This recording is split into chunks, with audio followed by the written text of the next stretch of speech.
aggressive, so we have to be aggressive. But instead, we have to go for it because these points aren't. When your offense is sluggish and struggling, you're trying to find a way to jumpstart it and hope maybe that's what gets the offense going and gets them in rhythm, or you know that the possessions in a game, you're not able now to get into a shootout. So you better, when you have the ball, you better score on that possession, because if you miss a single possession, even though your defense in this past game was playing really well, it can be a problem for you. I think this is one of those we're going to have to track, a month from now, where are they at? And then also, what's the month after look like when Rice and Worthy, hopefully, and Brown, hopefully, are on the field at the same time? Does that change their thought process?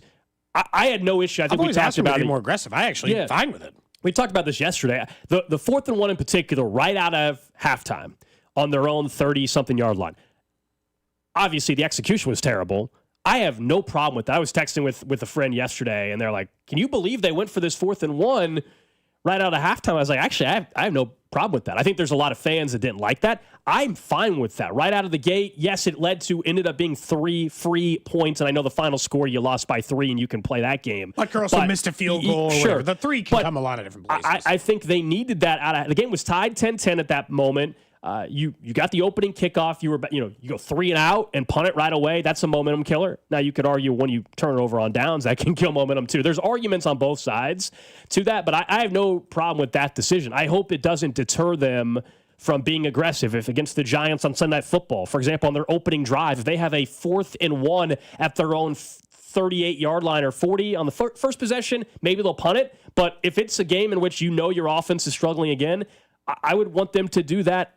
Again, I have no problem with that thought process, but I'll be interested to see, was that Andy just not wanting to shed light on the fact that they're being more aggressive, or did he not understand the question? Because the question, here was the whole sequence. Yeah, we've always been one of the top teams in the league to go for it on 4th down. So I've done that for years. So anyways, I'd tell you no.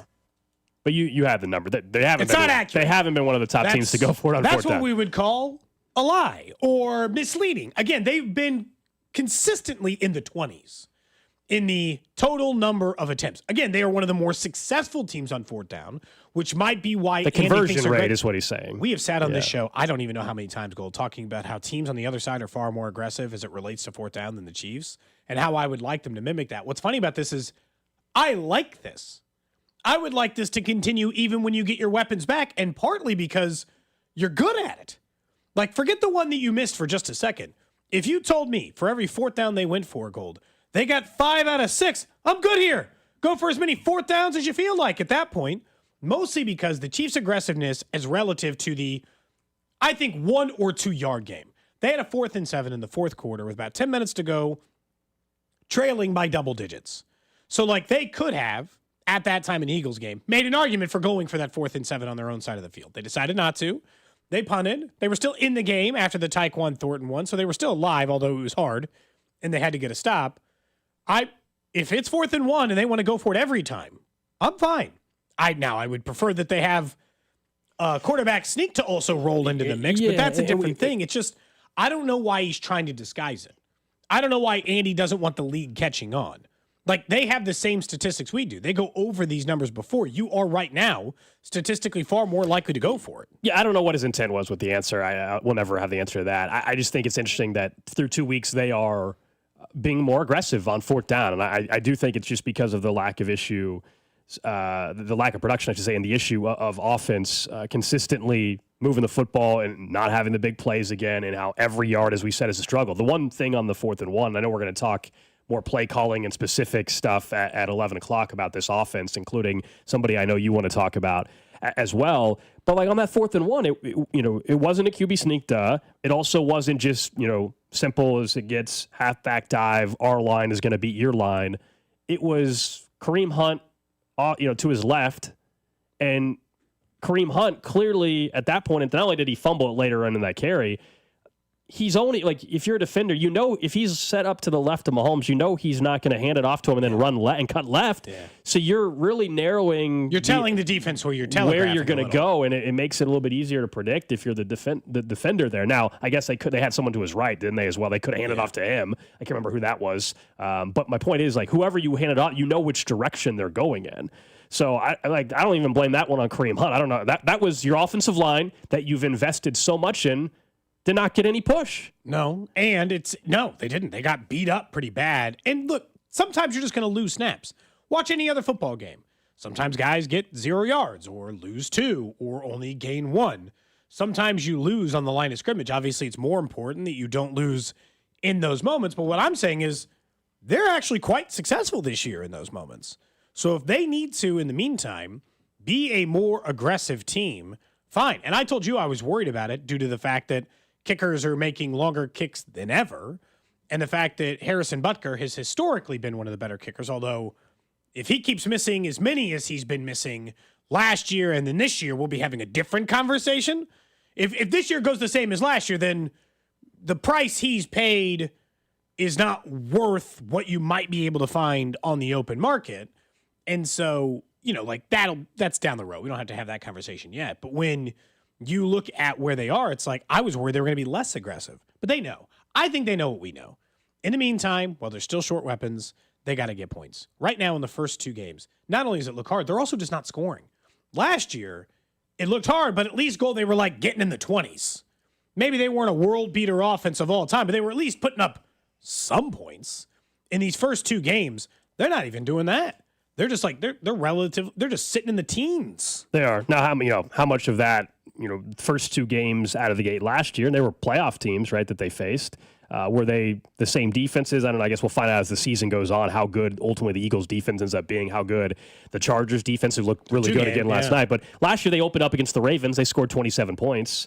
Last year in second game, they scored 26 against the Bengals defense. It turned out to be the worst in football, and they scored 26. So I guess what I'm trying to say is, are we going to find out that like these are just also 2 really good defenses, and does some of it at least to a certain extent level out? Like the Giants have a really good front. Their issue is not their defense. The Giants' issue is their offense. I say that after they had a shootout. Was an issue last week. Yeah, I say that after they got in the shootout. And Russell Wilson threw for over 400 yards, so their offense obviously wasn't the problem necessarily there. So some of this we'll have to figure out, but I like the aggressiveness. We'll see if that continues. Let's talk about the Chargers and Raiders. There's no secret. The Chargers are atop the AFC West 2 weeks in, 2-0, 2 division wins, a head-to-head win. They have the Broncos next week. Another division game coming up, so they could be 3-0 with 3 division wins. The way the schedule is set up, that's an unbelievable spot to be in if you're the Chargers. Yes, it would still only be 3 games into the year, but you couldn't ask for a better position to be in as an NFL team trying to win a division title, trying to knock off a team that has dominated a division for 9+ years. No, the Chargers look for real. I know we openly mocked them every given year, and the fact that they got a 2-game lead on the Chiefs and the current tiebreaker, although, again, they'll play each other again. So you could get it back down to 1 game fairly easily just by getting a win against them later in the year. No, I definitely think the thing that has stood out probably the most is defensively. They did a lot to hold down Kansas City, and they made the Raiders just look bad yesterday. And so if they're going to play, and they were one of the top 5 defenses in points per game last year. Now, they lost Khalil Mack for... I don't assume... It was an ugly-looking elbow injury. He's in a sling after the game. I don't know what it seems unlikely he'd play next week against the Broncos. I guess I won't completely rule it out outside of there. But yeah, my biggest takeaway from that game last night is the Raiders still don't have enough playmakers, and Geno Smith is kind of average. They won't be a laughing stock, but they're not good enough, again, to actually compete for this thing. And Justin Herbert is an efficiency monster right now. What he's doing best is not putting on like a highlight reel every 5 seconds, but being efficient, ruthlessly, I would argue, efficient over the first 2 games that have made him one of the most efficient and best quarterbacks in the NFL through 2 weeks. The scariest thing for them, to me, watching, other than the record and the head-to-head win and everything, is that if it continues this way, that means that a guy that I liked coming out of the draft, but's been a bust until the last 2 weeks of his career, Quinn Johnston out of TCU. He looks good. He's having the best start. He's having the best 2-game stretch of his NFL career. He's got 8 catches, 150 yards, and 3 touchdowns. Had another long 40-plus yarder, I think it was, last night. If all of a sudden they have him and McConkey, and then they got the vet Keenan Allen mixed in, And I'm sure as the season goes on, maybe Omari and Hampton becomes a bigger factor, although that He was a fumble, non-factor that fumble night. late last night maybe hurts his confidence and what the confidence maybe they have in him. We'll see as the season goes on. But if Quentin Johnson ends up being the guy they thought they drafted 2 years ago as a big target down the field, that makes them even scarier. So that's a player I'm keeping an eye on for the Chargers the rest of the way. He ended up last night with 3 catches for 71 yards. It was, not a 40-yard touchdown. It was a 60-yard touchdown. Here is the issue as we look already at the AFC West, because I think that's fair. Because the Chargers, again, if they beat the Broncos this week, and that's no guarantee, they will be 3-0 in the division. Their schedule, not bad. They have the Broncos this week, a team that is, good team, not a gimme win by any means. Giants, that's a team that looks like it's mostly going nowhere. We'll see. They do face the Chiefs this weekend. The Commanders, the biggest question in that matchup will be, will Jaden Daniels be fine? It's a sprained knee. They're calling it week to week. Will he be fine 2 weeks from now? So that game varies in difficulty. Dolphins, will the Colts come crashing back to the earth? Vikings, and what's J.J. McCarthy by then? Titans, Steelers, but at home. Jags. I mean, it's like, am I They saying might only have one loss through 8 or 9 games. Have I listed a game in which they won't be favored? That's the question. Right. No, have they're I gonna listed a be- single game in which they will not be favored? They will likely be favored. The question is, 2 weeks in, are the teams that we think are toss-up games or not difficult games, do some of those teams start playing better? But right now, Or do the Colts start playing worse? because it's almost too early to look at schedule strength just because of right now we're only basing it off of teams that are 0-2, 2-0, or 1-1. I mean, it's such a small sample. But if you were wondering where do they rank right this second, now, there's other metrics to use for strength of schedule. You could go what you're saying, which is based off of are they favorites or not, which seems to be more accurate, or you just go based off of win percentage, and it would tell you the Chargers have the 4th easiest schedule remaining the whole year. Okay, it's 2 weeks in, but that's what it says. That's It because says the Dolphins are 0-2, the Vikings. It says the Chiefs have the 13th toughest, if you're wondering. The Cardinals have the toughest schedule. It's because the Rams are 2-0. That division is brutal right now in the NFC West, record-wise. So we'll see. The easiest schedule, if you were curious, it's what we thought heading into the year. The Bills have the easiest schedule remaining in football. We knew that going in. It's 2 weeks in. I almost, it's probably I'm borderline about to call it on the Bills being the number 1 seed. I The think Sunday night win was massive. I genuinely over think it might be a wrap. I think the Bills are the number 1 seed. Their next 3 games are against the Dolphins, Saints, Patriots. Okay, so that's 5-0. Then they go Falcons, Panthers, Chiefs. So at least the Chiefs one's difficult, hypothetically. It's, just as long as they're playing better football, it's like their schedule is a joke. It's mostly because the AFC East is. Yeah, we knew it going in. They had a great. I mean, we kind of said that before the season. I mean, this was always set up really well, and then the fact that they won that Sunday night opener against Baltimore, the one other team that you think is going to challenge them, maybe for the top seed. Now they have it. They have the tiebreaker. It's just, if the Bills finish with 13 wins, we think the Ravens are getting to 14. I don't. So. That's the challenge you have if you're Baltimore now for the 1 seed. And we'll see how the rest of the AFC plays out. I don't think anybody thinks the Colts are going to be challenging for the number 1 seed just because they're out to a 2-0 start. What's your guess right now of what the Chargers win total is? I asked that as it relates to the AFC West, obviously. What it's set at or what I think it'll be? What do you, I guess either. I'm curious by. What do you guys think they'll actually finish with that with schedule? in the win 13 and total? 4. Man, they were an 11-win team last year.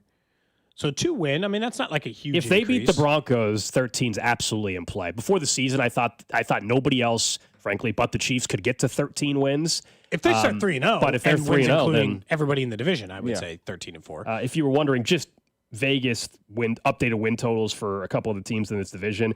The updated total for the Chargers over under even money 11.5. Let's see. Over under 11.5. The over is plus 140. So technically, the over under 10.5, it's still minus 135. If you think they're winning 11 games, even at minus 135, it's not a terrible, unless you think the Chargers are going to charge her all of a sudden. But it What's doesn't the look Chiefs like down to? The Chiefs total. Now you can bet any number you want if you're willing to pay the juice, but the base number is down to 10.5. Over, actually, it's worse than that. Over 9.5 wins for the Chiefs is minus 130.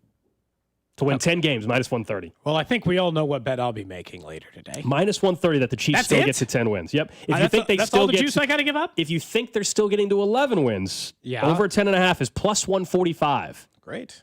Okay. Other division See you all teams, on the betting apps later. Denver Broncos, who are 1-1 out of the gate, for them to go over 8.5 wins, it's minus 140 to go over. 9.5 wins, it's plus 125. I will say one of the biggest things, and the text line pointed out, still one of the biggest things working against the Chargers is that nothing is a home game. True. Like the rest of the year, like when they face the Steelers at home, and I can't remember if that's home or road, but like if it's the Steelers at home, that's not a home game. That's a medium game. Unless the Chargers fans couldn't come out of the woodwork, and if they start winning games, I don't know. They're going to hire more of those fake fans that we saw last year. That she was on the YouTube broadcast. She was with Mr. Beast. She almost got shot out of a cannon, or did she? And then I saw Mr. Beast get punched in the stomach by Mike Tyson. He almost passed out. Oh, it was pregame, wasn't it, for the Canelo fight over the weekend? Yeah, in Crawford, and it was a nice. Good punch, apparently, and it wasn't normally Mr. Beast is kind of fake and phony. His soul left his body. It was normally fake and phony, but no, he legitimately almost passed out from the punch. It was the first time I've seen him. I think, as the tweet put out, it was like the first time I'd seen him make a real human emotion. He was like a real person there for 5 seconds when that punch landed in his gut, and he had to feel it through his soul. I mean, I'd make the same face. We hit the ground. I'll be real. I would have fallen to the ground. I'd be in tears. Mike Tyson punching me in the gut, I would have hit the ground immediately. Yeah, it'd be pretty rough, man. I'm not gonna lie. We'll ask some of our guests throughout the week, including Nate Taylor, later today, what they think of the Chargers as well, because there is part of that. And in about 10 minutes, we'll talk about what to do with Xavier Worthy, as he could come back this week against the Giants, and maybe we could get a sense of it. X-Line's convinced it was a staged punch. I don't know, man. I don't think that one was. Normally, I agree with you. I think the stuff is staged quite a bit. I don't know on that one. The look on, I don't think he's that good of an actor. The look on his face was one of oh no, I've made a huge mistake. It's like Mike Tyson was rubbing his shoulder after, oh, I'm sorry, buddy. And he was laughing at him. Yeah. I don't know. Drew, did you see that? Do you think it was a stage punch? I saw it on Twitter after the fight or whatever it was. No, I don't think it was staged. I think he actually hit him. I didn't watch that fight at all. Who won? Crawford. But Crawford did. Was he favored to win? I don't remember. I did not watch. Okay. Yeah, I did not watch. You knew who won, though. So you got me. Yeah, I saw the headline, but I didn't dig into it. I missed the deeper. headline, so I didn't dig into it deeper. How was it a close fight or anything? It seemed like that. it was by decision, but it was pretty convincing. Bud won Someone a lot of the says, rounds. Gold, what if you could get punched by Mike Tyson if it would bring your sense of smell back? If you could promise me that I'm not going to crack a rib, if you can promise me I'm not going to crack a rib, then yes. If it meant I had to pass out from a punch from Mike Tyson in the gut, and somehow that triggered smell again, I would take it. Yes. Wow. Yeah, I haven't been able to smell for you guys know this. You listen to the show for a while. It'll be 2 years in December that I haven't. I cannot legitimately. It can be the most foul smelling thing I cannot smell. I think we should You try to taste. I think we should. that? I think we should start with smelling salts just for starters. I think that would be. I don't think that would impact me. I think base level. Let's get a smelling salt. Go for it. I don't think a smelling salt would do anything. I think I would be holding it right here and nothing would happen. And you guys, I'd hold it to your nose and you immediately back away. I don't think that would work. I literally can't smell anything. Anybody have any high school coach in the area? I'm sure somebody has. Got some smelling salts they're willing to part with. Can't smell anything. We just need 3, just for the 3 of us. Or sometimes we do it in fan clubs, so maybe a 4th. You know, let's just find out if that could jumpstart it. Get you some aroma. Find time to get us them today. We can have Nate do some smelling salts as well. When he comes. Nate's got enough energy. Imagine him or me. Oh my goodness. I already get accused of being a runaway freight train of energy. You start putting me on smelling salts, this show might be out of control. Anywhere in a quiet space with Cody. There's times Cody it'll be like, hey man, hey. I don't have great volume control. And I've been working out with my kids because my kids don't have great volume control either. Well, at least they're kids. It's understandable. Yeah, but I fear that it's just it's going to stick. Someone says the smelling salts might re-trigger your smelling. I mean, I'm open to anything. Give me my smell back, please. I tried the whole smoothie thing that the one listener suggested. I appreciate the suggestion. That did not work. Although I maybe didn't give it long enough, but that did not work. It's 2 years. I'm convinced now, honestly, some doctor could tell me. Now, 2 years without smell, I feel like I'm screwed. It's not, I don't think there's any way she's coming back after 2 years. Now I feel like, unfortunately, whatever, if it's damaged in nerves or whatever you want to call that, I feel like it's done for good. Mine was damaged for a long time, and I was okay after an ammonia lab blew up in my face. So, you could be okay. What were you doing at an ammonia lab? Well, it was just high school chemistry. Oh, you created, okay. Well, we were supposed to create an ammonia fountain, and mine was an ammonia explosion, I would say. It less fountained, more exploded in my face. I had chemical burns and everything. It's Really? Oh, dude, you could see the goggle marks around my eyes. You have any photos of that? I don't know. I have to look. I need a photo of this. You can see the goggle. Well, the worst part is I did the experiment and it didn't fountain the way I wanted. And I said, I'd like to clean and reset the project so I can do it again because I really liked chemistry. And he said, yeah, sure. And then it exploded in my face. I did not know this. We learned something new, even 5+ years So into I the will show. not be as part of Professor Tap segment tomorrow Okay. teaching you about ammonia fountains because I don't feel like I'm qualified Good to speak on idea. that. Up next, someone that hopefully is back on the field Sunday evening, but should he be? And Drew gets us the latest on college football heading into, I lose count, week 3 or 4 or something like that next.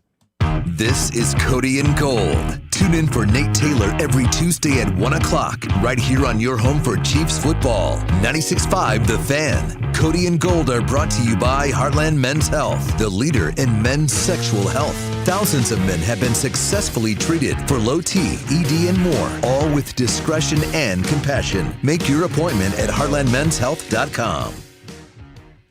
With football back, Underdog is the best place to select entries and win money all season long. It's super easy to play over at Underdog. You just choose whether your favorite players will go higher or lower, then stats like touchdowns, receiving yards, interceptions, and more. Plus, I got so many different ways you can play. You can do ladders where you make 3 to 5 picks, progressively win more based on how each pick performs, win a little on a decent night or a lot on a great night, up to 250 times your money. Each play has 3 rungs to it. All of your picks have to hit a rung to get that payout. Or you can do streaks or pick 'em and champions. There's so many different ways to get in the action over at Underdog. Plus, I always tell you, you can mix and match sports as well. I like Vinny to go higher than 1.5 hits today. That's available over at Underdog right now. So join us, the millions who have already won billions over at Underdog, and be next to download the app and sign up using promo code TAP, TAPP, to score $50 in bonus funds when you play your first $5. That's promo code TAP, TAPP. Must be 18 plus and present in Missouri. Terms apply. See assets.underdogfantasy.com/web/playing get terms _DFS_.html for details. Concerned with your play, call 1-800-GAMBLER. Visit www.ncpgambling.org. It's football season, and I can't wait for the games. And now I have even more reason to cheer on the Chiefs. I just head to Hy-Vee the day after any game and score savings at the pump with my Hy-Vee Perks card. Win or lose, I earn a fuel saver discount equal to the Chiefs score based on the amount I spend. If the Chiefs score 35 points, I save 35 cents per gallon when I spend $35 on groceries. The more we score, the more I save only at Hy-Vee. Some exclusions apply. See store for details. It's game day, and nothing says Chiefs football like the aroma of a tailgate grill. Kick off your pregame party with a Kingdom Meat Bundle from Hy-Vee. Get 4 boneless chicken breasts, 4 pork chops, 4 bratwurst, and 4 chuck patties for just $30. Plus, get a 10-cent per gallon fuel saver. Toss in some chips and dip, side dishes, and Chiefs-themed baked goods. Score the extra point with your favorite tailgate beverage from Hy-Vee Wine and Spirit. Just one stop for all your game day needs, only at Hy-Vee. Kids are back in school, so schedule your home improvement project today with Powell Exteriors KC. They offer easy financing, pay no interest until 2027, and a 10-year workmanship warranty. Learn more at PowellExteriorsKC.com. The power of KC is Powell Exteriors KC. Finding great candidates to hire can be like, well, trying to find a needle in a haystack. Sure, you can post your job to some job board, but then all you can do is hope the right person comes along, which is why you should try ZipRecruiter for free at ZipRecruiter.com/free. ZipRecruiter doesn't depend on candidates finding you. Its powerful technology identifies people with the right experience and actively invites them to apply to your job. You get qualified candidates fast. So while other companies might deliver a lot of hay, ZipRecruiter finds you what you're looking for. The needle in the haystack.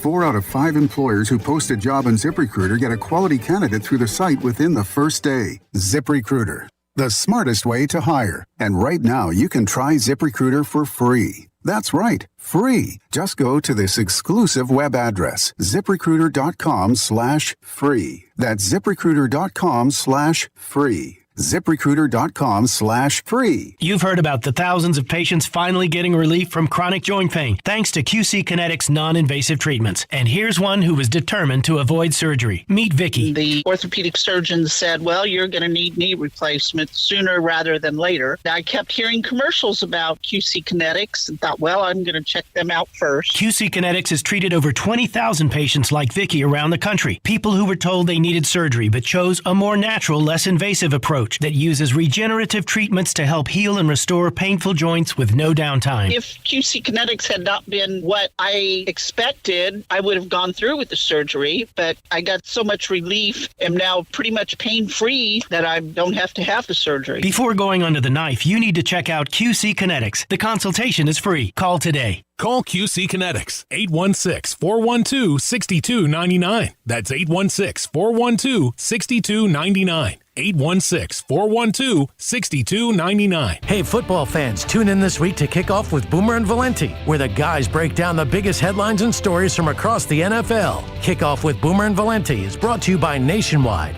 For your insurance and financial needs, Nationwide is on your side. Spreadsheets, clunky software, 100 different logins just to run your business? Ah. There's a better way. Odoo. One simple, connected platform that handles sales, inventory, accounting, and more, so you can focus on growing, not juggling. Make the switch today at odoo.com. That's ODOO.com. Tulsa is my home now. Academy Award nominee Sylvester Stallone stars in the Paramount Plus original series, Tulsa King. This distillery is a very interesting business, and we gotta know the enemy.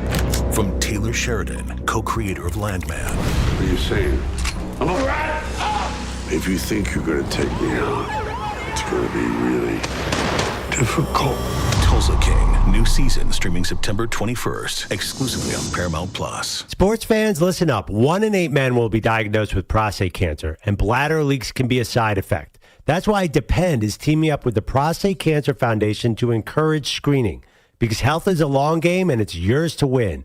Now, here's the cool part. Through November, Depend is contributing up to $300,000 to prostate cancer research by donating 25 cents for every purchase of Depend shields, guards, and Real Fit products. Void in Mississippi? Learn more at depend.com. Now that I'm a dad, I can't stop thinking about what would happen to my kids if something happened to me, like losing the house or not affording college. Yeah, that used to keep me up at night too. It's why I finally got life insurance from Ethos. It's 100% online. No medical exams, just a few health questions. I got $2 million in coverage for around $2 a day. I never realized it was that simple. Get your free quote at ethos.com/game. That's ethos.com/game. Rates may vary. Bill monthly. Sample rate 10-year term life policy for a 35-year-old healthy non-smoking male.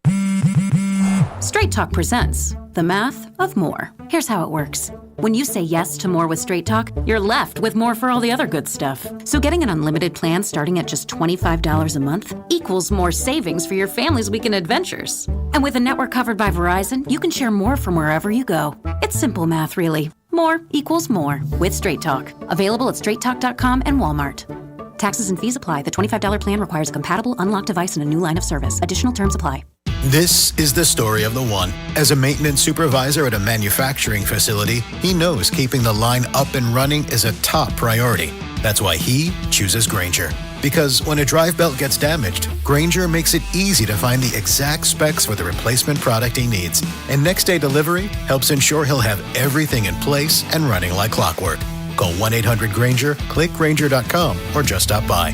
Grainger, for the ones who get it done. Chiefs coverage is sponsored by Missouri Air National Guard St. Joseph, serving your community your way.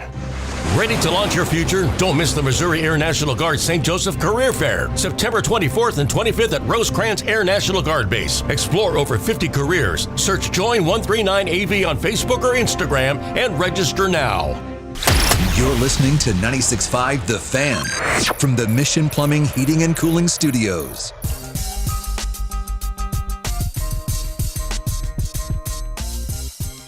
Just getting started on a Tuesday. Thanks for hanging out with us. Video stream is up and running. We'll get to some college football with Drew here in about 8 minutes or so. But all eyes will once again be on the status of Xavier Worthy as the week continues. Andy Reid will speak again tomorrow. As we said, Nate Taylor will join us at 1 o'clock to maybe get some more insight here. It sounds like he was at least somewhat close to being available this past week, much quicker than any of us thought. And it seems like there's a real chance that he's available on Sunday. I guess the question is, do you think he should play Sunday? And you're like, well, why wouldn't he? I guess what we don't have the information on is the injury risk, re-injury risk. I mean, there is some. There's always going to be the risk. I'm saying, is it increased by coming back this week versus waiting another week? If the answer is no, it's the same thing. It's just pain tolerance or whatever. Well, then I think he'll play on Sunday. If it's hey, we think if we wait another week, his re-injury risk goes down. Well, then obviously I would say wait till the Ravens game. But I don't think they were in a position offensively, and we're going to talk more big picture with them in 25 minutes. Based on what we have seen and the lack of guys getting open consistently, the explosive plays aren't there other than a couple shots to Tyquan Thornton where they hit on one, thank goodness, this past week. I guess it didn't really matter, but you get my point. At least it was nice to see. This offense isn't good enough to say, oh, it's the Giants. We can wait another week till we get our most explosive playmaker back on the field. No. So as long as the re-injury risk isn't way higher, then to me, and he can have the same catch radius, he should play Sunday. This is really difficult because if they were 1-1, I would say don't do that. Don't risk this, right? Like don't risk this. You are a team who it matters for in December, in January, in February. Who is available to you? It sure as hell doesn't matter who's available to you on September 16th. Don't risk this injury over the Giants. The fact that they are 0-2 is a bit of a wrinkle in here because they straight up cannot afford to go 0-3. That will knock them out of almost everything, in my opinion. It will for sure, and I already think the 1 seed's dead anyway, it will for sure knock the 1 seed out of the picture. That'll be long gone. If the Chargers win in addition to you losing to the Giants, well, then you can kiss the division goodbye too. You're not making up on almost any team in the NFL 3 games in the division, even if it is only 3 games into the season. That's a nearly impossible task, and you'd still have 3 more weeks without your offense, and then you'd still have to beat Baltimore and still have to beat Detroit just to get and Jacksonville just to get to 3-3 before you even kick things off. So in that moment, I will say I'd risk it. But my biggest fear, honestly, with the way that they are set up right now is, and we'll take your thoughts, 913-586-7965 or in the text line. But I am curious whether or not, if he's truly available, as in all the re-injury stuff, the catch stuff, then he feels confident in it as well because he has to also be confident in it, the shoulder that is. Then yeah, you cannot have the luxury of just we'll get him next week. No, you're not. The opponent also defensively is pretty darn good, and you're just not, as you said, it's the difference between being 1-1, 2-0, or 0-2. Now, if you get up big in the second half and you want him to take some snaps off, be my guest. Yeah, and maybe he is limited on Sunday. That's fine. I understand that. If you tell me he's on a snap count or something, or maybe this is not the week where they want to do the jet sweep or whatever. Yeah. If they think there's something that means it's more likely for him to get hurt, but also you're playing the NFL. Every play is going to have the potential for that shoulder to get popped back out or whatever. And I'm sure opponents, of course, are well aware of the injury. If you're pressing them in coverage, they're going to make sure they're going after that shoulder. You might have some big defensive lineman that comes and makes a tackle, or a linebacker, I should say, and that guy might purposely lean on that shoulder. That's just the name of the game. It happens every week. I genuinely think this is one of those, it's worth the risk situations, and that you're just going to have to take it. Now, I'll admit, because we got asked by the morning show as we were transitioning over here, what percentage chance do you think that all 3 of these guys are on the field at any point this season? Rashee Rice, Hollywood Brown, and, of course, Xavier Worthy. And I was like, I don't know, 20%? I'd love to say it's higher than that. Rashee Rice is currently healthy and will play in a month. Hollywood Brown is currently healthy and has to make it a month healthy. And then Xavier Worthy is likely to be on the field, if not this week, next week against Baltimore. We think Xavier Worthy will be back on the field. But that's always the fear. It only takes that one hit on Xavier Worthy's shoulder. And then, no, they're never on the field together at any point this year. And Hollywood always feels like, and I hope it doesn't feel like that at some point this year, always kind of feels like a ticking time bomb. He went limping off the field, and I was already imagining the Chiefs signing McCole Hardman on Wednesday. this week. Now, it ended up he was fine. He came back on the field and he was We'll okay. find out when they get back to practice, make sure he's not limited at a practice this week or something. But they just made him play through the injury, knowing where they are at wide receiver. Dusty and Bob, they asked that question. My answer was 35% chance that by week 7, they're all 3 on the field at the same time. I hope it's the case, because I do want to see, and this will relate to a conversation we have coming up at 11 o'clock. I am willing to wait to see part of that before I make my ultimate judgments on where the Chiefs' offense is. But you know what you need more than anything right now? A damn win. And Worthy, considering the fact that I have to keep watching passes go to Jason Brownlee or a million other wide receivers that had no business being regular portions of this offense early on in the season, have to be, and not their own fault, but because they were thrust into it due to the fact that they're missing wide receivers 1, 2, and at least parts 4 during the season where they just don't have the horses. And if you're going to be that short on it, I'll take the chance with Worthy. If they were 1-1, I would be telling you, don't play him this week. I would say just wait one more. Just wait. What's the harm? Just wait one more week. But that's the question. You can get past the Giants, surely. That's how I'd feel if they were 1-1, but they're 0-2. But that's the thing. So I'm taking the chance. You said it there, though. What's the harm? That's what I'm saying. If there is no view of increased harm by having him out there, re-injury risk and all that, well, then he needs to play. It's still he's still a guy in his second year in the league that is needs to be part of this offense. So as long as you're not doing anything to jeopardize him long term or anything like that he's effective and he's not just going to be a decoy or something, then he should be playing on Sunday. Yeah. Well, the decoy part, that's always the interesting stuff. The teams, they're going to buy that and then let Thornton run wild? And does a decoy work if the guys you were throwing to or the guys I just mentioned, like Jason Brownlee or Noah Gray, is he enough of a decoy for them to also get open? Because that's the other part. The guy's lower in the depth chart if you are a decoy. And I'll just be honest, if you're a decoy, don't waste your time. Don't waste your time. I agree. Don't even waste your time. If he's there, you better be throwing to him. Just plain and simple, he needs the ball because he is still their best wide receiver on the roster tomorrow, on Sunday if they play. He is better than Hollywood Brown. Or at least I'd like to see him more than Hollywood Brown. I understand Hollywood Brown's best season is still better than that of Xavier Worthy's best season. But we obviously were very optimistic, as most people were, about what Xavier Worthy's season was going to look like this year. Coming up in 20 minutes, we'll talk more about the offense as a whole, including a name that I think anytime this offense struggles, always lights up the text line, always lights up social media. But first, Drew's got some college football week 3, 4, 5, 6? It technically is going into week 4. Okay. We're going into week 4. And I've got some thoughts. So yesterday we mentioned a little bit briefly. The AP poll is starting to bother me, and it's not because this is the thing. It's not useless like you're saying, Gold. It's just that the people who are voting on it don't make any sense in terms of the poll. And no, this is not the individual who said that she still ranked Florida over USF even after USF beat them. Yeah. This is another reason. She is just a victim, I think, of the cause of the AP poll and what it is.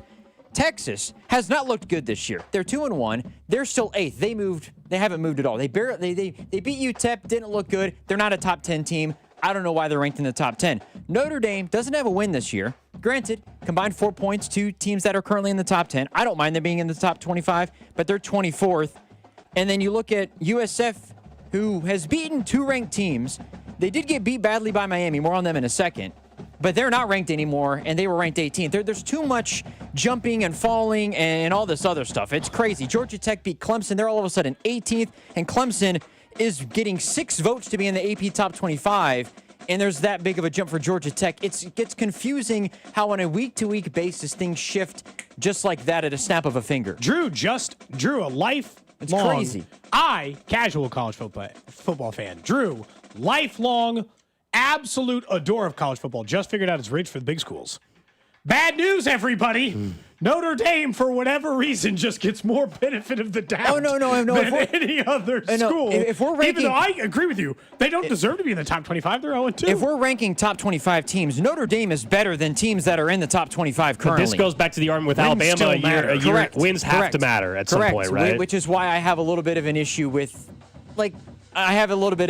how things certainly play out. But these AP votes. Did we ever find out if Bink got confirmed to vote this year? I don't think he actually is voting. I'll be totally honest with you. Whoever that person is that screwed up and admittedly, didn't care what actually happened on the field, that person should not be a voter anymore. But this goes back to, we don't have to go rehash it. It shouldn't be AP national poll voters. is worthless. I don't care what the preseason poll is. I don't clearly care what the weekly poll doesn't mean anything, because we all agree that it's not correct at all. Like it's not even just like, oh, you disagree that one team should be 10 versus 12. If we're having it where clearly teams shouldn't even be in the top 25, like the 95% of the voters agree with that, and you've got other people still doing it, with someone like out on a date having dinner instead of doing their job. If you commit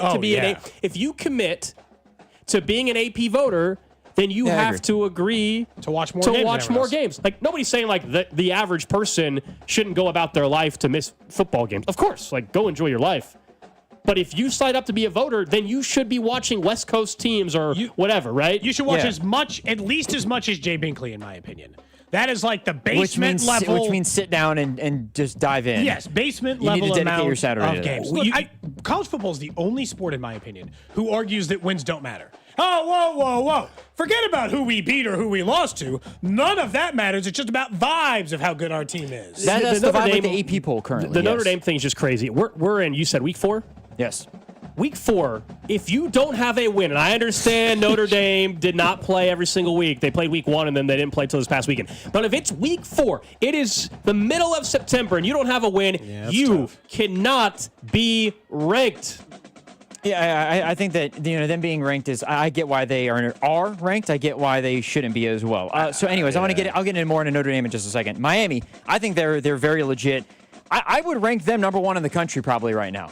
Just because 2 ranked wins? The way I know that they're ranked 4, and Ohio State has looked fine, but just the same as Texas, they've been fine. They've looked okay. They've been all right. Arch Manning, though. I think that Miami is more legit, at least at this point. Maybe LSU you want to put at 1, but I think Miami should be the number 1 team in the country right now. I think they have the best offensive line and defensive line in the country. Carson Beck looks good. We'll see if they screw it up the way that Mario Cristobal teams have done so the last few years, but it feels like they're the best team in the country right now. I got to say, I think the small schools, what Miami is doing well is what these other teams have done well, where I think the small schools have done it backwards. K-State and the other likes of the country, K-State, KU, whoever. You got to stop being the minor leagues of the eventual quarterback for the national champion or a college football team. And even like Carson Beck obviously was at a big school. Yeah. But Georgia. it's like, it seems like all these teams, every year, it seems like the current prevailing trend is you'd rather have a year 4 guy at quarterback who's been at 3 schools than anybody at the younger levels. Like Michigan right now would almost rather have a just veteran college football quarterback than the guy they've got. It's going to work out for Michigan, though, I think, because he doesn't look very good so That's because far. he's a true freshman. But that's my point. He also has Michigan has no wide receivers, in fairness to them. They offensively, they don't have a good enough roster. But like by the time it's done, for, will he be Georgia's quarterback? I guess is my point. No. Why would you? Are you sure? Yes. Carson Beck was the quarterback at Georgia and is now at a different top program. If Georgia can lose their quarterback for a team that's not ranked 4th in the country, why can't Michigan? Oh, you mean him transfer? Oh, I mean, of course he could leave. That's right. I thought you meant to see the type of player that Carson Beck is. Oh, no, okay. I'm saying could like let's say like what is it? 2 freshmen, just got to give him time. By the time they give him time, he might be the starting quarterback for USC, winning them a national championship instead of you. And in fairness, K-State might have to deal with that with Avery Johnson after this season. That might be a serious question we have to look at. Real quick, one final thing. The people who were saying Notre Dame, Alex Gold, you're a part of this group, but there were so many people who were saying Notre Dame season is over with. It's not. If they went out and they go 10-2, the fact that they're not in a conference actually could be the reason. They don't play a single ranked team the rest of the year. That's right now. That's right now. That's right now. Also, the fact that they don't play in a conference actually could be the reason that they do get in.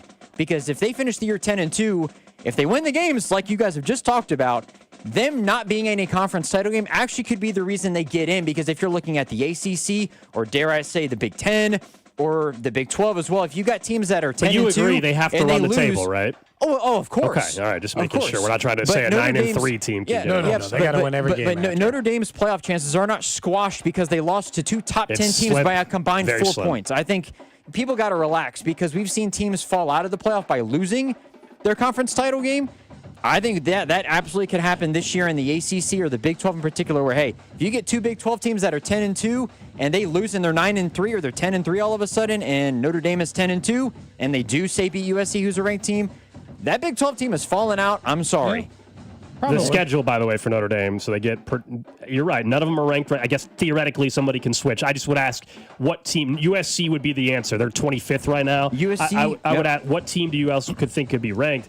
Notre Dame plays Purdue, then Arkansas, Boise State, NC State, USC, Boston College, Navy, Pitt, Syracuse, Stanford. They better hope USC's still ranked when they play them. I think NC State could be ranked. I think Arkansas potentially could also be ranked in the top 25 by the time they play. But everybody else, Navy, maybe. Navy's getting ranked? I mean, Navy was ranked in the top 20 last year for most of the season. I mean, Arkansas plays Memphis before the Notre Dame game. Is that what's going to really bump them into the top 25? Memphis is very, very good, but they're not ranked either. I mean, we'll see. We'll see what happens. Yeah, I think people are eliminating them way too quickly, way too quickly. That's a little college football every Tuesday. Drew gives us some of the headlines and his thoughts on how the season is going. Of course, on Friday, we'll look a little more on the local end. We know the Kansas State Wildcats are off this weekend. Kansas welcomes in West Virginia. Missouri takes on South Carolina. We still don't know for sure the injury status of Sellers. That obviously changes the entire game, whether or not he plays in Columbia, Missouri. No, it's a big miss. Go ahead. Sorry, Cody. Sports Talk on 96.5 The Fan, presented by Paramount Plus. Sylvester Stallone is back in the original hit series Tulsa King. This season, Dwight faces the most dangerous adversaries yet, forcing him to fight for everything he's built and to protect his empire. Stream the new season of Tulsa King on Sunday, September 21st, exclusively on Paramount Plus. I know when they changed the rule this offseason, we talked about it, but I'm watching the game last night, and they're going through a whole TV news thing, and Tom Brady is sitting up there in the coach's booth. And to find out that he meets with Chip Kelly 3 times a week to go over offensive game plan, defensive game plan, structure for the offense, et cetera, et cetera. So it's fair to say he is a very, very, very involved owner. This offseason, and a bunch of fans missed it based on my social media interactions last night, they changed the rule so that Tom Brady gets to do one of the things they initially said he couldn't do, which is attend these production meetings in which they're allowed to ask team strategy and these other stuff. It is insane that this is allowed, and it's only made worse by now you knowing what Tom Brady's involvement is with the actual play on the field from the Raiders. Look, I know they need as much help as they can get as a franchise, and they've been a joke for 20 years. It's crazy for one reason, and this is the strongest argument I'll make for it, and then I'll let you guys respond, because I can't understand how the NFL, from an optics perspective, for one, would allow it to happen, but it is a competitive advantage only being given to Tom Brady and the Raiders and to no one else. And for every person in my mentions yesterday who continuously tried to tell me, it doesn't matter, nothing in those meetings matters, they don't say anything, you think they're going to tell Tom Brady stuff, fine. If that is your stance, I would like Matt Nagy and Brett Veach to attend them too. And just as long as you're fine with that, we can get along.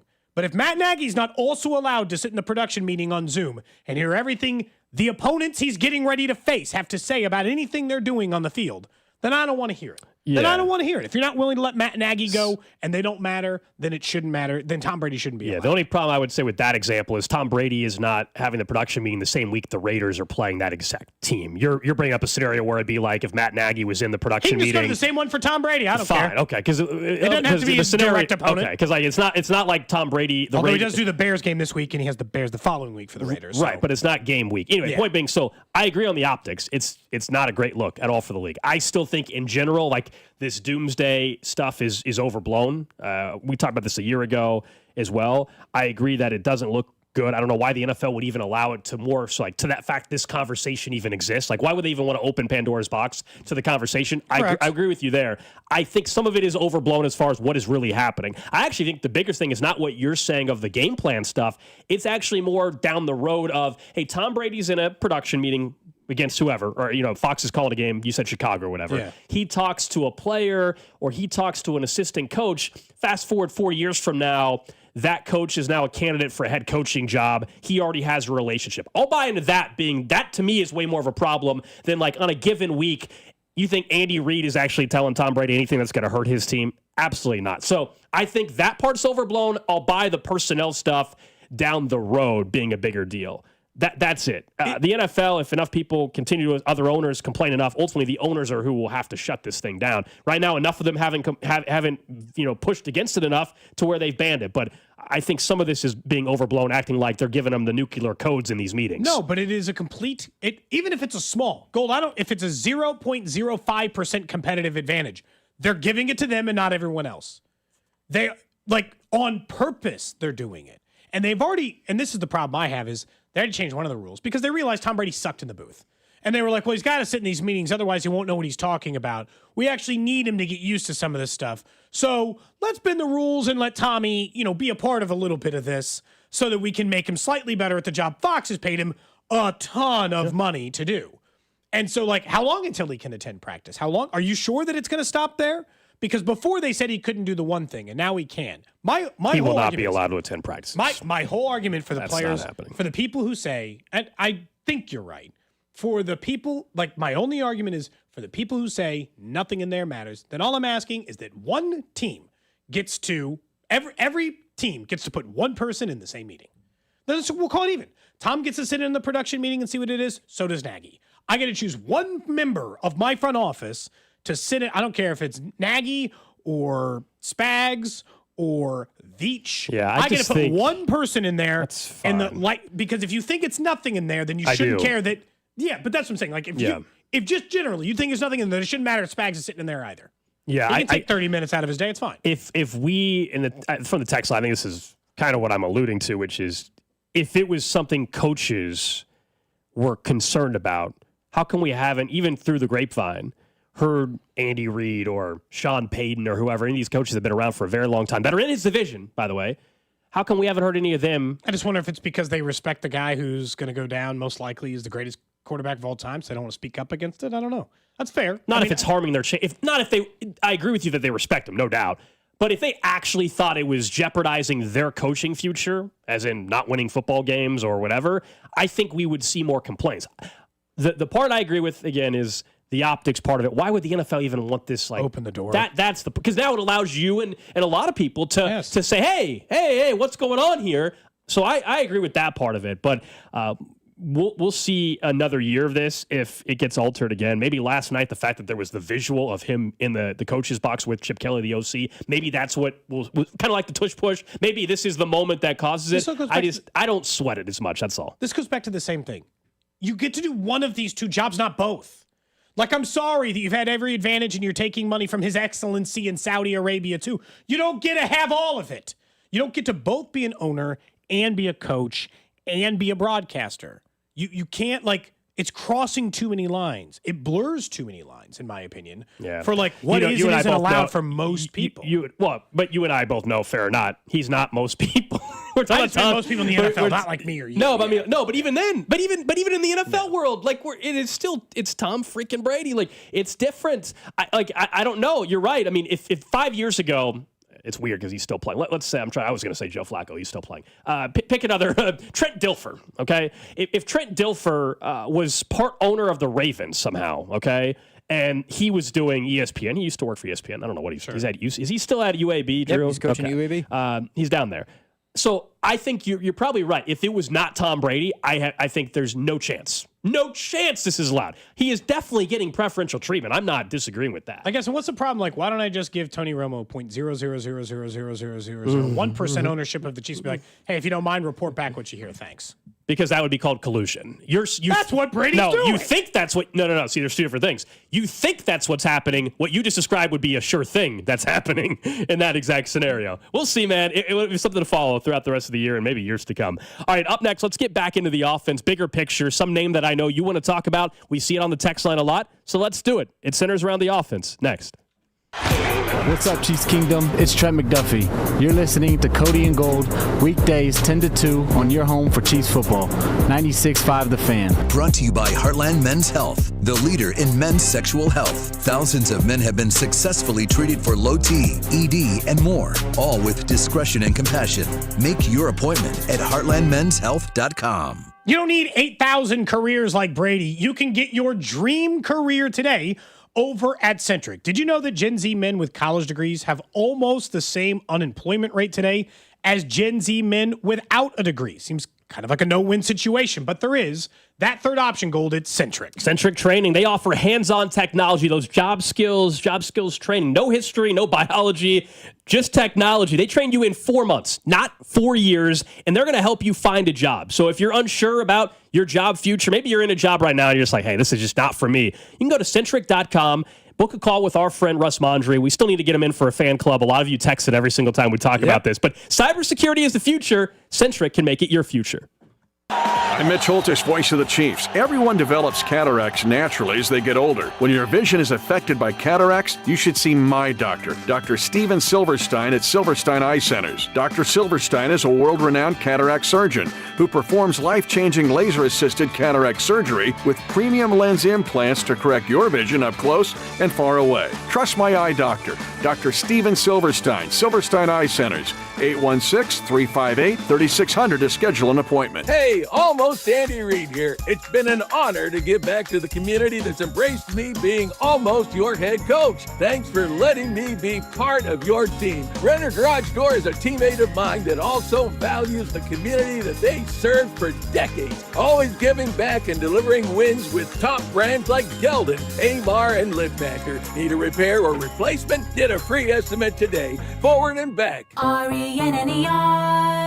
RENNER. Whether you're looking for a Bronco, an Explorer, an F-150, or even a commercial vehicle, Robside Ford has the selection. That's right, Kevin. We've got it all. And we've got the lowest prices in Kansas City. No gimmicks, just great deals on every new Ford. And it's not just inventory, it's how you do business. Robside Ford makes it very simple. We do it different on purpose. Non-commissioned sales team, upfront transparent pricing, top dollar trade-in values, and a process that's actually easy. You've even got the reputation to back it up, Bobby. Kansas City's only top-rated Ford dealer on Google. 4.8 stars, 3,000 reviews. Wow. And this year, we're proud to be voted Best Car Dealership in KC by Kansas City Magazine. So if you're ready for a better car buying experience, come see us at 135th and State Line or check us out at robsight.com. From Broncos to F-150s to work trucks, Robside Ford has what you need. If you want simple and easy, you're not going to find a better spot. Robside Ford. Buy right. Drive happy.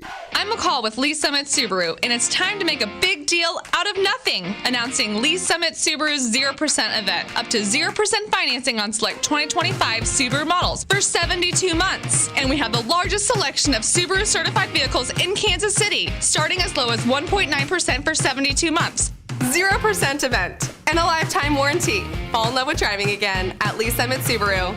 Based on January 2025 through June 2025 Kansas City inventory listings.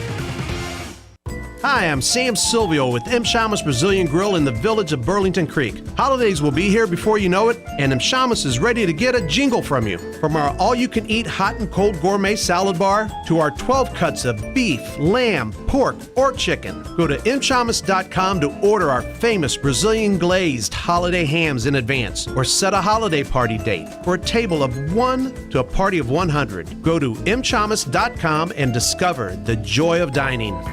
This is the story of the one. As a custodial supervisor at a high school, he knows that during cold and flu season, germs spread fast.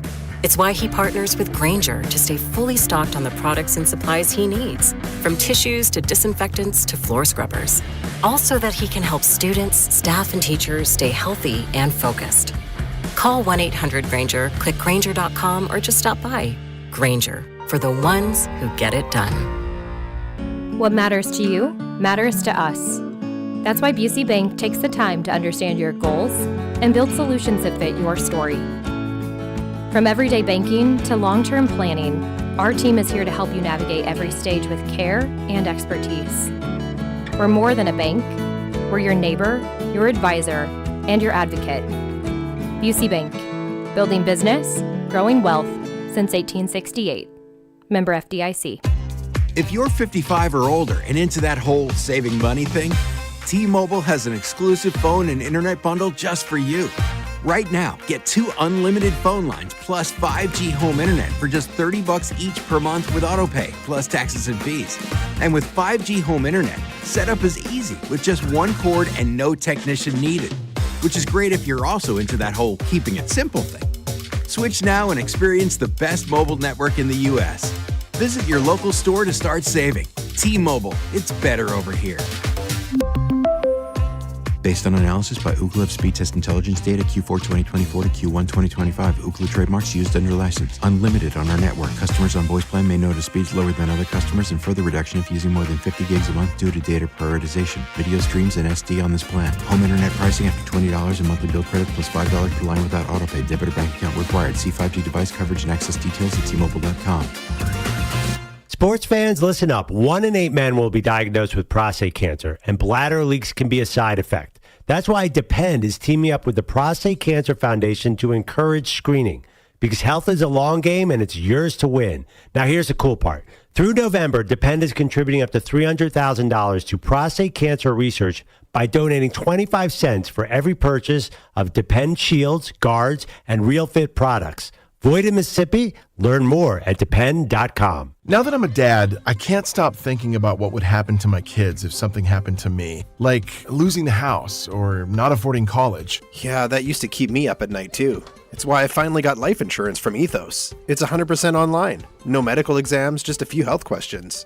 I got $2 million in coverage for around $2 a day. I never realized it was that simple. Get your free quote at ethos.com/game. That's ethos.com/game. Rates may vary. Bill monthly. Sample rate 10-year term life policy for a 35-year-old healthy non-smoking male. Hey guys, did you know that September is Prostate Cancer Awareness Month, which makes it the perfect time to get screened? The 5-year survival rate is nearly 100% when caught early. Men over 50 or 45 if African American or with a family history should talk to their doctor about screening. Here's why screenings are important. PSA blood tests are quick and simple. Screenings can detect prostate cancer before symptoms appear. Early detection means more treatment options and better outcomes. Some prostate cancers grow slowly, others are aggressive, so early detection is vital.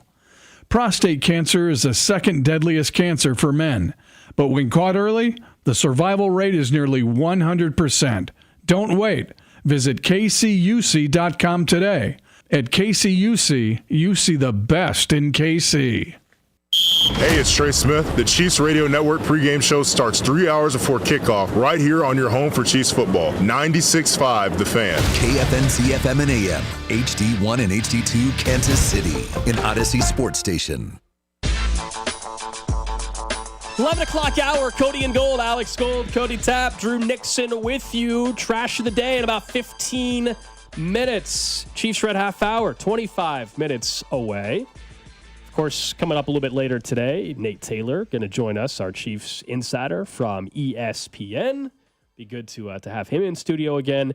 And we appreciate you guys always interacting with us on the Jay's Southland Tow Service. Text line 913-586-7965. I made a list of things from like 2 or 3 weeks ago that I realized we haven't done, that we said, hey, we should do this. And my goal is to make sure we cross these off the list in the next 2 or 3 weeks. Maybe it's during fan club. Number one, not the instant, but what you thought were instant mashed potatoes from Bob Evans. I think they're instant potatoes. We need, that's on the list. Somebody's brought it up a couple times. If you want to add it, Drew, to the bottom of the rundown, we need to have Cody taste the Bob Evans mashed potatoes, okay? Uh-huh. That you had with the picture. Salts? The smelling salts. Those were the top two that I had on the list. And there was a third, and I can't, you guys maybe can, there was something else that we said we need to do, and we just completely was like, we never did it. And it was the seltzers from Mountain Dew or something. Oh, yeah. The Code Red. Now, the I know, Mountain Dew. fan club, obviously, we've got our friends at Jay Rieger now that are part of it as well, but I still want to try the Mountain Dew seltzers. Those were a few things I realized, we mentioned those over the last month or so, and we never did it. And somebody texted in yesterday. They're like, hey, you guys ever going to try those mashed potatoes? It's like, oh, yeah. We did say we would figure that out. So maybe that happens in the next I still think they're not going to be as good as regular mashed potatoes, but if you're telling me they're at least passable compared to an instant mashed potato. Drew had them with his, I think it was grilled chicken or something or whatever the dish was. It's concerning me that I could tell in the photo that they were not. Yeah, and I said, look, and you said, those are instant. And I said, no, you know what, I'll defend them on this. They're not bad for being microwaved, is Correct. all I said. Yes. I didn't say they're the same as red peel, skin potatoes, red skin potatoes or something. No. Yeah. Fair enough. Let's have a conversation that I think most people in the text line have been begging to have, social media has been begging to have, and that I am at least coming around on to a point Now, I will set a deadline for when I will firmly be on your side. Let's talk about Matt Nagy. Because there is one thing that I think is happening that I think is unfair. And then I'll point out some stats that some other people have pointed out as well. The one thing I do not understand is I agree with you that when things are going well, offensive coordinators under Andy Reid are not given much credit for the help that they do for the offense. Mostly people just credit Andy Reid. So that is a disservice to Matt Nagy for when things are going well. But I also do not think it's fair to just be like, well, it's Andy Reid's offense and Matt Nagy has no bearing on it. That is just not true.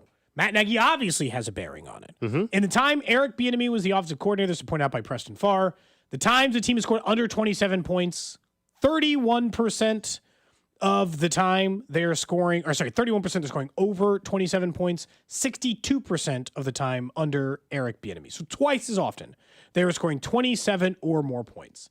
And just a few years ago, they had the number 3 offense in the NFL with MVS and Juju Smith-Schuster as the two teams' leading wide receivers. I would argue Travis Kelce was certainly better during that time, but not like 80% better than he is as a tight end now. So, like, I have seen them be successful. At this point, my issue with Nagy is I think he might be the wrong extra voice in the room.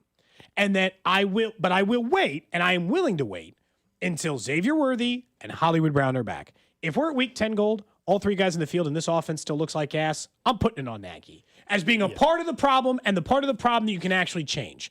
Because at that point, Andy will still be a part of the problem, but I'm not doing anything with Andy. And that's the inevitable part of it. I think with the Matt Nagy conversation that came up last year, right? It's something that I'm glad you acknowledged it, which is true. Anytime something is bad offensively, it's his fault. Anytime it's good, it's Andy Reid's genius. And that's a bad spot to be in. Also, that's just the reality of the situation. I think you're correct that he, of course, is part of the success, and he's also part of the failure when it's failing. No doubt. I mean, you're the OC. You do the game plan all week. You help with personnel groupings. You make suggestions. However, the in-game play calling, and you didn't like this play design or whatever, like that in large part is all Andy Reid. I mean, this is not, you can say, hey, what do you know, radio guy? Mitchell Schwartz, who played with the damn team and obviously was part of those meetings, he said as much, right? Yes. That, hey, this is Andy Reid's offense. So, like, take it from him if you don't want to take it from me. He takes the most ownership. I'm not denying he has to. The numbers are the numbers. I mean, I can't debate the actual numbers, and the fact is the offense production has not been as good since he took over. I'm not debating. And I pointed out a year in which they did not have good weapons and still were a top offense. That is a fact that the numbers aren't as good. I think a lot of nuance is required, though, to explain it. I feel like I can explain a lot of it away. You can call it excuses, or not you, Cody, just in general. You can call it excuses. I think as much as we can say, well, the MVS was part of the wide receiver room a couple years ago, a couple things were different, in my opinion, then. I do think Travis Kelce was a better football player 2 years ago or 3 years ago, whatever it was. So number one, that. Number two, I think offensively, the defenses and the way they're playing them is something that they have not had an answer to. He lays some blame to that. But also, what I'm saying is the acting like nothing changed. Like Matt Nagy took over, Kelce didn't get older, defenses didn't change how they're playing, and all, like acting like it was the exact same thing and like it was this massive drop up because of him. I think that's kind of crazy. I still put, if we're doing the pie chart, and we're only talking about let's call it 4 individuals. Let's call it Brett Veach, Andy Reid, Matt Nagy, Patrick Mahomes, and why the offense is where it is today compared to 3 years ago. I think the biggest chunk of that pie, honestly, is still Andy Reid. I don't know if you agree. Maybe you say it's Veach. I think it's Andy, Veach, then Nagy, then Mahomes, if we're just going there. If I had to put percentages on it. Mahomes is last for me. Yeah, I agree with you there. Yeah. I think Veach is number 2 on that blame game, if you will. I think Andy Reid, I don't know the exact percentage. I didn't think it out. I'm making this up on the fly. Don't worry about it. You're just saying but Andy would have the biggest chunk. Then Matt Nagy, or then Brett Veach, then Matt Nagy. Because if we're going to say the personnel is different, and we both acknowledge that, it is different personnel, well, then why is it different? Now, right this second on September 16th, 2025, I think the first 2 weeks of the offense acting as if, like, well, Matt Nagy had his chance to prove that he can figure it out, and he hasn't, is kind of ludicrous because you don't have Rashee Rice, you don't have Xavier Worthy, and the backfield issue is not him. To me, that's a Brett Veach allotment of resources problem. And although that same Mitchell Schwartz said that their run game is boring and lacks creativity. Yeah. Well, and to me, that's Andy Reid and Andy Heck and Matt Nagy. It's all 3 of those names. This is the issue I currently have with Nagy. Yeah. But again, I I will reserve judgment till around week 10 when Rashee Rice, Hollywood Brown, and Xavier Worthy on the field together. If this offense still looks bad, somebody's head has to roll, and I know it's not going to be Andy's. Yeah, I agree. So, it's going to be Nagy's. And look, I think he would and I know we're going further down the line here. I know we're having a Nagy conversation, but Andy Heck, all the resources, and you can make this argument for other people on staff too, but they have used a top pick on Josh Simmons. Now it's 2 games into his career, so acting like that he should be a finished product now is crazy. But 2 games into his career, Kingsley was a second-round pick a year ago. They got the highest-paid center in football, the highest-paid right guard in football. They got a right tackle that's like the second highest-paid guy on the team this season. Mm-hmm. Andy Heck, you got to make that work, man. Yeah. You got to make that work. Now, the scheme in it being, is the creativity still there? That is absolutely a fair criticism of both Andy Reid and Matt Nagy. Where is that creativity in making it work? But I do think their hands right this second for this year, not the last 3 years. This year, their hands are a bit tied with the situation of Rice and Worthy not being available. They're asking Tyquan Thornton to be their big play threat right now. With all due respect to him, that's kind of a joke. And a healthier Juju a couple of years ago. Because, again, it's easy enough to point out the years in which it was going fine for Kansas City, even considering. Because someone said, well, they had a better running game in that year that you're talking about, Cody, in 20. And they did, I guess. But it's not like they also didn't have a star running back either to that point either. So, it's, you're saying they had a better running game. Well, maybe that was because Eric Bieniemy was better at helping them design run sets. They both had Isaiah Pacheco. 2022 and 2023 are both Isaiah Pacheco. Eric Bieniemy, Matt Nagy. One team scored more points, one team scored less points. I mean, I'll be honest. We can be critical of Nagy, but the EB stuff is absolutely absurd at this point in time. Eric Bieniemy, since he left, and this was not meant to be about him in this segment, but you brought up his name. Eric Bieniemy, since is now a running back coach. He went from being, oh my gosh, I can't believe this guy can't get a head coach. Everybody's out to get him.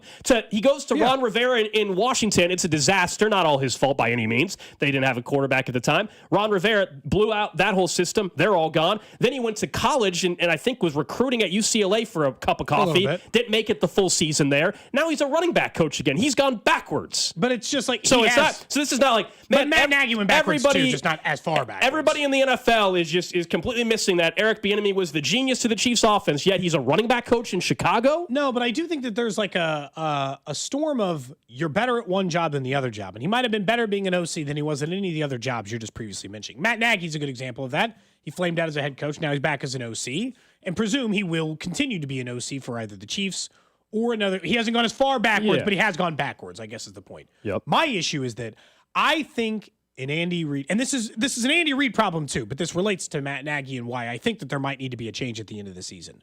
I think Andy Reid has not gotten complacent, but he's got too many people who think exactly like he does as it relates to the offense, and it's not going anywhere as a result of that. If it wasn't Nagy, do you know who I want? Not some other dude on the staff. I want Sean McVay's quarterback coach.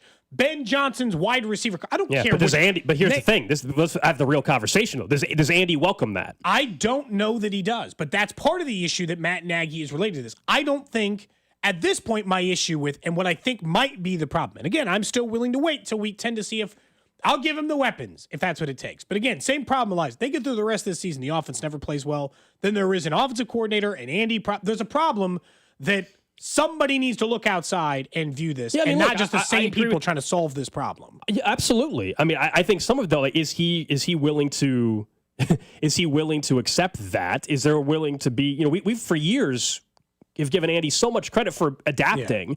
Yeah. He's done it better than any other coach in football. Up until the last couple of years. I mean, before that was the biggest thing is he's been in different organizations. No matter how many young coaches come in the league, he's still a step ahead of them in his creativity. And how much of that still exists? How much of that is still the personnel thing, which gets back to the blame on Brett Veach as well for some of the issues. But usually how all this stuff works in life is it's a bunch of people's fault. It's usually never one person's. I'm just saying none of us are saying it's just Nagy's fault. But for whatever reason, he's the guy that always on social media and stuff gets the brunt of the blame. And I guess that's just the job of being the offensive coordinator. What I agree with this one text in particular, and this is the creativity, both the Nagy and Andy thing. Where's the screen game? It does not exist. It used to be one of the great staples of his offense. Yeah. And you can say, well, they don't have the personnel. Okay, well, then that goes back to... What do you mean, super athletic offensive lineman? That's the personnel. That's Josh Simmons at left tackle right now, by the way. And Kingsley, as questionable as he is athletic. That's genuinely one of the first things you need for a great scheme game is super athletic offensive linemen. That's what the Chiefs possess in spades. And they technically have the running back that fits the mold of Jerick McKinnon, whether he's as good as him or not. Who knows yet? But Brashard Smith They're is not the even guy. trying, though. They're not even, to this point, they don't trust him or whatever. I don't know what the issue is. So, look, there's I think a lot of them, we can all see things that were in the offense a couple years ago that seemingly just aren't even part of it. That's the... I think it's just gotten stale. And Nagy's a part of the staleness. Again, I would never say he bears more blame than Andy Reid, but I don't think he's a voice of let's try different things enough. Yeah. Or Andy's not listening to him enough, which is also a problem. We also know whatever the problem is. What do they always say? What do they always say? Any former coach or any coach on staff. Andy's 51%. Yeah. But you need somebody who can make him listen to you more in the 51, if that's part of the issue. If Eric Bieniemy, but he's the one hiring these guys. You know what I mean? Like, who's going to tell? Like Clark Hunt. No, Brett Veach is not going to tell Andy not to hire somebody. What do you mean, with the 3 Super Bowls in the last 5 years? There's that. But even the only way any of that, if you think that's the issue, that's a Clark Hunt decision only. As far as making him dictating any type of coaching hires, which I don't know if you want that either. By the way, it's not. Brett Veach is not going. Brett Veach is not going to Andy Reid and telling him, "Hey, you need to hire someone different." That's just not the reality of how that whole setup is, especially with the success. It's hard to argue. But let's see the next couple weeks, and specifically if they ever have Brown, Worthy, and Rice. Are they right that that's the offense they thought could be explosive? If they ever get Brown, Rice, and Worthy on the field, and it still is is blah, and can and it's rough to watch, then it's a multiple person problem. But then, I would agree with you. Then we have to have even more of a conversation about who at the end of the season is going to wear it. Yeah, because we know who's not. Mahomes and Andy Reid aren't going anywhere. And Veach, Andy Reid, and so I'll be honest with you. Once you start breaking out the hierarchy of people to blame in the offense, guess who's next on that list? Sure. Just let's do a month ago, our company sent out the flow chart of who's in charge of who, right? Yeah. In the flow chart of responsibilities on an NFL team responsible for making sure the offense doesn't stink, once we get past the 3 people who have the most ultimate job security of all time, Andy Reid, Patrick Mahomes, and Brett Veach, Nagy's next. So I do wonder, though, like it or not, you're the guy. We all agree that Andy Reid's not going to get fired, obviously. He's not going to be the one. But if they if they have all of them healthy and ready to go and they still have issues, then in the offseason they will have to make changes. I understand that, but I think it signifies more about Andy than it does. Nagy will be the blame guy, but it signifies more about Andy Reid and the problems that they're actually having. And it all looks to, I think all of the eyes turn to Andy Reid and say, hey, man, you got all of these guys healthy. You got rid of Nagy. I don't disagree. What is going to, there has to be that. I think there's more, the responsibility falls on Nagy, which is why he'll get fired. But the responsibility to make sure that it all works and comes together is obviously Andy Reid, and more people should pay attention to that if they still have problems, even though they're all together. I don't disagree. And for someone that just got in their car and is saying, hey, what are you guys talking about? Andy Reid has won 3 Super Bowls, all that. We've acknowledged that. That's why in these that's why these conversations, if we were in a city where this team wasn't winning consistently and all that, it's a whole different conversation.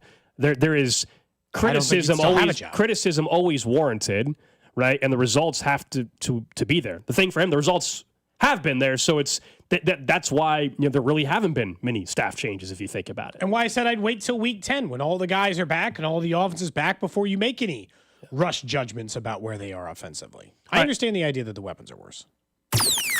Trash of the day.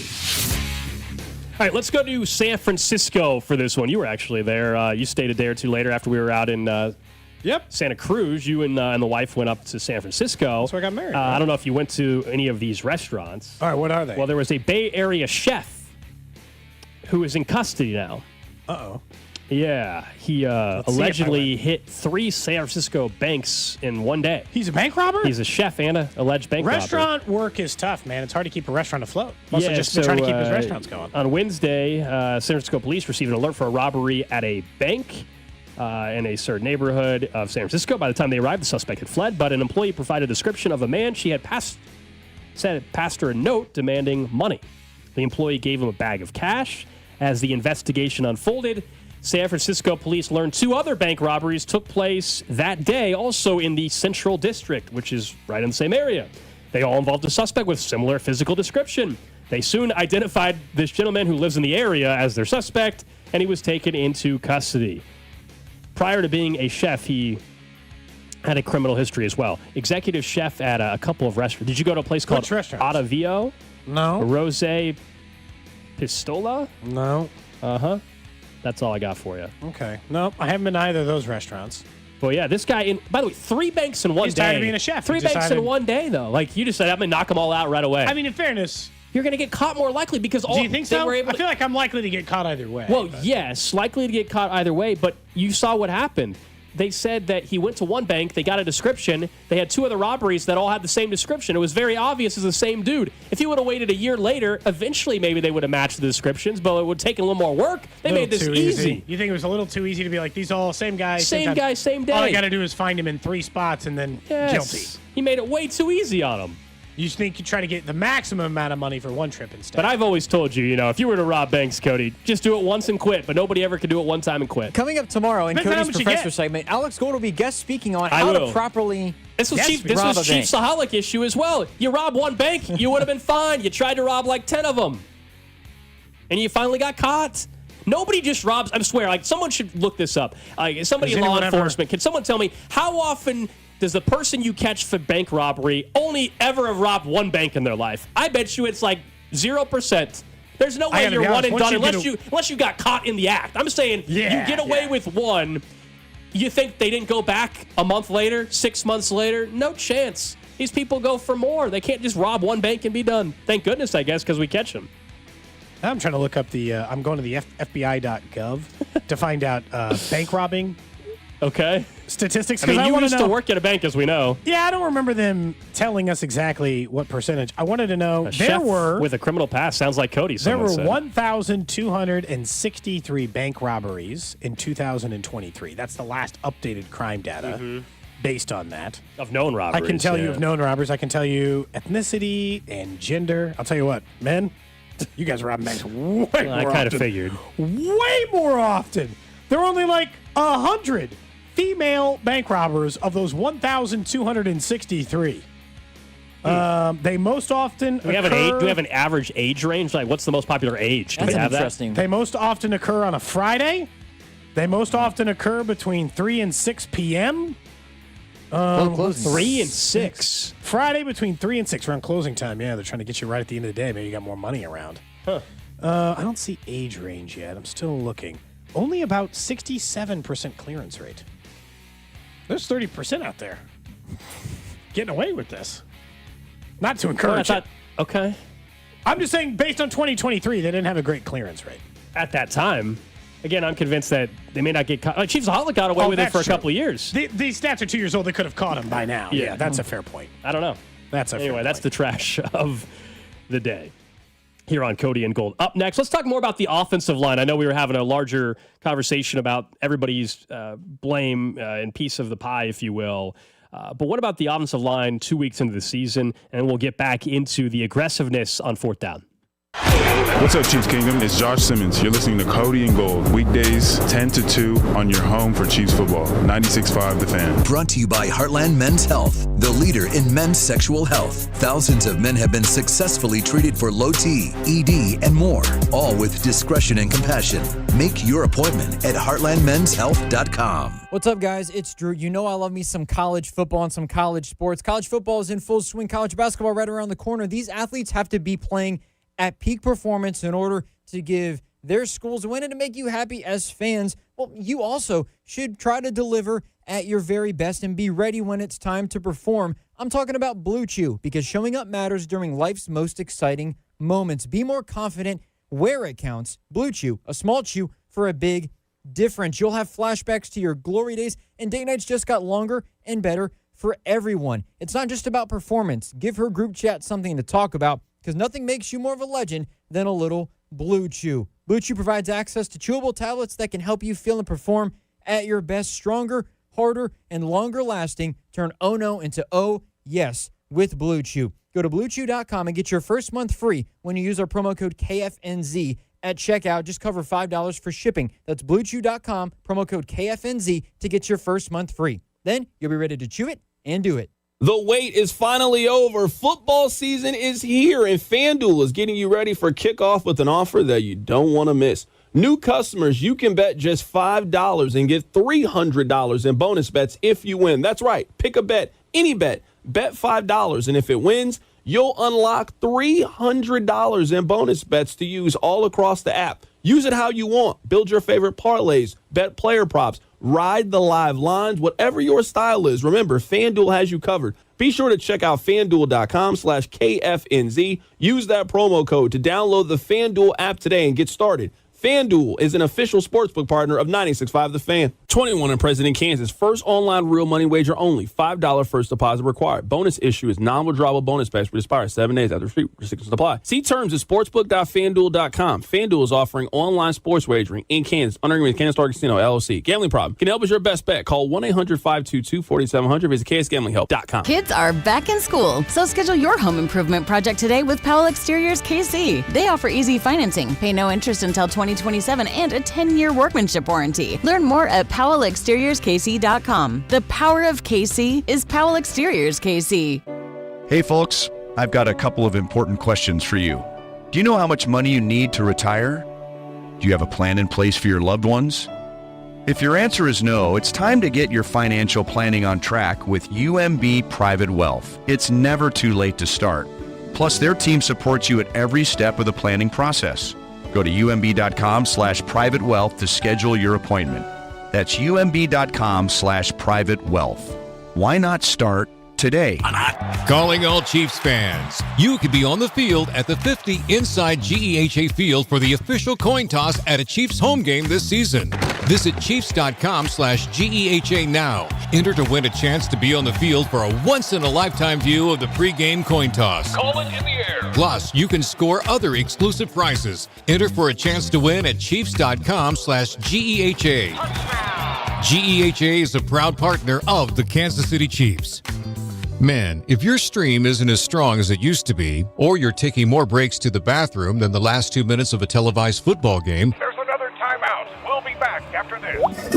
it's time to get checked. An enlarged prostate, or BPH, could be the cause. And Kansas City Urology Care is here to help. Fast answers, trusted care. Don't wait. Come see Kansas City's largest, most experienced, and most advanced urology team. Visit kcuc.com today. At KCUC, you see the best in KC. Need to sell your house in Kansas City but not sure where to start? Selling a home can feel overwhelming, especially if you're facing foreclosure, a divorce, an inherited property you don't want, or just need to move quickly. But you don't have to figure it out alone. Rex Buys KC is here to help. As a local home buyer, I understand the Kansas City market inside and out. My family and I live right here, so I know the neighborhoods, the trends, and the challenges homeowners face. That's why I take a consultative approach, helping you explore your options and find the best path forward. We buy houses in any condition, no need for repairs, no agent commissions, and no hidden fees. You'll receive a fair cash offer with a closing timeline that works for you. Whether that's in as little as 7 days or at your own pace, just a simple, hassle-free process designed around your needs. If you're ready to talk through your options, call me today at 816-330-6000 or visit rexbuyskc.com. Let's find the right solution for you. Rex Buys KC. Local, fair, and focused on you. Surfside Iced Tea and Vodka in Surfside Lemonade and Vodka. Proud partner of the Kansas City Royals. Each can of Surfside is only 100 calories. And the best part, 0 bubbles. Grab it at the Cave or ask for it at your favorite bars and liquor stores.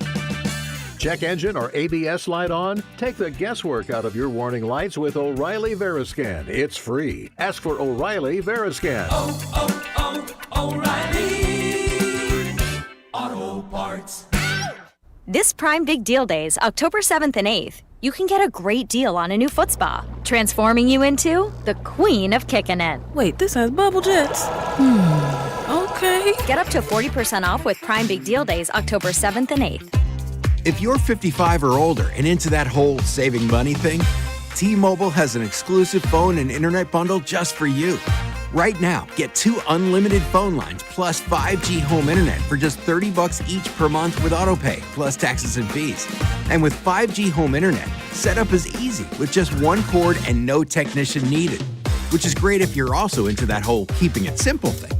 Switch now and experience the best mobile network in the U.S. Visit your local store to start saving. T-Mobile, it's better over here.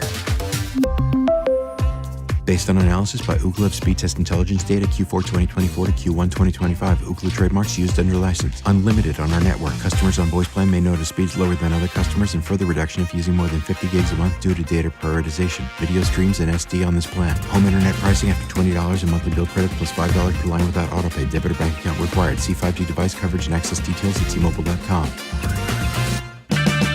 Check engine or ABS light on? Take the guesswork out of your warning lights with O'Reilly Veriscan. It's free. Ask for O'Reilly Veriscan. O'Reilly Auto Parts. This is the story of the one. As a maintenance supervisor at a manufacturing facility, he knows keeping the line up and running is a top priority. That's why he chooses Grainger.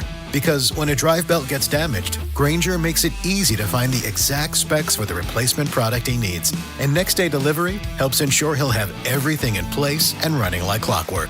Call 1-800-GRAINGER, click Grainger.com, or just stop by. Grainger, for the ones who get it done. Check engine or ABS light on? Take the guesswork out of your warning lights with O'Reilly Veriscan. It's free. Ask for O'Reilly Veriscan. O'Reilly Auto Parts. The technicians you can trust with your house keys. Anthony Plumbing, Heating, Cooling, and Electric. Stay comfortable year-round with fast, reliable service 24/7, even weekends and holidays. Already invested in repairs? Save up to $4,500 on a new HVAC system. Schedule today at AnthonyPHCE.com. You're listening to 96.5 The Fan from the Mission Plumbing, Heating, and Cooling Studios. Welcome in to the Chiefs Red Half Hour. Every day at 11:30 with Cody and Gold on your new home for Chiefs football. 96.5 The Fan. Chiefs Red Half Hour brought to you by All Weather Decks, Kansas City's most respected deck builder. Check them out at allweatherdecks.net. Royals will be in action again tonight. We will talk about them a little bit during what's trending. Also, I will give a shout out real quick that we will get to the Chiefs from the 785. This is pretty cool. Someone says, hey, Cody Gold Drew. My name is Jeff. Love the show. I'm singing the national anthem tonight for the Royals. Want to give me a shout out? Sure, Jeff. Something like that. That's pretty cool. I mean, shout outs in the show starting with I was college. going to say, Jeff. I think we've become a show of shout outs now. I don't know if we like that, but I will don't know say either. this is unique, Jeff. I appreciate it. And I bring it up only because, Jeff, you're a real singer. You know, I appreciate that. I don't know why you gotta say that. Cody has wanted to sing the anthem, and they're never going to allow him to do it, I don't think. You had gone into our boss's office to speak to him on something, and I was sitting out there with Drew, and I said, should I work on a song begging Andy to do a QB sneak? Because I'm tired of it. And I was trying to think of a song, and I didn't have it yet. We'll see. Yeah, I'm intrigued by the possibilities. I was just, spitballing. Should I be considering something like this? That's all. I'm trying to think of some lyrics. Or something to fix the offense, kind of like how we used to do with hitters. Is it time to do a song to fix the Chiefs offense because I'm sick of watching it? When you said, the first thing that popped into my brain when you said a song about the offense, we just talked about Nagy. Like I feel like you're going to try to do a Grease song, Nagy, instead of Sandy. It's going to be about Nagy. There was a suggestion potentially about a certain play as well that Cody had mentioned. Okay. I was like, there might be a way to. We'll see. Let's talk about this offensive line, though, with the Chiefs. It's 2 weeks in. I think early returns continue to be very mixed. I think part of the run game, as much as Pacheco and Hunter getting criticized, so much of this run game is not just scheme, but it's also like, hey, win at the line of scrimmage. Like the fact that you have the best center in football, we're told one of the best guards in football on the right side with Trey Smith, a tackle making as much as he is on the right side. A second-year player in Kingsley is a work in progress. Josh Simmons has only played 2 games, so I'm going to give him a little bit more of a leash, obviously, than everybody else. You have to be able to get a yard. Push enough to where you get a yard. We can talk scheme all we want. At some point, though, it is, do you win at the line of scrimmage enough to give your running back an opportunity to get a freaking yard, not a 10-yard run, a yard. Singular. So when watching the game, and you had a different vantage point than me, sometimes the TV broadcast, I miss stuff when I'm not there, right? Yeah. Or when I am there, I should say, and I wasn't watching on TV. I was at Arrowhead. So you tell me if I'm wrong. From above, it sure looked like with Kingsley through 2 weeks, when he has a really good rep, he dominates. He's still very physical. Right, he dominates. The problem is when he gets beat or misses or something, it's brutal. He gets beat. It's all or nothing with Kingsley right now. It seems like whenever he's out there playing, which at times you're like, wow, okay, I can see why they like the kid. All right. And then other times like, oh gosh, get Mike Caliendo in there. It's not consistent at all. I will say, much like the defense, and we didn't give them there was I think, noticeable improvement from week 1 to week 2. If you ask me where the offensive line is, do I think it's perfect and I feel great in it? No. Do I feel better about it than I did after week 1? Yes. Because Kingsley held up. Now, Jalen Carter was holding his wrist the entire game, admittedly. He held up better against that Philly defensive line than I was anticipating.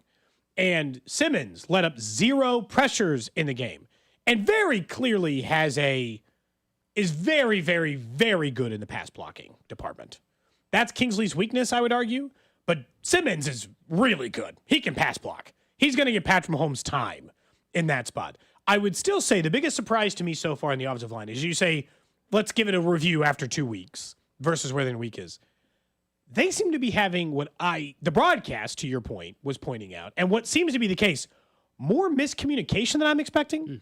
On that 4th and 1, it looks like 2 people are trying to block one way and someone's trying to block the other. And is that happening on the left side or the right side? Because on the left side, I will understand it slightly. You've got a new guy at left tackle and a new guy at left guard. The right side, though, the combination, and I'll include Creed on left and right side, obviously, he's the center. The right side, that is Creed, Trey Smith, Jawan Taylor. There's no excuse there. Yeah.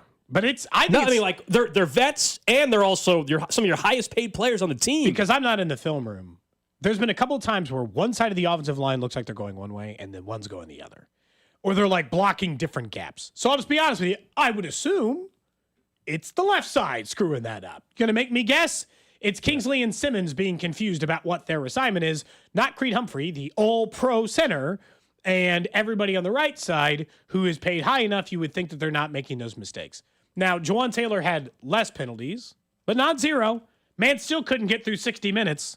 It was fourth quarter, halfway through, still got held for a holding penalty. So he couldn't quite make it the whole way, Gold, but did slightly better in that area. Didn't have any false starts that were of note. I would say week 1, I would have given the offensive line a D. D, or, I don't know, C-, right? D+, C- for their effort. A lot of mistakes. Kingsley got blown up a couple of times. Khalil Mack walked through his ass on a snap. Multiple guys made mistakes. Creed skipped that ball on a weird one. So they just had a bad day. I'd say D+, C-.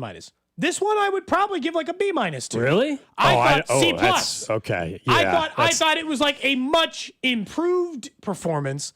By no means their best performance, but I thought it was improved. Yes, week 1 would have been like a D for sure, and this so I'm just grading slightly better in both. But yeah, Professor Tapp, I would easy grader. I would say it was a C to C- performance still overall for the entire line. When you cannot. And I understand what the Eagles' front is. We saw it in the Super Bowl. They did not get as dominated, obviously, as they did in that game. Jalen Carter still existed. I totally get it, but the offensive line has not shown this year, it was an issue last year too, that they can win at the line of scrimmage enough for you to be able to get a yard on a 4th and 1. We can talk about play design all we want and run scheme and all they want. They didn't on that one, but they are 5 for 6 on 4th. So they're doing now. That means they're having to get to 4th, which is not getting on 3rd. We're mainly just talking about run stuff. We're not even getting into the pass protection stuff where Patrick Mahomes still, now it wasn't Jalen Hurts 2.11 seconds getting the ball out or having to get the ball out.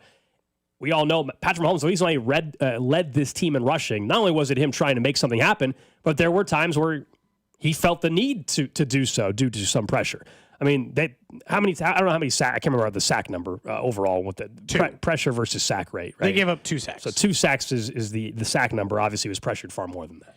Patrick Mahomes has and look, if you're just looking for advanced stats to back up I think they've done okay or not as bad as you think. Yeah. Patrick Mahomes has the 8th best currently pressure time from snap.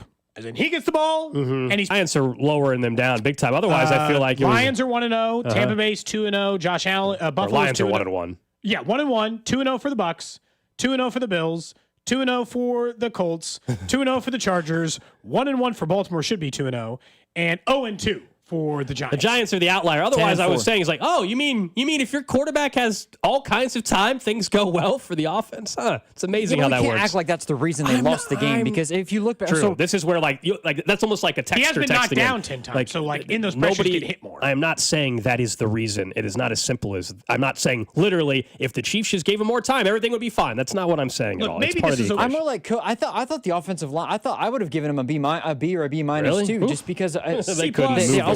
They also... 3 of the offensive linemen had three of the highest grades on offense. That says more about the playmakers on offense. Which is why I think that Mahomes had to run more, is because the offensive line they weren't bad, but it was nobody could get open. Just the same as it was in week 1 where Patrick just had to do his thing. This is where I kind of agree that this might be a wide receiver stat goal. The idea that the offensive line played worse and he didn't complete the passes.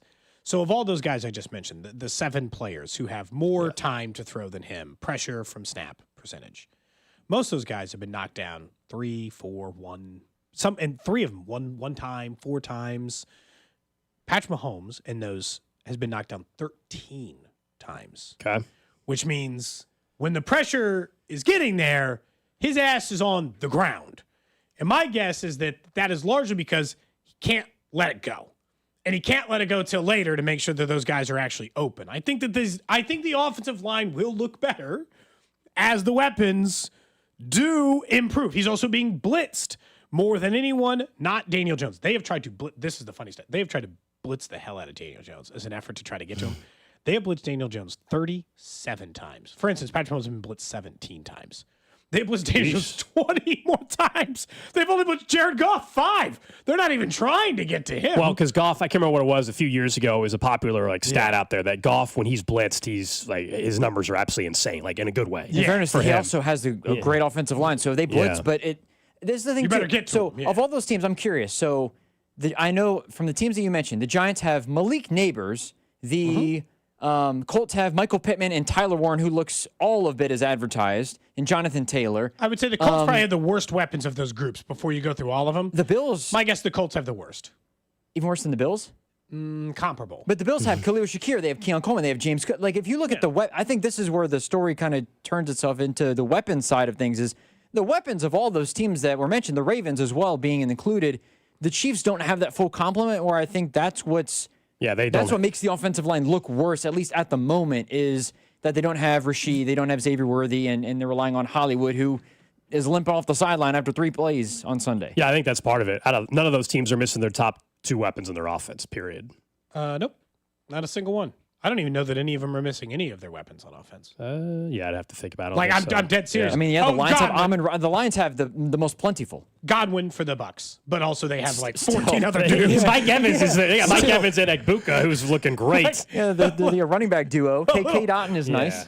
Bucky Irving and Rashad White. What I would do to have either of them in the backfield? My goodness. I so badly want them to have a running Although I really think a lot of the as much as I agree that the vision for Pacheco is a problem.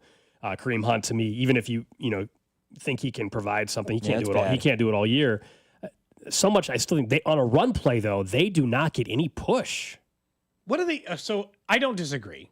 But he's also missed. I watched 3 runs where he just ran into the back of a guard. Yes, there is place where it doesn't look like he got any push because he went 1 yard, but he could have had at least 3 or 4.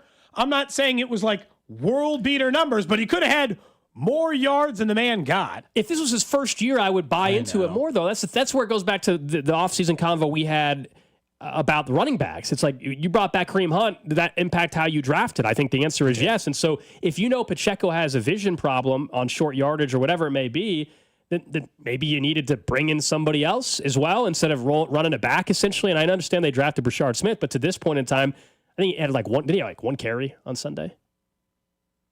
Yeah. Something like that. I would give. I mean, this goes back to the Matt Nagy. Give it a try. If we are 8 weeks into this and there's still no run game, you want to explain to me the harm in giving Rashard Smith? Right. If every carry is 3 yards a carry, I'm pretty sure he can do that. So, like, if there is no run game to speak of, then there is no harm in giving somebody else a shot in the running game, will be my argument. But again, I'll wait for the full complement of weapons to come in there. Plus, they're stuck in a spot where they're going for fourth more, and Andy Reid can say that they're not going for fourth more. I genuinely think, this was Andy Reid, he was asked about whether or not they're going for more. To be clear, I know statistically they are going for it more. Yeah, we've always been one of the top teams in the league to go for it on fourth down. So I've done that for years. So anyways, I'd tell you no. It's not true. I looked it up. They are regularly in the 20s of percentage of teams.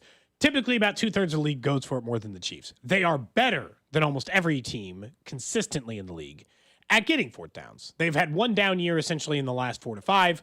Other than that, they've ranked somewhere near the top 5 to 7 in converting fourth downs. So they are better at doing it than anybody. Yeah. They do not go for it more than anyone. They are actively going for it more than they ever have under Andy Reid. And I like that. And I do. I hope it lasts all year. I hope I hope they are so successful because I know why they're doing it now. They're not doing it now because Andy Reid woke up, a month ago and decided, you know what? I'm aggressive now. I go for it. They've been able to get away with it because they got Patrick Mahomes. They're always leading. They can get in a fourth quarter situation and just win. That's not happening, so they feel the pressure to go for it. And I'm just telling you right now, I seriously doubt I could find a single instance in which Andy Reid went for a 4th and 1 in the 30-yard territory, in his own territory, any time in the last 5 years. I don't think I can find a single instance. And he did it because he knew his offense needed it. Yeah. And I hope it sticks, is the truth. Yeah, I had no issue with the decision. We can, there's a difference between disagreeing with the decision and you didn't like the execution. Any time a fourth down fails, nobody likes that. But I had no problem with the decision on the 4th and 1 and inside their own territory right out of the gate to do that. That goes back to execution on the run game and everything that we already discussed a few minutes ago. But yeah, they converted at a high rate. This is not a team that typically is in the top 5 or anything like that in terms of attempts on fourth down. But they're not there. And so I think when you have an offense that's struggling the way they are, you're trying to get some momentum. You're trying to sustain a drive. You know that right now you're not probably confident in your offense going out there and getting anywhere near 28 or 30 points. And so you need to make sure that you don't miss a possession because you're not playing catch up. This is not the offense that can play catch up anymore as it currently is constructed. At least not for the next month, most until Worthy, Rice, and Brown, if we ever see them all three on the field at the same time. Until that happens, they probably don't have a shot. It's amazing. Like the Chargers game, they did come back from a deficit almost, but of course they made too many mistakes in that game, and that was when the defense wasn't playing well.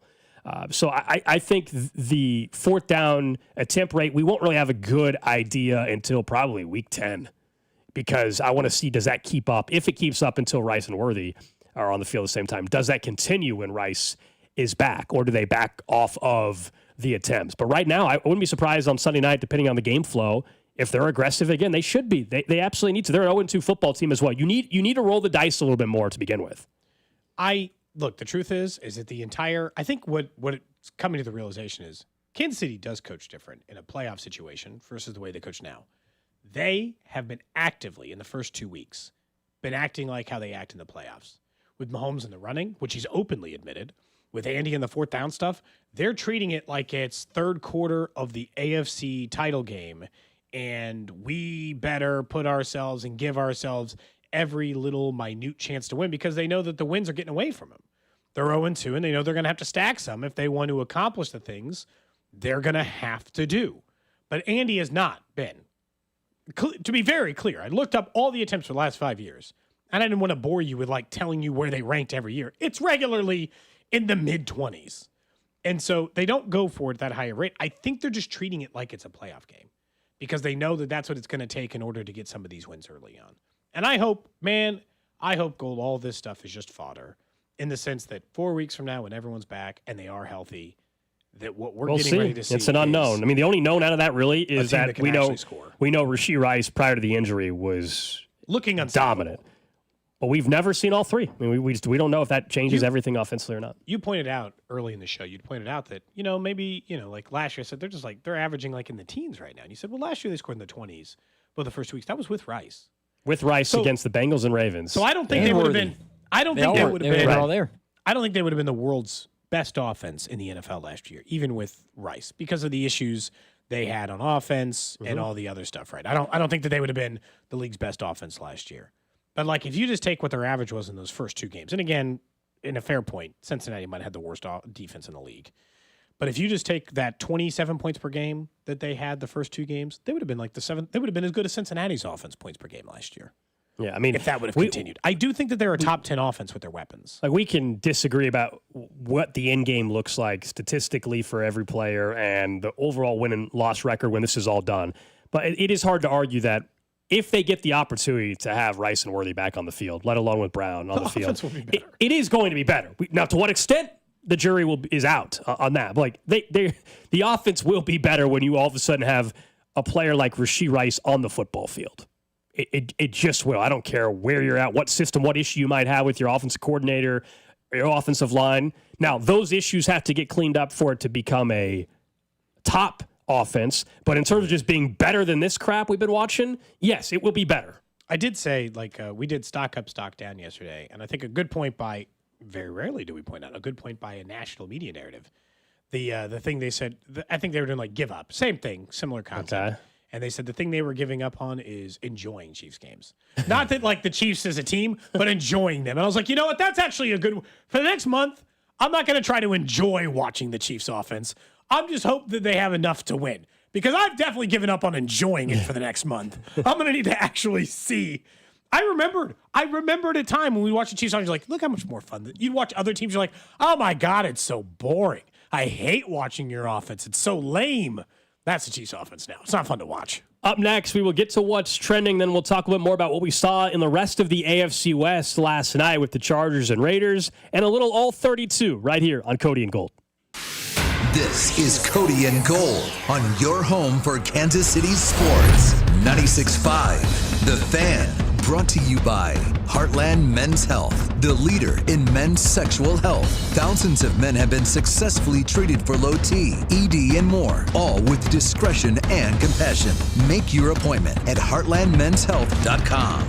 Every NFL Thursday is your chance to hit the jackpot on FanDuel, because with FanDuel's Thursday touchdown jackpot, you can win a share of $2 million in bonus bets each week.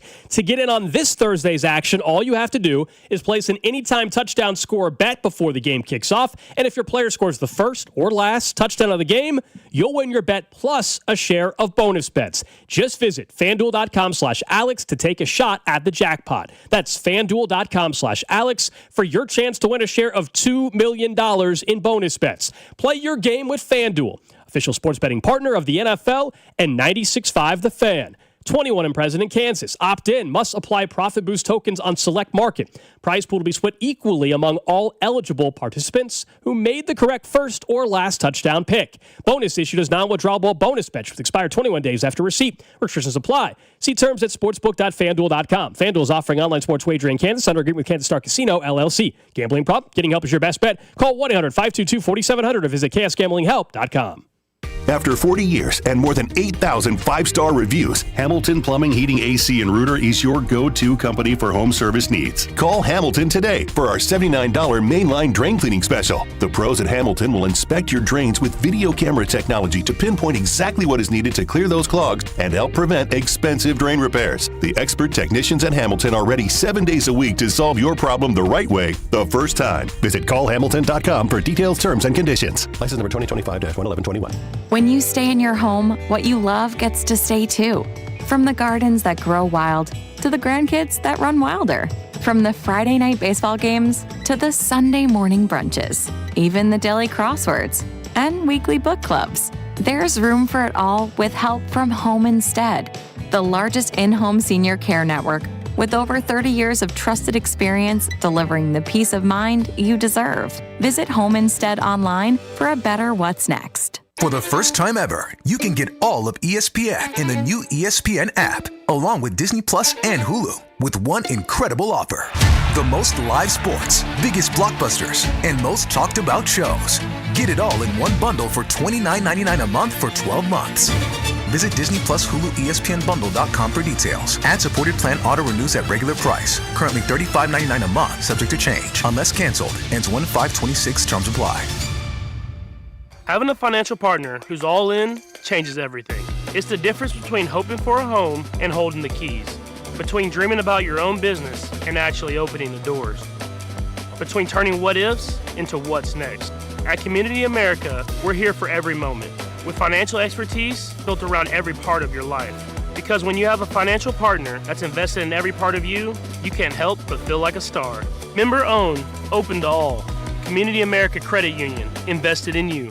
I'm McCall with Lee Summit Subaru, and it's time to make a big deal out of nothing. Announcing Lee Summit Subaru's 0% event. Up to 0% financing on select 2025 Subaru models for 72 months. And we have the largest selection of Subaru certified vehicles in Kansas City, starting as low as 1.9% for 72 months. 0% event and a lifetime warranty. Fall in love with driving again at Lee Summit Subaru. Based on January 2025 through June 2025 Kansas City inventory listings. Hi, I'm Sam Silvio with M. Shamas Brazilian Grill in the village of Burlington Creek. Holidays will be here before you know it, and M. Shamas is ready to get a jingle from you. From our all-you-can-eat hot and cold gourmet salad bar to our 12 cuts of beef, lamb, pork, or chicken. Go to mshamas.com to order our famous Brazilian glazed holiday hams in advance, or set a holiday party date for a table of 1 to a party of 100. Go to mshamas.com and discover the joy of dining. I'm still going for it, even with higher stroke risk from atrial fibrillation, and a regular heartbeat not caused by a heart valve problem. Over a 3-year study, Eliquis apixaban tablets reduced stroke risk better than warfarin, and over 97% of Eliquis patients did not experience a stroke. A first stroke occurred in 2.9% of warfarin patients versus 2.3% of Eliquis patients. Don't stop prescription Eliquis without asking your doctor. Stroke risk may increase. Eliquis can cause serious and potentially fatal bleeding. Don't take if you have an artificial heart valve, abnormal bleeding, or antiphospholipid syndrome. While taking, you may bruise more easily or bleed longer. A spinal injection increases blood clot risk, which may cause paralysis. Get medical help right away for unexpected bleeding or bruising, or back pain, tingling, numbness, muscle weakness, or incontinence. Aspirin products, NSAIDs, SSRIs, SNRIs, and blood thinners increase bleeding risk. Tell your doctor about planned medical or dental procedures. Learn more at Eliquis.com or call 1-855-ELIQUIS. It's O-Rewards Member Appreciation Month at O'Reilly Auto Parts. Up to $100 in bonus rewards available at O'Reilly Auto Parts. O'Reilly Auto Parts. This is the story of the one. As a maintenance supervisor at a manufacturing facility, he knows keeping the line up and running is a top priority. That's why he chooses Grainger. Because when a drive belt gets damaged, Grainger makes it easy to find the exact specs for the replacement product he needs. And next day delivery helps ensure he'll have everything in place and running like clockwork. Call 1-800-GRAINGER, click Grainger.com, or just stop by. Grainger, for the ones who get it done. It's O-Rewards Member Appreciation Month at O'Reilly Auto Parts. Up to $100 in bonus rewards available at O'Reilly Auto Parts. O'Reilly Auto Parts. Listen to the Chiefs and Giants on Sunday night with pregame starting at 4, kickoff at 7:20 with Mitch, Danon, and Kling. Right here on your home for Chiefs football. 96.5 The Fan, KFNC FM and AM, HD1 and HD2 Kansas City, in Odyssey Sports Station. What's trending? Number one on What's Trending, the Royals are back at it tonight. A homestand begins with the Seattle Mariners. Michael Wacha on the bump, 6:40. First pitch, Vern's on Deck show at 5:30 here on 96.5 The Fan. Unfortunately, this was a series that weeks and weeks ago we were hoping was going to just be one of the big headlines in Kansas City all week long. It just did not pan out that way with the Royals' performance.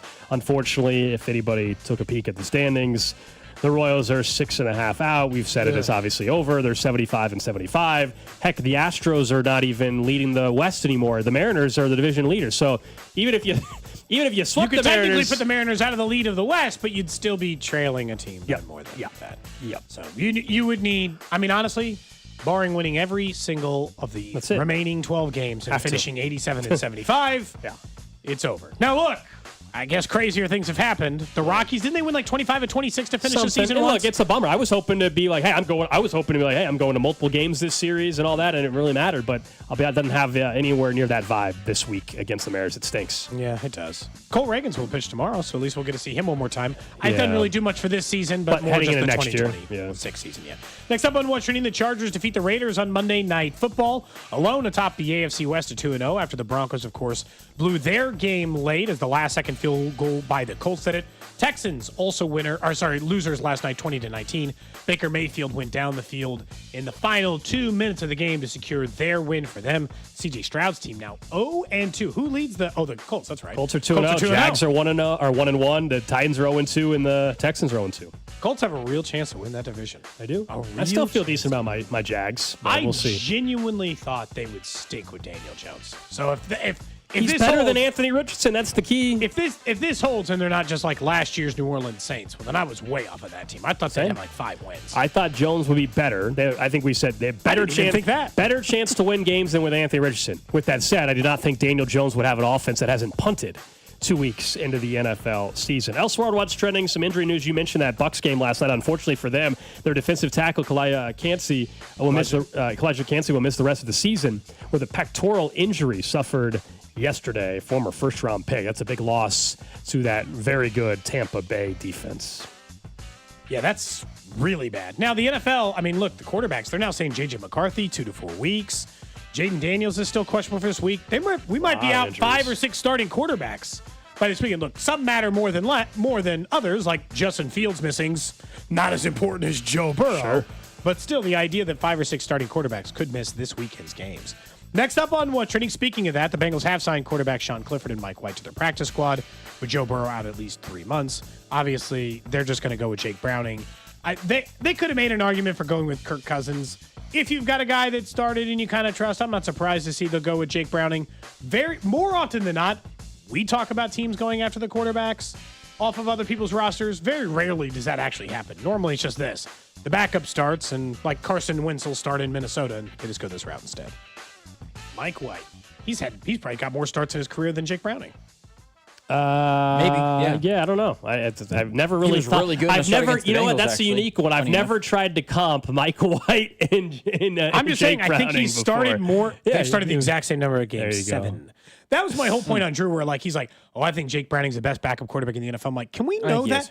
Can we? I don't. I actually just assume the best backup quarterback in the NFL is the guy who has started like 60 games. Carson Wentz might end up being the better backup. Not the guy who has started. Not the guy who started 7. I just don't think I know if Jake Browning's any good or not. He has started 7 career games. I bet his stats aren't even that far up probably from Mike White. Well, Chase and Higgins. It helps having Jamar and T. There was one game Mike White ironically played as a backup against the Bengals and threw for 450 on that defense. I think that was 2 or 3 years ago. Jeez. Man, you guys gave up 450 to Mike White? Dang. That was the year they lost to the Chiefs in the AFC title game. Don't forget, on Tuesdays, our lunch partner here on Cody and Gold. Gold give you a chance to reel in a deal every Tuesday at Pearl Tavern in Lee Summit. $2.50 fish and shrimp tacos, $5 house margaritas made with premium Jose Cuervo silver, and from 3 to close in the bar only at Pearl Tavern. Summit Hospitality Group, proud partner here on Cody and Gold. You said you've been over at Pearl Tavern a few times. I have. It's very, very good. Yes, I have been over that way. It's kind of in like Dusty's neck of the woods. Okay. But very good. Very good. You like mispronounced your own name? I know. So confusing. I know. I was confused myself. I was very confused myself. Lots of people pronounce like different people. I was like, how'd you mispronounce your own name? I was speaking too fast. I was talking too quick. Gould. I was like, am I going to let this go? I was trying to sound like, that's just like a weird one. Yeah. It'd be like me saying Corey and Gold. Be like I know my name. Well, Corey is not the same as what I did. Yeah, Gold and Gould is a slip of the tongue. Yeah. Saying Cody versus Corey is completely off. You added an R in there. It's a different. It'd be like me saying Coldy, maybe. Sure. Just adding a letter or something. Yeah. Yes. That's all. Someone says you got to get the fried lobster tail of Pearl. Ooh, that sounds good. There you go. Oh, I mean, I'm not interested. We will get to all 32 here in about 7 minutes or so, but let's talk more about the Chargers and Raiders last night. It's hard to argue. The Chargers look really impressive 2 games into the season. So far, they're the best team in the division. That might not hold. No doubt. At the moment. They're 2-0. They've already got 2 division wins. They have a 3rd division game in a row coming up. Interesting Weird schedule quirk. Yep. The Broncos on Sunday and a chance to get to 3-0 in the division right out of the gate. What's been impressive for me about them, not only Justin Herbert's play, but so far, 2 games in, Quentin Johnston, who was a top pick a couple years ago, looks like a completely different wide receiver. Like, highly thought of out of TCU, really trended towards being a bust. And 2 games in, small sample size, he's got like 150 yards and 3 touchdowns, including a 60-yarder last night. He got the Chiefs, obviously, in the opener as well a couple of times. If all of a sudden to go with McConkey, he turns into the receiver they thought they drafted a couple years ago, that's a problem. So far to this point, Justin Herbert has been perfect. He was a very limited interception guy last year anyway. He only threw 3, which was the best in the NFL for a regular starter, which is a 0.6% interception rate. He did not throw for a ton of yards or a ton of touchdowns, but he limited the damage. So far this year, he is completing 72% of his passes. He is averaging 225 yards or 250 yards a game. He has 5 touchdowns and no picks. It is hard to imagine. And their defense has been one of the best in the NFL. So to this point, they have played as good as anyone in the league. One of their games is tough, I would argue, against the Chiefs. One of their games is not tough. I don't take the Raiders serious and never will. At least while it's, I don't know. Well, it was his birthday yesterday. How old's Pete Carroll? 70? Oh, I don't know. I did see that it was, or maybe it was the day before. He was still chomping on the gum and running 74. up and down the sideline. 74 years old. As long as it's Geno Smith and Pete Carroll, it's hard to think that they're going to be a serious competitor. But it is impossible to ignore for all the years. And this is the thing I hate about it. Some pundit's going to be like, see, I told you. And they would have been wrong on the Chargers 5 other times in a row. I genuinely think, I'm not saying it's a Chargers year. I'm not predicting them to be a Super Bowl contending team yet. I think they got to earn that right more than just getting past it. Win a playoff, get to a divisional round. The division's real, though, for them, man. But The the division very is real. very real for them, and they look like a very tough out. Very tough. They look to be one of the more balanced teams in the NFL between offense and defense. So barring some major injury, they're a problem. I don't think there's any other way to view it. If the Chiefs do win the division this year again, it will be down to the wire. I think that's safe to say at this point, don't you?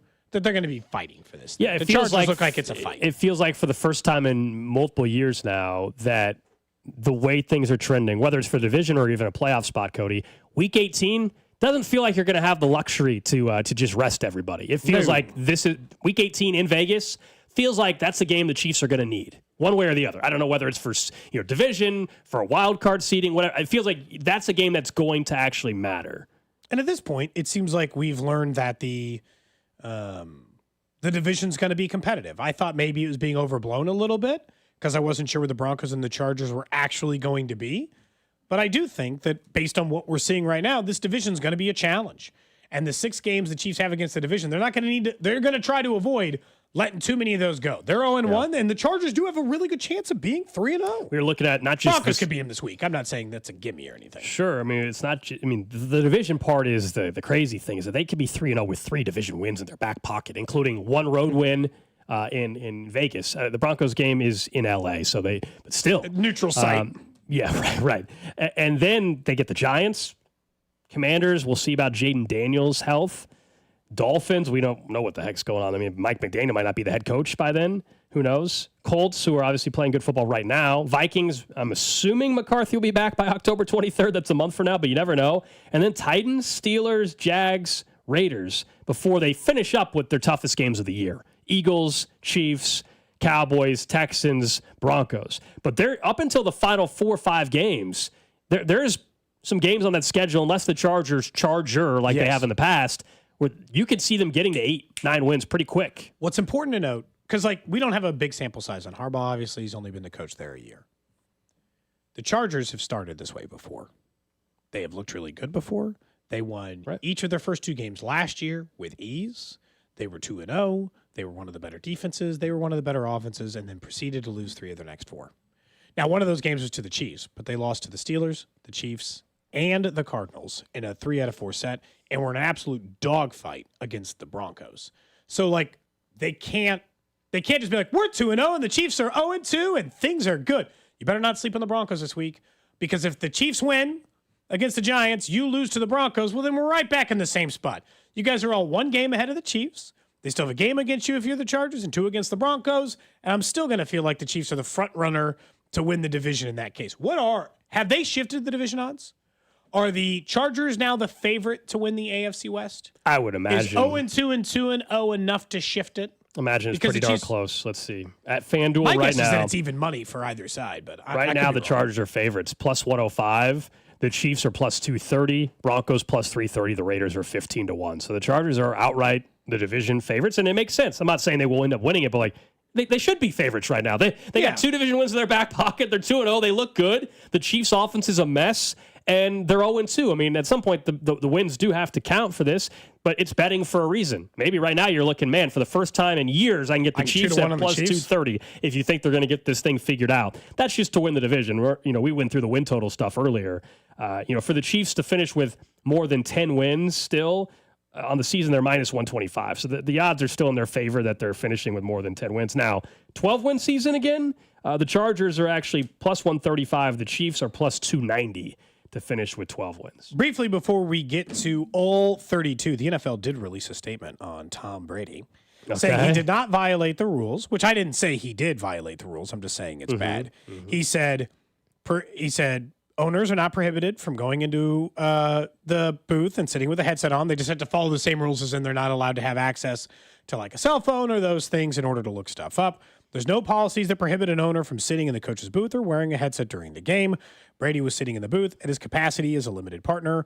All personnel sitting in the booth must abide by the normal rules. They did also say that he is still prohibited from going to a team facility. He has to attend those production meetings via Zoom. And this little cop-out, in my opinion, which was, it is up to the teams for what they tell Tom Brady in those meetings. It is. It is. This goes back to what I was saying. Like Matt Nagy can't sit in the meeting and decide. I still think he's being given an advantage that other people aren't. Yeah, we don't need to go to the whole convo again. I'll just say it again. Like, I agree the optics are really bad for it. I would still say if Andy Reid, Matt Nagy, or pick any other team's offensive personnel was concerned that Tom Brady was truly getting a massive advantage, I think we would have heard about it even more. I also don't think, it's not the game week stuff. Like that's the thing. Like I don't think that's what you should be is concerned about. I think it's more concerning in those meetings. He's building even more relationships with guys that eventually in 3 years they might want to hire as the next head coach of the Las Vegas Raiders or something. That's to me the personnel problem, not the individual game week that he's going to go call up, Pete Carroll. Hey, you won't believe what Andy told me. You know what they do? They can't run the football, so they're gonna pass more this week. I mean, I think if a team did tell him that, he absolutely would tell Pete Carroll that. He's meeting with Chip Kelly 3 days a week. Yeah. He's not just going off his own vibes and not using information. If he's learned anything. To that point, I just don't think he's picking up anything. If I were a team, and you might not be wrong. My argument would be, well, then Nagy should get to sit in it too. Like, if you don't think there's, or Spags, if you think there's nothing to gain in it, that when whatever broadcast that Tom Brady gets to sit in for the production meeting for the Bears game this week, Spags also gets to sit in it. He gets to sit in and listen to the same things Tom Brady does. He gets to be on the little Zoom call, turn his camera off, turn his mic off, and sit in and listen to the same stuff Tom is. The truth is, if I were an organization, I would just be incredibly combative. Or just tell him nothing. Like, Tom, I got nothing for you. Hey, coach, I was asking, pass. Next question. Like, what do you got? I'm not giving you I just don't anything. think telling Tom Brady, because this is what happens sometimes in those meetings, it sounds like, telling Tom Brady, hey, we think we got an opportunity to take advantage of this, okay? Telling Tom Brady that when he's about to call an Eagles game does nothing for the Raiders 3 weeks from now. It doesn't. Like, I just don't buy that. It does, Cody. I see it's applied learning of what the NFL is doing and what teams are doing. We're acting like these guys are idiots, though. We're acting like these guys are stupid and have no clue about any team without possibly going to a production meeting. I just think it's still an advantage other teams aren't given. That's what it really boils down to me. Yeah, They're being given preferential treatment versus other teams. But they did make a statement on it, obviously, because it was becoming a national story yesterday. Let's get to all 32. All right. We just got done talking about the Chargers and the Raiders and kind of leans into this a little bit more. If the Chiefs don't win the division, gave you the odds. If they don't win the division, the head coach of whoever that team is, whether it's Harbaugh or Sean Payton, that should be the coach of the year. Now, I understand that Shane Steichen, if the Colts win 13 games or something, he probably should and will be the head coach. Heck, if they win 11 games, Shane Steichen might be the coach of the year. But if you are that coach that ends the 9-year run of the Chiefs and you win it by winning 12-plus games to do so, then Harbaugh should be coach of the year. He's 10-1 right now, actually. He's got the second best odds. Sean Payton is 30-1. So Harbaugh has the better path. We just got done talking about their scenario. So did Tony Sperano win it the year that he knocked off the Patriots? I do not know. In fairness, Tom Brady got hurt for the year, so maybe that. I'm not sure. I'm just saying, whoever, if in fact it happens this year, where the Chargers win the division, Harbaugh should be coach of the year. I don't think that's unfair.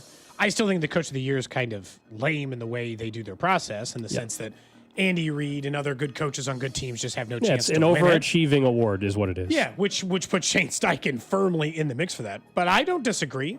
This would be the only chance I think Harbaugh should get a chance to win it, based on the same criteria, in the sense that you're supposed to have one of the better quarterbacks in the NFL. I can't just be handing it to you. But if you knock off the dynasty from doing the thing they've done for a decade straight, sure.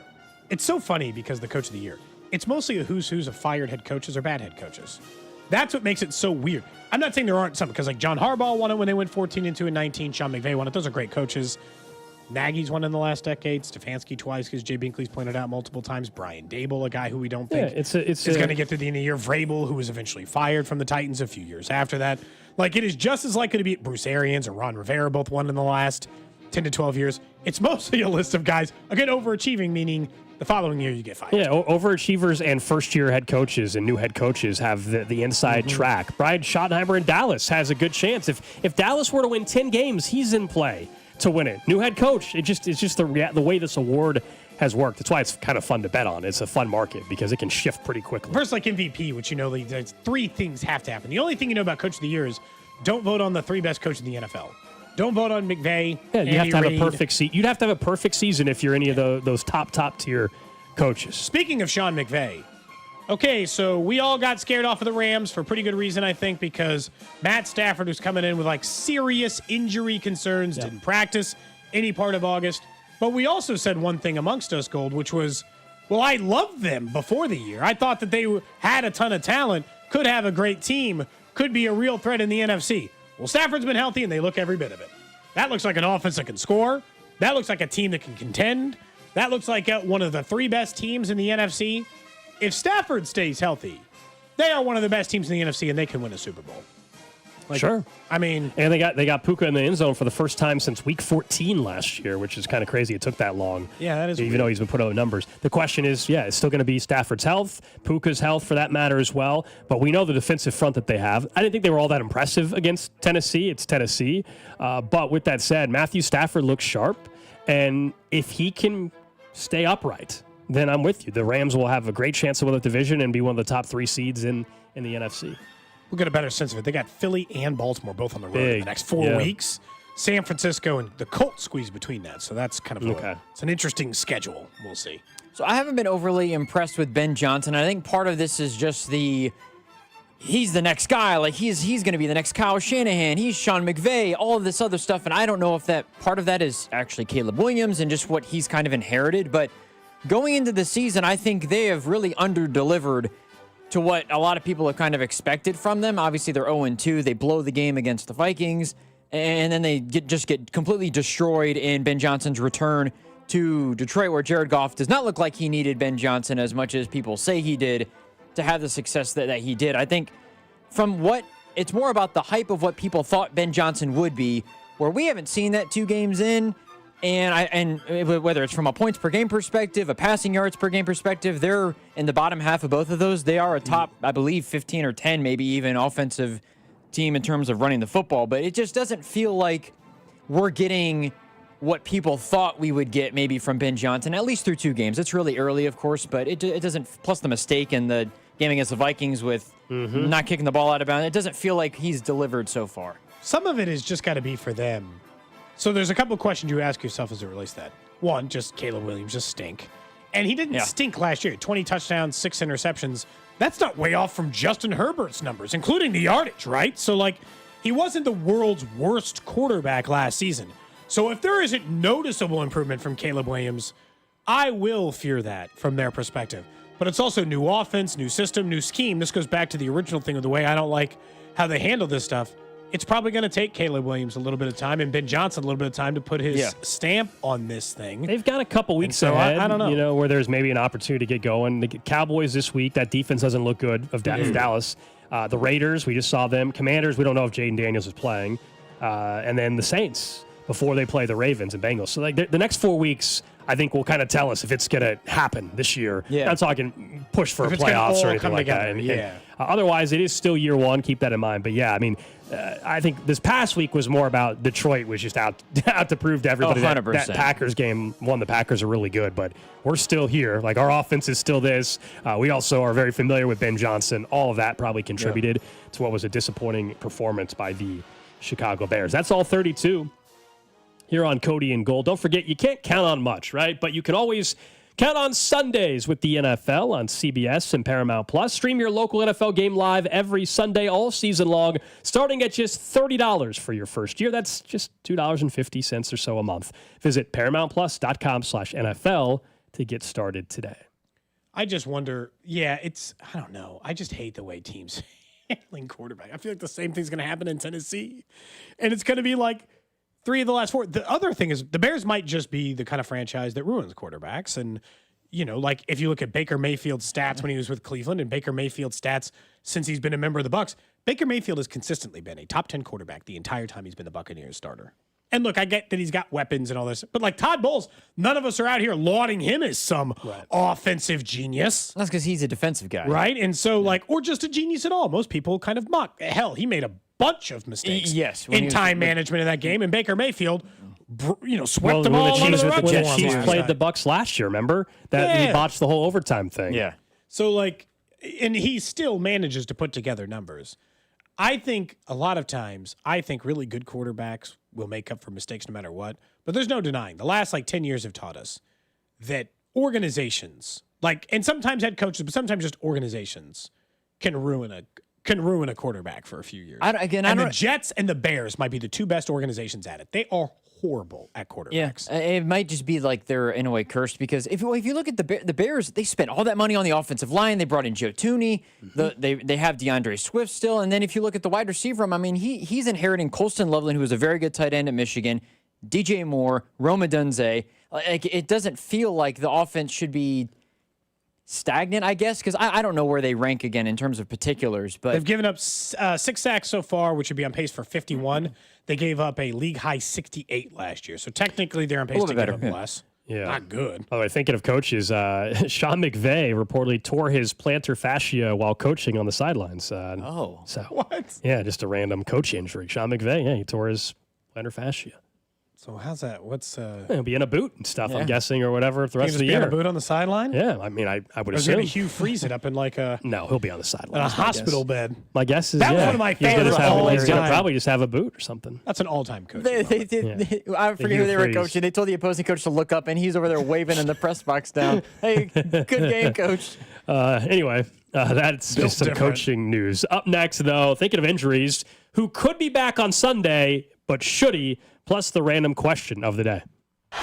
What's up, Chiefs Kingdom? It's Trey Smith. You're listening to Cody and Gold weekdays 10 to 2 on your home for Chiefs football. 96.5 The Fan. Brought to you by Heartland Men's Health, the leader in men's sexual health. Thousands of men have been successfully treated for low T, ED, and more, all with discretion and compassion. Make your appointment at heartlandmenshealth.com. When you're talking about your health, you are also looking for convenience. Man, if you're tired of not feeling like you've got the normal energy, that your sex drive isn't the same as before, all of these things can be a sign of low testosterone. And over at Synergen X and Low T Center, they have clinics conveniently located around town for you.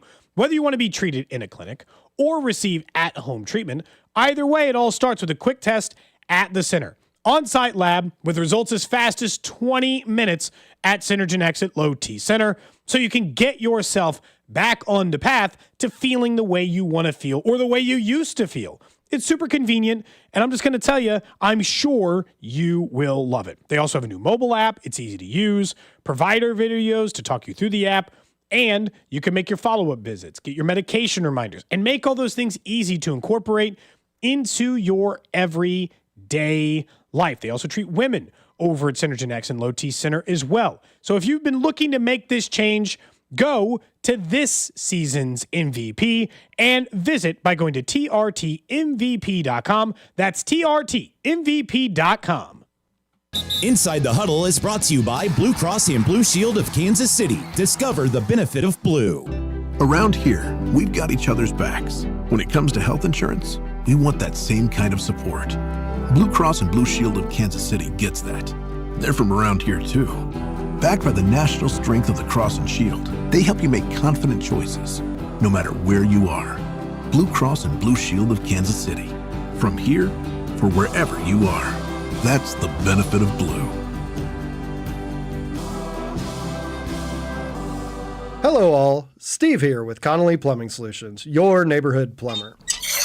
This is when we start working in our yards. Be careful that your outside faucet didn't burst over the winter. Maybe you've discovered that it doesn't work very well. This month we are offering an outside faucet replacement special with access for only $3.99. So call Connolly Plumbing Solutions, your neighborhood plumber, at 913-768-7676 or visit ConnollyPlumbingSolutions.com to schedule. Whether you're looking for a Bronco, an Explorer, an F-150, or even a commercial vehicle, Robside Ford has the selection. That's right, Kevin. We've got it all. And we've got the lowest prices in Kansas City. No gimmicks, just great deals on every new Ford. And it's not just inventory, it's how you do business. Robside Ford makes it very simple. We do it different on purpose. Non-commissioned sales team, upfront transparent pricing, top dollar trade-in values, and a process that's actually easy. You've even got the reputation to back it up, Bobby. Kansas City's only top-rated Ford dealer on Google. 4.8 stars, 3,000 reviews. Wow. And this year, we're proud to be voted Best Car Dealership in KC by Kansas City Magazine. So if you're ready for a better car buying experience, come see us at 135th and State Line or check us out at robsight.com. From Broncos to F-150s to work trucks, Robside Ford has what you need. If you want simple and easy, you're not going to find a better spot. Robside Ford. Buy right. Drive happy. Kids are back in school, so schedule your home improvement project today with Powell Exteriors KC. They offer easy financing, pay no interest until 2027, and a 10-year workmanship warranty. Learn more at PowellExteriorsKC.com. The power of KC is Powell Exteriors KC. Hey friends, it's noisy out there with information coming at us all day, every day. It's hard to know what to trust, and the world of wealth management is no exception. That's why UMB Private Wealth Management helps you tune out the noise and tune into what matters most. They'll create a financial plan based on your unique goals, so it's your voice that comes through loud and clear. Get financial clarity. Go to umb.com/privatewealth to schedule an appointment. That's umb.com/privatewealth. Surfside Iced Tea and Vodka and Surfside Lemonade and Vodka. Proud partner of the Kansas City Royals. Each can of Surfside is only 100 calories, and the best part, 0 bubbles. Grab it at the K or ask for it at your favorite bars and liquor stores. Fall's the best time of year to clean up the outside of your home or business, and the best way to do that is with a fresh coat of paint from my friends at CertaPro Painters. You want your home or business to make a great impression, and that starts with the exterior. And when you choose CertaPro Painters, you're choosing the best in the business for your job. CertaPro Painters go the extra mile. If there's a way to save you money, they'll let you know, and they take care of every detail from start to cleanup. So do what we did and schedule your free estimate at CertaPro.com. That's Certa with a C. Each CertaPro Painters business is independently owned and operated. Do Crohn's disease or ulcerative colitis symptoms keep coming back? Tremfya, guselkumab, may help, with rapid remission achieved at 12 weeks and lasting clinical remission at 1 year. Some even saw visible improvement of their intestinal lining at 12 weeks and 1 year. Tremfya is a prescription medicine used to treat adults with moderately to severely active Crohn's disease and adults with moderately to severely active ulcerative colitis. Serious allergic reactions and increased risk of infections and liver problems may occur. Before treatment, your doctor should check you for infections and tuberculosis. Tell your doctor if you have an infection, flu-like symptoms, or if you need a vaccine. Healing is possible with Tremfya. Approximately 3 out of 10 patients were in endoscopic remission at 1 year, based on areas visualized on colonoscopy, which may not represent the deeper bowel layer or entire GI tract. Individual results may vary. Ask your doctor about Tremfya today. Call 1-800-526-7736 to learn more or visit tremfyaradio.com. Texting enrolls you into reoccurring automated text messages. Consent not required to purchase. Message and data rates may apply. Hey, Dan, how you doing? Haven't seen you around the gym. Yeah, I've really fallen off. Since I turned 40, I just don't get the results I used to get. Could be lower testosterone. I went through it a while back. I got Nugenix Total T, and it's made a huge difference for me. I've seen that ad on TV. Is it for real? Oh, yeah. The key ingredient is something called Tesnor, which helps boost free and total testosterone levels to help you trim up and stay lean. And it's made a difference for you? Man, I feel like I'm in my 20s again. At work, in the gym, gym and in the bedroom. Are they still giving out complimentary bottles for people to try it for themselves? Yeah, you just need to send them a text. Text BEACH to 42424 right now for your complimentary bottle of Nugenix Total T. Plus, text now and we'll include a bottle of Nugenix Thermo, our most powerful Fed incinerator ever, to help you get back into shape fast, absolutely free. Text BEACH to 42424. That's BEACH to 42424. Products and statements have not been evaluated by the FDA. These products are not intended to diagnose, treat, cure, or prevent any disease or illness. Tulsa is my home now. Academy Award nominee Sylvester Stallone stars in the Paramount Plus original series, Tulsa King. This distillery is a very interesting business, and we gotta know the enemy. From Taylor Sheridan, co-creator of Landman. What are you saying? I'm a rat! If you think you're gonna take me out, it's gonna be really difficult. Tulsa King, new season streaming September 21st, exclusively on Paramount Plus. Oh, could this vintage store be any cuter? Right? And the best part? They accept Discover. Accept Discover? In a little place like this? I don't think so, Jennifer. Oh, yeah, huh? Discover's accepted where I like to shop. Come on, baby, get with the times. Right, so we shouldn't get the parachute pants? These are making a comeback. I think. Discover is accepted at 99% of places that take credit cards nationwide. Based on the February 2025 Nielsen report. Chiefs coverage is sponsored by Missouri Air National Guard St. Joseph, serving your community your way. Ready to launch your future? Don't miss the Missouri Air National Guard St. Joseph Career Fair, September 24th and 25th at Rosecrans Air National Guard Base. Explore over 50 careers. Search Join 139AV on Facebook or Instagram and register now. You're listening to 96.5 The Fan from the Mission Plumbing, Heating, and Cooling Studios.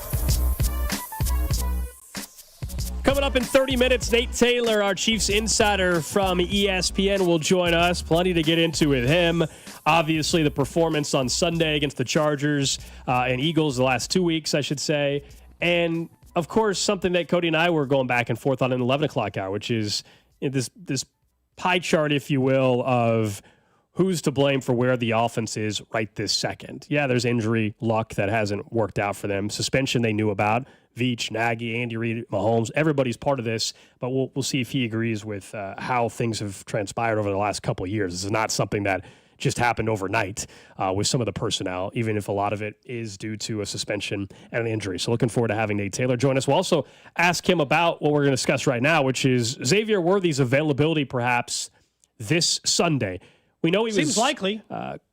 Doubtful on Friday, then ruled out Saturday afternoon, and sounds like from national reports on Sunday morning that a lot of people think he's got a chance to play this week. So should he play and all that? For me, it's pretty simple.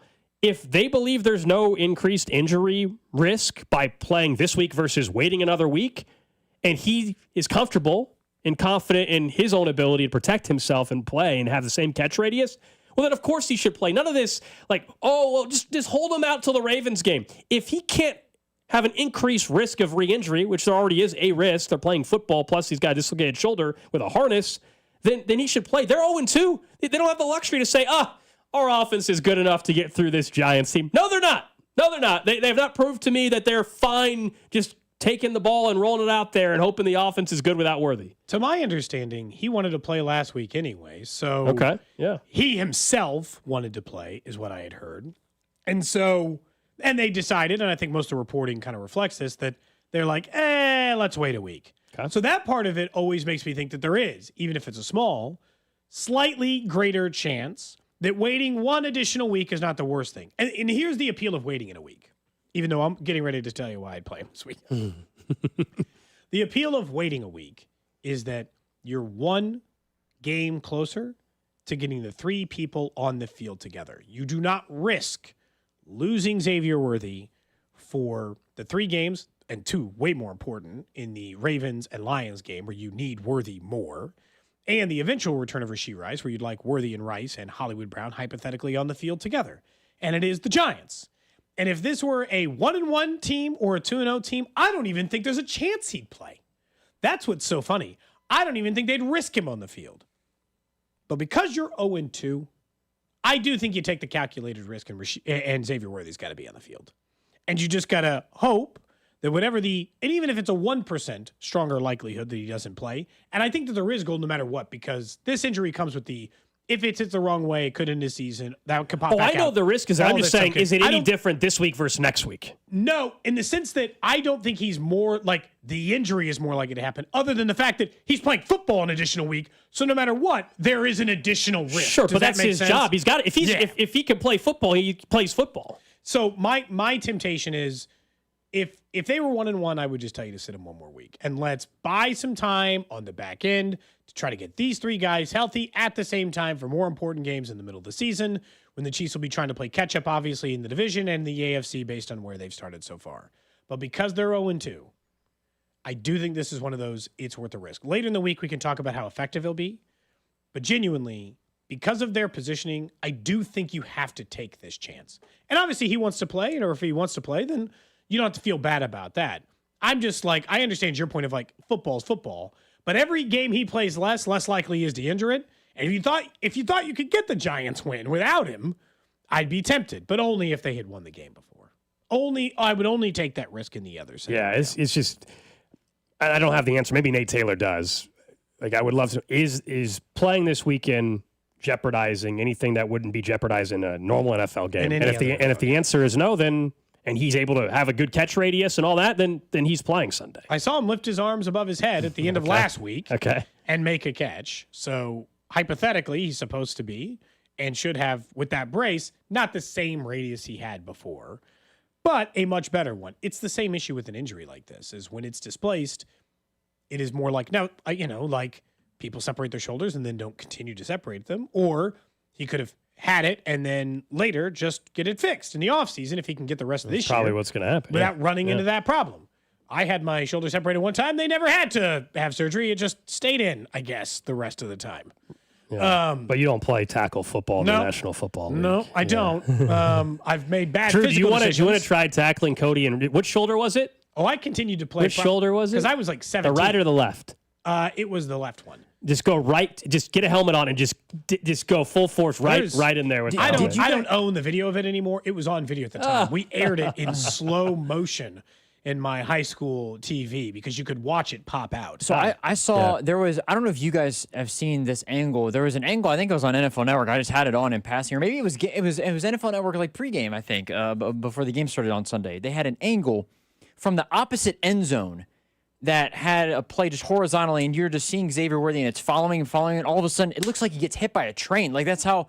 Like it was full speed. It wasn't slow mo. It looks like he got ran over. Like he got hit by a train. That's the way that it looked. It looked nasty. Way more than when they slow it down. It's obviously a different feeling that you get, of course. Or when you see it live, it doesn't look as bad. But from that angle, with how fast Xavier Worthy's moving, I mean, he's dedicated full speed to that route, and he just gets basically clotheslined. It was nasty. I do kind of get the point, although I need more time maybe on it.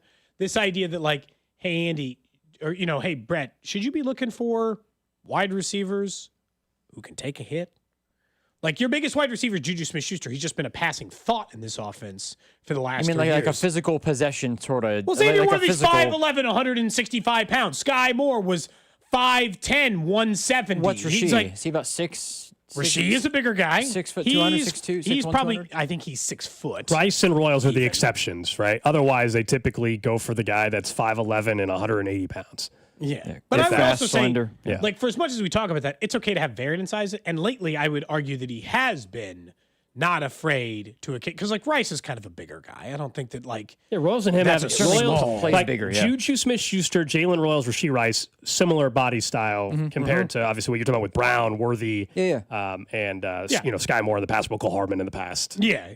I mean, he's not been afraid to have, like, the smaller, skinny frame. And are those guys more injured? Yeah, Hollywood Brown's been hurt. Xavier Worthy's been hurt. That's probably the way you feel that way. But Rasheed Rice is a pretty big dude, and he's also been hurt. Wasn't that a question around Xavier Worthy when he got drafted? It wasn't a major concern. He's like 160 pounds soaking weight. Of course it was a concern. As much as Devontae Smith seemed to be, like, the conversation wasn't as strong, but it feels like it was still mentioned when the Chiefs picked him. I know why people bring it up. I'm not saying it's, like, crazy to bring it up. I still view what just happened as a pretty fluky thing. Yeah, it was a freak accident. Happened to be the right angle. I view it as a pretty fluky thing. Your veteran tight end, he claims, made a mistake.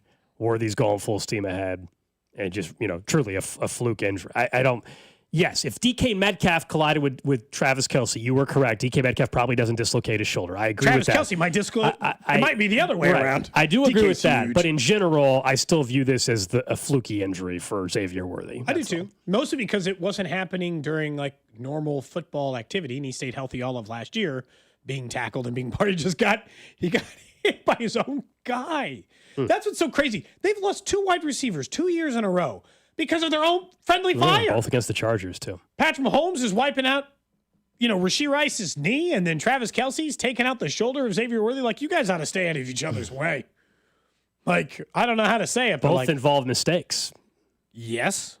Oh, absolutely. Now, in fairness, one was an interception mistake, and that one was mistake more than him trying to go tackle one the was guy. a wrong route or too close to the moving the defender the wrong way or whatever when they were trying to, I think, rub the corner or whatever towards one side or the other. It also feels like one of those things that happens early in a season when you all haven't been together.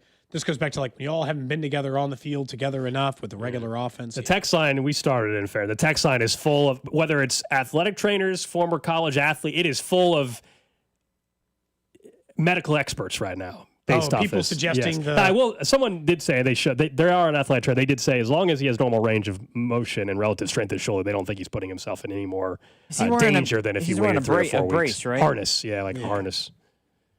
Because I think it was. I imagine it like an exoskeleton kind of thing, but I actually don't know. Somebody, I don't know who it was, but they said it's a fully torn labrum in his shoulder. Like it's a. So it probably hurts like hell. He needs surgery, but he can play. Basically, they're going to see, can he play through it? He needs surgery. Like if it was Cody, he'd be scheduled for surgery. Yeah, I'd already be. I'd already be at the hospital. I wouldn't be. I guess the one thing, if I were, the Chiefs, that I would be worried about is, like what you guys mentioned earlier, is that teams know it. They know what shoulder it is. They're going to be even if anything to make him uncomfortable. No question. And it's if he's running a route and it's a little dig at the shoulder and it throws him off a little bit where he can't quite reach his arm up or whatever it is, anything to gain that advantage, then it's going to be something that he has to get through. Which Steve Sarkisian, I think, said he played through cracked ribs. I think is what it was at Texas, something like that. He played through something. He's a tough dude. People have played through obviously. torn labrums for an entire season and stayed on football field. But it goes back to the same thing. How effective are you as well? Random question. Random question today brought to you by Kansas City Urology Care at KCUC. Remember, you see the best in KC. Visit kcurology.com today. For you, Gold. For you, Drew, over on the text line, 913-586-7965. Of course, YouTube, Twitter, Twitch, Facebook. Love interacting with you over there. You can see Nate Taylor on video. Coming up in 15 minutes from now is he'll join us to discuss the Chiefs. This is once again, a sports one, kind of. Okay. Sports adjacent, let's say, for that. As you guys know, J.J. McCarthy has been injured now. Will miss a little bit of time for the Minnesota Vikings. But before that, one of the Minnesota Vikings fan subreddits, one of the more popular subreddits, was theorizing. You a Reddit guy? Yeah, sometimes. It depends. If I'm looking for stuff like this, depending, they were discussing what they believe happened to J.J. McCarthy and theorizing why he did not play well. So the question I have for you today is, do you believe this fan theory for why J.J. McCarthy struggled in Game 2 versus the way he played in Game 1? This will be good. J.J. had a baby 3 days ago before this game. And when your wife gives birth, it results in the man's testosterone dropping 20 to 30% for the next couple of days as a part of caregiver mentality that happens and then slowly returns to normal. Do you think this impacted his play yesterday? I do. You don't need to play more than a fraction of a second off to look like another player. No. So you don't think J.J. McCarthy having a baby had anything to do with the way he played on? No, I Sunday? think his O-line stunk, and I think he made some bad decisions. I think the theory is fun, and it actually, you could talk yourself into it, I guess, but no. This is always I an don't interesting think so. thing with athletes when they have kids and like they have to be up in the middle of the night like anybody else has to be up in the middle of the night. Does it affect their play on a football field? That's what this guy's wondering. He's just saying your testosterone drops. And I got to be honest, I doubt there's any medical science to support that gentleman's fact. It seems very unlikely that for some reason his testosterone drops 20 to 30%. Who was a part of this study? Somebody said, no, they just McCarthy made up the played really numbers. bad in the first 3 quarters of week 1 as well. Maybe his body was preparing for the eventual birth exactly. of his child. That's what it was. It's a fun theory, but there's no way. Someone says multiplier if it's his first time as a dad for him as well, you know. You're not as used to it. Your body's not accustomed. I thought, like, you know, we used to joke like dad strength. I thought that the general non-science-based theory is that you're more powerful now that you're a parent. And I don't remember Patrick Mahomes having any bad games post. Now, his kids were born, 2 of his kids were born in the offseason, right? And one was born in the bye week of the playoffs last year. Maybe. I don't remember the exact time either. I'm not buying this at all. Sounds like Jake you over on to. Twitch said, Cody, did your job on air suffer after your kids' births? I don't know. I took 2 weeks off, so it's hard to say. I'd have taken more, honestly. Well, McCarthy's if the company I worked for at the McCarthy's- time offered more paternity leave. McCarthy's now taking 2 to 4 weeks off himself. So Yeah. It's a good question. Yeah, that's true. Maybe his body was also weaker, you know, weakened him physically and mentally. So says they know their work performance was not top notch after they had a kid. That's all they're saying. It's also just, it's an insane theory. You took this to the I do public. think it is. You took this. This was your theory. It's a reach. Like I'm not saying it's impossible. Like, I think you could be talked into actually believing that. Like, if that actually was a thing, I'm sure it could be a thing, but it's a bit of a reach. I don't think it has anything to do with his testosterone levels. What was could you Michael- say, that could you was- say that that was his weird. performance is worse because he had a kid? That's not crazy from the 913. I know my work performance was not top notch after I had a kid. what was, when they're young, it's hard to like do the job the normal way. What was the outing after Michael Walker was on paternity leave? What was his outing? How did he pitch? He pitches tonight, by the way. But he recently, him and his wife recently had the birth of another child, I believe. We'll be able to know because he went on the short-term paternity list, right? When did that happen? What did he pitch like? Can you look at the day that he went on the paternity list? I got the game log. I like that this guy was just straight up saying, "This is known. This is science. Science fact." He went on paternity leave in between the 23rd and 31st start. So it would have been a start on the 31st. How'd he do? I think this 4 2/3, 4 run given up. Oh, rough. Oh, rough man. outing for Walker. I don't know if this. Oh, no. I don't know. Somebody from the 816 says if that were true, Tyreek Hill would be terrible. I don't. And honestly, Tyreek Hill's awful last year. I was going to say, He hang had on like a second. 15 kids. Also, was he, based on the fact that this person probably also wasn't like. Yeah, was he actually there for the birth? Yeah, I got to say, Tyreek might have. I'm like, I'll be honest. what? Dang. That's not that's an think- honest comment. I'm not trying to take a shot. Was he around after the fact? Listen, he had 11 kids in a whether it's right or year. wrong, it's a shot. Fine, but it's reality. I mean, what did you call the syndrome that the person said? What did he? Caring and caregiver doesn't seem like it fits very well there, so I'm good. I don't think so. I don't think Whatever it's he just called. said. Dang. Oh, come on, it's reality. He didn't label it. He just said that it's commonly known. That You said there's something syndrome. Testosterone's dropping 20. You to said 30 there was like pounds. there's an actual term for what you were discussing. I don't know. It's not in this thing anymore. So I don't. What? I felt like I don't think I was describing it as an actual syndrome. He was predicting that maybe it was. There's not like there's no medical science. People are suggesting that person's thought. people are suggesting to get JJ McCarthy a blue chew and he'll be back to peak performance. Caregiver's theory. That's what you said. Oh yeah. That's what Drew said. Drew said that. Caregiver's theory. Maybe I did. You I- said it. that You was said you. it. That was Yeah, not yeah, me. you said it. That's why I brought it that up. was not me. I don't You remember. definitely said it at one Maybe I point. just said it out loud, but I wasn't. Someone trying to- says, yes. no wonder Philip Rivers couldn't win the big game either. That man has Antonio Cromartie as well. How many kids does he have now? Philip Rivers. I don't know. Tom Brady's got some kids, man. He doesn't have Philip Rivers level though. Philip Rivers can almost field a whole football team, a whole side of a field. No, that's Cromartie. Rivers had like 6 or 7. Oh, I thought. Rivers has 10. I was gonna say, he has a whole side of the football field. It's the Rivers versus the Cromarties. That's how it could go. Cromartie 14. Oh my 14 for gosh! Cromartie. Wow. How many's Tyreek He up has to? a. He's got to be up to 10 or 11. I don't know. Cromartie's got a starting 11 and then a punter and a kicker and a long snapper. Reportedly, just reportedly at least 10, but I don't know. It's a lot of kids, man. Can you most of the time imagine? I can't figure out my schedule and I have 2. Can you imagine having 5 No. kids? No. Honestly, I think it's Let it's- alone 10? You better be rich for starters, but also it's insane. Like I think there's a huge difference. There's no way you know when there's 10. There's no way you don't get their names wrong. There's no way when you have 10. There's no way. Again, I'm one. I'd like to point out I am one of 9, including my 2 stepbrothers, one of 7 who lived together for like the first 11, 13, 14 years of my life or whatever, right? So I grew up in a large family. The massive difference now between why you could, I think Like, it's insane to have 5 children. And I'm sorry if you have 5 children. Insane. Now, is before, I genuinely think it was easier when my parents had it because you just didn't have to watch me. You just in the summers, you didn't have to put us all in adventure club. I just ran the neighborhood, right? I just got on my bike and you never heard from me. I wouldn't let my kids just run around the neighborhood. Yeah. My son today said, can I be a walker home from school? I was like, are you nuts? Absolutely not. You have to cross a major road to get home from your school.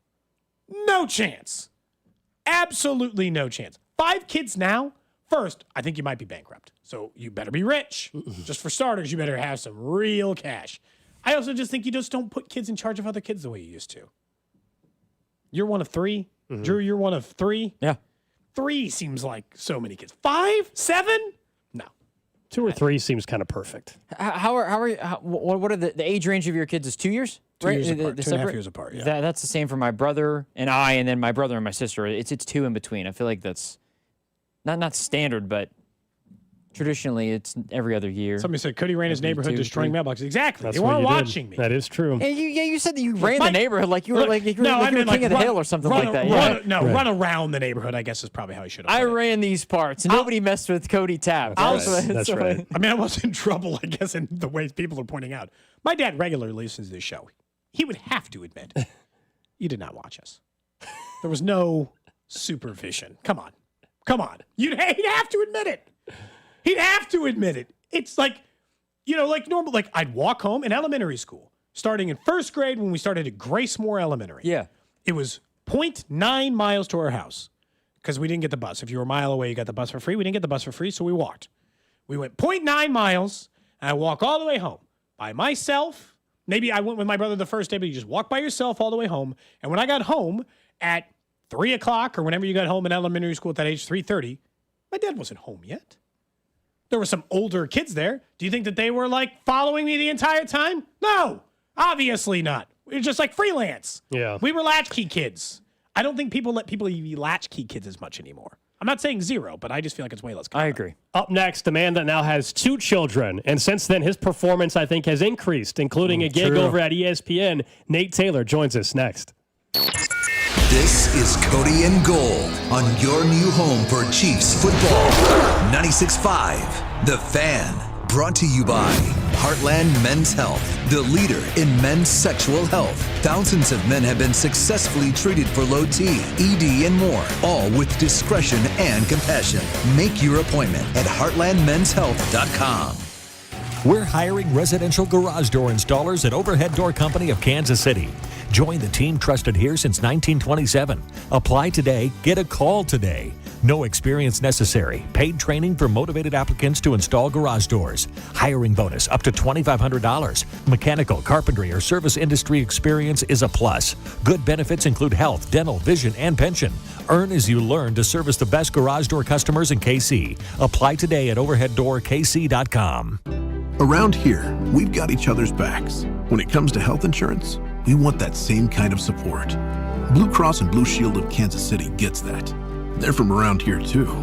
Backed by the national strength of the Cross and Shield, they help you make confident choices, no matter where you are.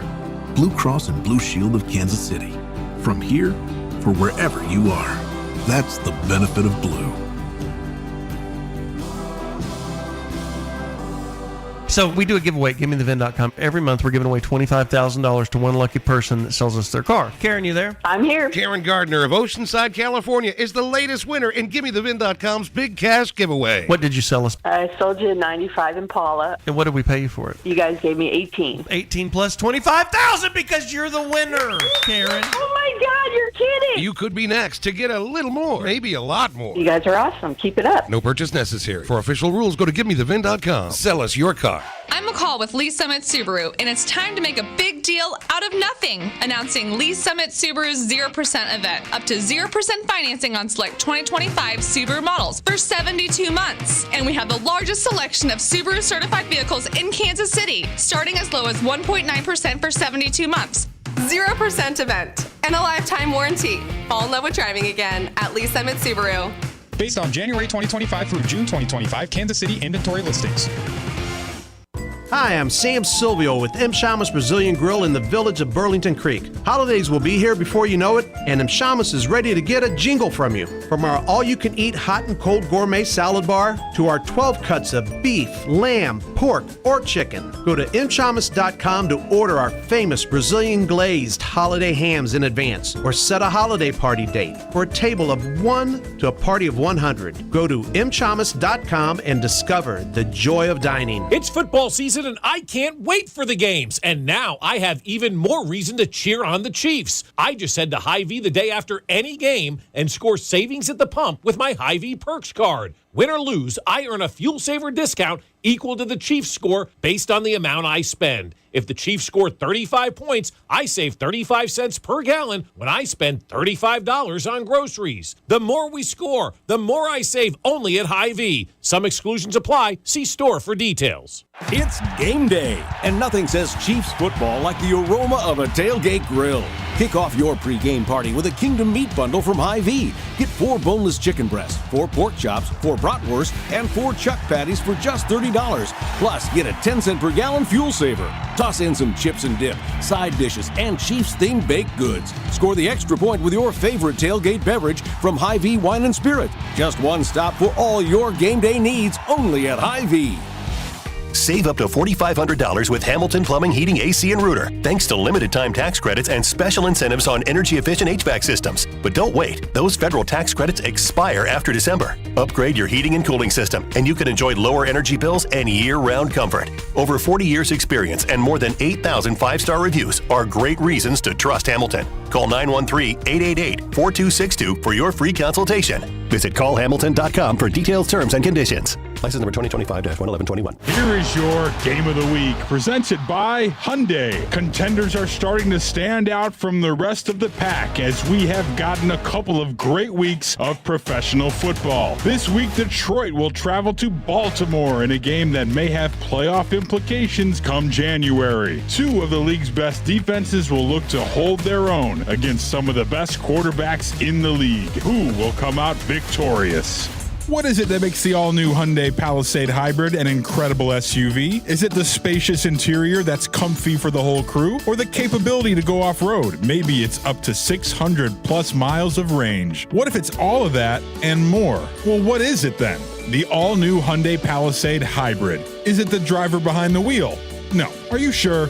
The all-new Hyundai Palisade Hybrid, so much more than just another SUV. Visit HyundaiUSA.com or call 562-314-4603 for more details. Texting enrolls you into recurring automated text messages. Consent not required to purchase. Message and data rates may apply. Hey, Dan, how you doing? Haven't seen you around the gym. Yeah, I've really fallen off. Since I turned 40, I just don't get the results I used to get. Could be lower testosterone. I went through it a while back. I got Nugenix Total T, and it's made a huge difference for me. I've seen that ad on TV. Is it for real? Oh, yeah. The key ingredient is something called Tesnor, which helps boost free and total testosterone levels to help you trim up and stay lean. And it's made a difference for you? Man, I feel like I'm in my 20s again, at work, in the gym, and in the bedroom. Are they still giving out complimentary bottles for people to try it for themselves? Yeah, you just need to send them a text. Text BEACH to 42424 right now for your complimentary bottle of Nugenix Total T. Plus, text now and we'll include a bottle of Nugenix Thermo, our most powerful fat incinerator ever, to help you get back into shape fast, absolutely free. Text BEACH to 42424. That's BEACH to 42424. Products and statements have not been evaluated by the FDA. These products are not intended to diagnose, treat, cure, or prevent any disease or illness. Inside the Huddle is brought to you by Blue Cross and Blue Shield of Kansas City. Discover the benefit of blue. Listen to the Royals and Blue Jays this Sunday on The Fan, AM 610, with Vern's On Deck show starting at noon. This is your home for Royals baseball. 96.5 The Fan, KFNC FM and AM, HD1 and HD2 Kansas City, in Odyssey Sports Station. Don't forget our Tuesday lunch partner, Reelin' a Deal every Tuesday at Pearl Tavern in Lee Summit. $2.50 fish and shrimp tacos, $5 house margaritas made with premium Jose Cuervo silver from 3 to close in the bar only at Pearl Tavern, part of the Summit Hospitality Group, proud partner of Cody and Gold. We are going to have Nate Taylor join us in a couple of minutes, our insider over at ESPN. I got an email during the break, Cody. I'm sure you may have just got this as well. We are on this list where we get like these offshore odds for some of the crazier stuff. Mike McDaniel, nobody's going to be surprised to hear this, but he is, of course, a favorite to be the first coach fired. But the odds continue to increase. He's now minus 700 to be the first NFL coach fired for the 0-2 like it's going great for Dable. Miami Dolphins. The implied odds also, will he be the head coach between week 3? Will he be fired between week 3 and week 4? So meaning, will he get one more game this Thursday night and then get fired? Yes, that he will be. 60% chance, basically, likelihood that he's fired in the next week. I mean, if they get their ass kicked by Buffalo on Thursday night, it's an easy wait, 10 days. Yeah, that's what you were saying. We were talking before the show. It's like if they get embarrassed on national television Thursday night, if like the Bills beat them up by 3 touchdowns, McDaniel could be fired by Friday morning. People love doing it in the bye week, but this is like a pseudo bye week. They get the week and a half to get the next guy in charge.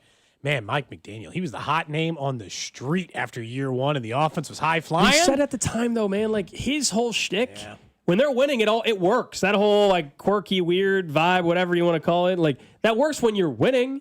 When you look like a genius and Tyreek Hill's going for 300 yards receiving randomly or whatever it was, 280 or something that one game, it all looks great. And then you're like, oh, I feel bad for him. His quarterback just can't stay healthy. And now it's like, no, maybe they're not a physical team. Maybe that all of it's over. When Maybe you're it's losing, over. you look like Patricia with that pencil behind his ear. You're like, listen, dummy, stick's done. You're not writing anything down. Doesn't have to be back there. Yeah, it's always they'll let you get away with it. Your I knew it would take 10 seconds for the text to come in. Someone says, "Bring in Mike McDaniel when he gets fired to the offense." You and I both know that's not happening. Okay, you and I both. Middle know. of the season, they fire Nagy and bring Mike McDaniel. Just got fired. Stop. Nate Taylor from ESPN. Nate, what is the likelihood of that exact scenario? Joining us in studio. Let's get his right mic here. Let's try the other one. How about the? It's all twisted around. Mike's got Someone's pulling a prank on you. What is going on? So you're saying that's not going to happen? Probably not. You don't want McDaniel vaping on the Arrowhead sideline? God, I would. For storytelling purposes, we would all love it. For storylines, yes, please. I don't believe there's anybody on the coaching staff, let's say on the offensive side for the Chiefs, that has any ties to the Shanahan discipleship. Gotcha. Okay. Is that correct? I believe he was part of that staff. Based on their ability to run the ball, should they ask? Because Shanahan can run the ball. I can tell you who can run the ball, and it's not the Chiefs. And the Dolphins with Devon Achane did a really nice job early on. There's a lot to Mike McDaniel's scheme that I actually like. It is the quarterback. Guys, it's pretty simple. The quarterback reached his peak, and then due to injuries, due to locker room kerfuffles, due to people catching up to the scheme, so you have to adjust to the adjustments. We see this all the time with Major League Baseball players. Like, it's the same thing with coaches who call plays and are tied to a certain scheme. Like, you have to go through cycles to get through this thing. But ultimately, this game comes down to quarterback play. And Mike McDaniel can't help this man not complete an 8-yard pass to Tyreek Hill. While we're talking about play callers, Cody and I were having a conversation earlier. I know you've seen it in your mentions, and it happened last year as well. Anytime the offense looks the way it does, people immediately go to the offensive coordinator. And Matt Nagy. That's just how this whole thing works. And I thought we had a pretty good. I thought he has to take some blame. He can't just be an offensive coordinator. Hold on. Is it? So Cody and I had a good conversation, and yes, I heard. And I think he's an easy scapegoat for people. I also think, of course, he's part of it. He is still part of the game plan. However, it is an Andy Reid offense. Right. He's a play caller. I think the adjustment to everybody else in the league was always a huge strength of Andy's, and now I think it's a fair question. But there's also the reality, while people will say, well, the offense statistically is way worse than it was 2 or 3 years ago. That's a fact, but also defenses are playing them different, and that there's personnel difference. They're down their number 1, number 2 wide receiver right now. Yep. What would you say to those that think this is a Matt Nagy problem in that, like, the offense has been bad since he showed up? Or worse, at the very least. Well, let's start with some facts. They have won the Super Bowl with Matt Nagy. Right. I just want to remind people the 2022 season? 2022 season, they had the greatest quartet of football minds on the offensive side of the ball. They had Andy Reid, Eric Bieniemy, Matt Nagy, and Patrick Mahomes. No team since then has had a quartet that freaking good. Who knows the game, yeah. Who knows the game, knows how to adjust, knows the offense in and out, been disciples of Andy Reid. and a quarterback reaching another level in his career. We have not seen that since. That's why the tush push bothers so many people, because that's a simplified version where the Chiefs were really at a graduate level when it came to offensive masterclass work, especially when they beat the Eagles in that Super Bowl, given how successful the Eagles were at pressuring the quarterbacks, bare fronts, understanding that they could sit on certain routes with a pretty veteran secondary. So look, they schemed their way to a Super Bowl win. Matt Nagy deserves a ton of credit. One of the things that Matt Nagy was never going to do was replace the intensity, the attention to detail on fundamentals the way Eric Bieniemy did, right? Eric Bieniemy, I think, found a viable lane that was easy for fans to see. It's less easy for fans to see what Matt Nagy's lane is, which is honestly more quarterback coach. From what I get, more game plan specific with Andy Reid, with Patrick Mahomes. Okay, so now it's a trio. It's not a quartet anymore. It's a trio. And the game plans have not been great. Well, when you game plan thinking that we have found a mark on the Los Angeles Chargers secondary and your player goes out on the third play to exploit that mark, then it comes down to, okay, how quickly can you adjust? It's the first game of the season. I will give you guys some grace. I also want to say that the second half was excellent in Sao Paulo from an offensive perspective. It's not Matt Nagy's fault that there was some miscommunication between Patrick Mahomes and Travis Kelce on that crossing route, that if they do connect, he waltzes into the end zone. You could make a similar argument, not as strong, about Sunday. Again, not Matt Nagy's fault that, the ball is a little tick early, but it's in your hands. It's on your forearm. You got to find a way to catch it, or at least not let it turn to a turnover. The development of younger players is where you should question Matt Nagy. It is not Andy Reid's job, or it shouldn't be Andy Reid's job if we consider him to make Sky Moore better. Yeah. To make Pacheco have better vision on the ground. Correct. Andy Reid is above most of this. Now, he will take time to individually coach guys. It's the same thing with Steve Spagnuolo in the defense. But his philosophy has always been, I am a teacher. I teach the players and I coach the coaches so that the coaches can better teach the players. Well, the Chiefs have the worst running back duo through 2 weeks. Is that a player issue or is that a Matt Nagy / Todd Pinkston issue? Well, / Andy Heck issue? Andy Heck has a lot of the say when it comes to the run game. Yes, you could make that point too. Now, I just think the run game is bland. Have you developed Kingsley Suamataia? Have you developed Wanye Morris? Have you developed Sky Moore? Rasheed Rice, Xavier Worthy? They gave him contracts. So I mean, Trey Smith. It's a mixed bag, guys. It's not. You're not going to have a 100% success rate. While we're on the offensive line for a second, we were saying, it's one thing for us to expect it to take some time for Josh Simmons, who I already thought looked better in week 2. He looked so right? good. It's one thing for us to look Yes. at. It's one thing for us to look at Kingsley and say, hey, there's got to, it's still year 2. It's a new position. Okay, fine. Mm-hmm. But what has been shocking, I think, through the first 2 weeks is, and I'm not saying PFF grades are end all be all by any means, but like right. But it's a resource. Creed Humphrey, Trey Smith, and obviously Jawan Taylor. Those guys just have not been good enough, Nate. Like, Creed Humphrey and Trey Smith have not been good enough considering who we know they are as football players, what they're compensated like, and all of that. That as much as we focus on the left side, what the hell is going on with Creed Humphrey and Trey Smith 2 weeks into the season? I would say their issue lies more in protection and blitz pickup. It looked Sunday for the majority of the first half that the Chiefs just thought, it'll be the same game plan. And again, I think that's coaching. It's going to be the same game plan. Like, they still got awesome defensive line, so we expect a lot of zone. We expect them to sit down in certain shallow areas of the field. Maybe we can take the top off like we did in the Super Bowl. But, we don't really expect much. I'm sorry, what? They blitzed? They blitzed again? Wow, that's a free runner. Like, Vic Fangio is known to blitz every now and then.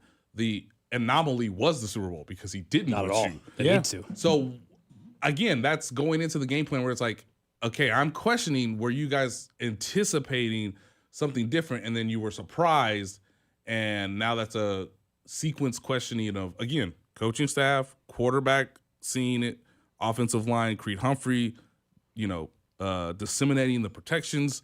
There were some times where they slid one way and, oh my God, the blitz was coming the opposite direction. It seemed like there was a couple plays where like half of the offensive line was going one way and the other half was going the other way. And by the way, this is not Sao Paulo anymore. This is not in a neutral, once in a lifetime sort of experience. But it's a little, more crowd noise, obviously. But this is at home. This is an Arrowhead.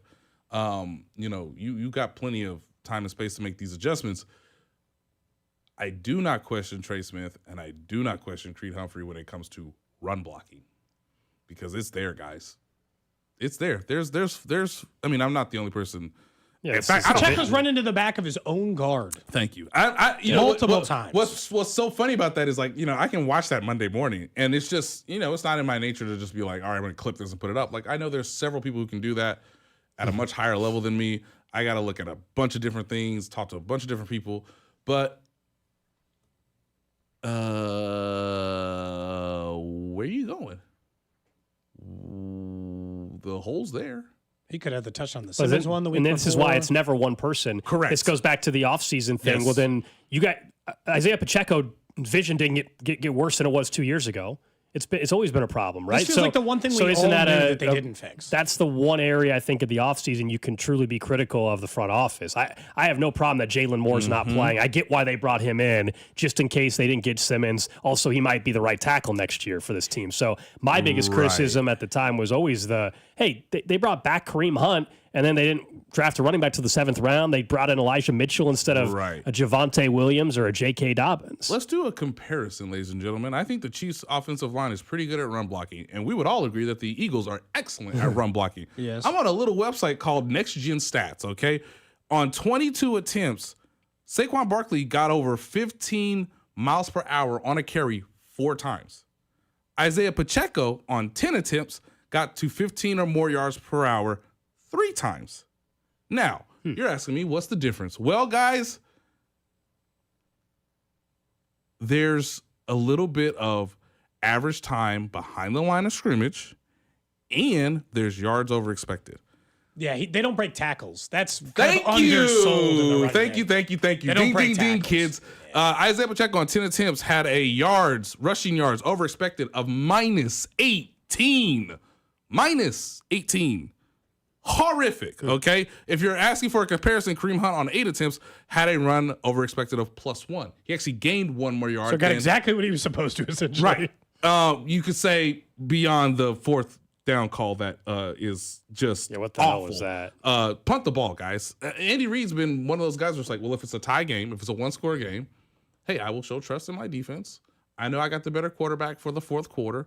I will punt the football away. Why are you going for I actually it had on no your issue. own end? It's funny. I actually had no issue with him going for it. I just don't get. It goes back to the run scheme and everything. Is right. You got Kareem Hunt. You're in shotgun. You got Kareem Hunt to your left. You know which way he's going, versus trusting your offensive line just to line up and play some football. So my suggestion to Andy Heck, Matt Nagy, Andy Reid is run forward. It's called off tackle. It's called lead draw. Maybe we might do a counter or two, but not on 4th down, which is telegraphed to your point, Alex. But we need to push the pile forward. Running out of shotgun with these running backs, it's asking a lot, guys, especially when the defense is flying towards certain angles to cut you off, where the run pass option becomes a little bit more viable because, hey, if you see a linebacker approaching the line of scrimmage, then hey, you can just throw right over his head on a slant, on a dig, out route, whatever you want to call it, hitch. There's a number of play action sort of RPO. We can get to this real quick. But running the ball with Kareem Hunt, who is ground and pound at this stage of his career, and Isaiah Pacheco, who appears to be healthy because, again, guys, he can get over 15 miles per hour, same amount of times as Saquon Barkley. Actually did it with less attempts. Saquon had 22 attempts because obviously the Eagles were in much of the control of the game, could hand the ball off more often.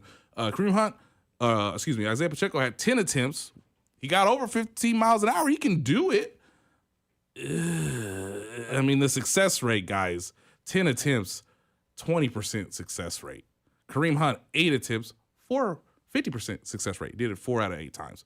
If you're looking for comparisons, there are a few. Saquon Barkley, 22 attempts, 88 yards, 4 yards per carry, a touchdown, of course, had 45% success rate. So 10 out of his 22 attempts were successful. Isaiah Pacheco got stuffed 3 out of his 10 times. He had more stuffs than success rate per rushing attempt. They have, by facts, and I got to double check this, but I'm pretty confident based on all the research I've already done, largely, guys, they have, over 2 weeks, the worst running back performance in the league. We thought it was bottom 5 in the offseason, though. Yeah, that's the thing, is like... It all comes back to, like, we knew that this was part of the problem, and then it was ignored. But then also, like... And I'll ask you about Travis Kelce in just a minute, because there's some stuff on him, absent the, like, obviously the biggest swing play of the game. One more thing on the running thing. I don't know how you can... I'll be honest, Nate. Put you in a tough spot. Sorry. I don't know how you can ask Andy Reid this without pissing him off. I will try. Here's the question I have. How can you be largely considered one of the most forward-thinking, offensive-minded NFL coaches who everyone respects as a genius in the league? He is a genius. And actively choose not to use the most statistically successful play in the entire NFL? There is no play with a greater rate of success than the QB sneak in the entire NFL. Nate, it doesn't matter what the play is. Scared, Cody. Why? You're coaching. Andy Reid. You got 3 Super Bowls and nothing to lose. I don't care if it's Gardner. I don't It care should if be it's Gardner. Bring in Gardner Minshew's ass. Minshew. That's been my thing. Is just have Gardner Minshew come in. You're like, oh well, the defense knows it's coming. Who cares? It works. We knew what play was coming. The touch push 7 times Yeah, on Sunday. yeah. Okay, It is statistically the most successful play in NFL history. I can't understand an NFL coach choosing to not have it. Minshew under center and guys, Noah Gray or Robert guys, Tonyan push Gardner stop. Minshew in the ass Stop. and move forward for a yard. I'm already working Stop on a it. cover. Someone suggested Super Freak earlier for QB sneak. Stop it. Might be He's time. coaching scared. That's weird. You can clip it, guys. I don't care. These are the facts. He's coaching scared because he doesn't want his quarterback to get hurt, because he's the greatest football player we've ever seen, and I get it. And it happened on one freak incident, of which he's already said on knowledge it was a freak But occurrence. his quarterback's Yes. out here lowering his shoulder twice, 3 times in the first 2 weeks. He's coaching scared. I'll never forget. There's no other explanation. Or now some people can say, well, what is he? Is he playing 4D chess? Is he galaxy braining this? I mean, kinda. But like they got away with it because, as I told you guys earlier, one of the reasons they got away with it, which kind of emboldens you, and I understand that, but one of the ways you get out of, hey, we don't ever have to run a quarterback sneak. And I remember asking Airbnb, be desperate. We just won the Super Bowl and we didn't run it one time all season in our Lord's 2022 Well, now you're on season. 2. Going for 4th downs more. Maybe the QB sneak's coming. Look, Patrick Mahomes has said that he has no issues doing this. Okay, so let's absolve him of all wrongdoing, guys. Patrick Mahomes, and he's openly said it multiple times he would do it. I will do it. And I thought it was very fascinating, ladies and gentlemen, very fascinating, that the most interesting thing this man said at the podium after his first season as an 0-2 quarterback said, it's been in the game plan. I'm sorry, what? It's been in the game plan. I will get the quote here. Like, it's a play in the book. They didn't just like cross it off. I mean, I'm not kidding. Guys, it's bad. Nate, this is the part that kills me, though. This is why, like, Andy is a genius. And I'm not saying, like, people can't make mistakes just because they're not offensive geniuses. Right. In the time since they have eliminated the QB sneak, one, Patrick Mahomes is on pace to be his first personal own 1,000-yard rusher in his career. So, like, let's just set that aside.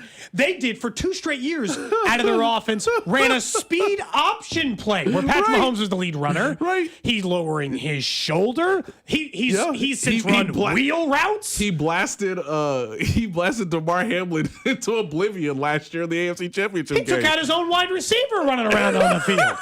Like, but he can't run a sneak. It's crazy. It's crazy. So again, guys, hold on. Let me reload the webpage. Because again, this was the most interesting thing Patrick Mahomes said after the game, of which they lost because his coach chose to go for it on 4th and 1 with a trap with again a ground and pound running back, to your point, Alex, who was in the shotgun. So he's got to go like 5 yards just to get the damn one. Which, by the way, the Eagles knew it was coming. Quote from Patrick Mahomes: I'm always up to it. We've put it in the game plan. Certain games, I trust in Coach Reid and whatever he calls. We've put it in, and you have to get the right look. We didn't think, parentheses, the Eagles were going to give us that right look this week. Guys, everyone needs to read this quote on ESPN.com because I want you to understand. He's saying we've put it in the game plan. And because he has so much love, so much respect, so much admiration for Andy Reid, he has yet to do the Aaron Rodgers thing. He signaled to it. I'm going to call my own play. Mm-hmm. We're getting this yard. I'm going to call my own play. I'm going to do my own thing. He has never done that. But he's telling you, ladies and gentlemen, it's in the game plan.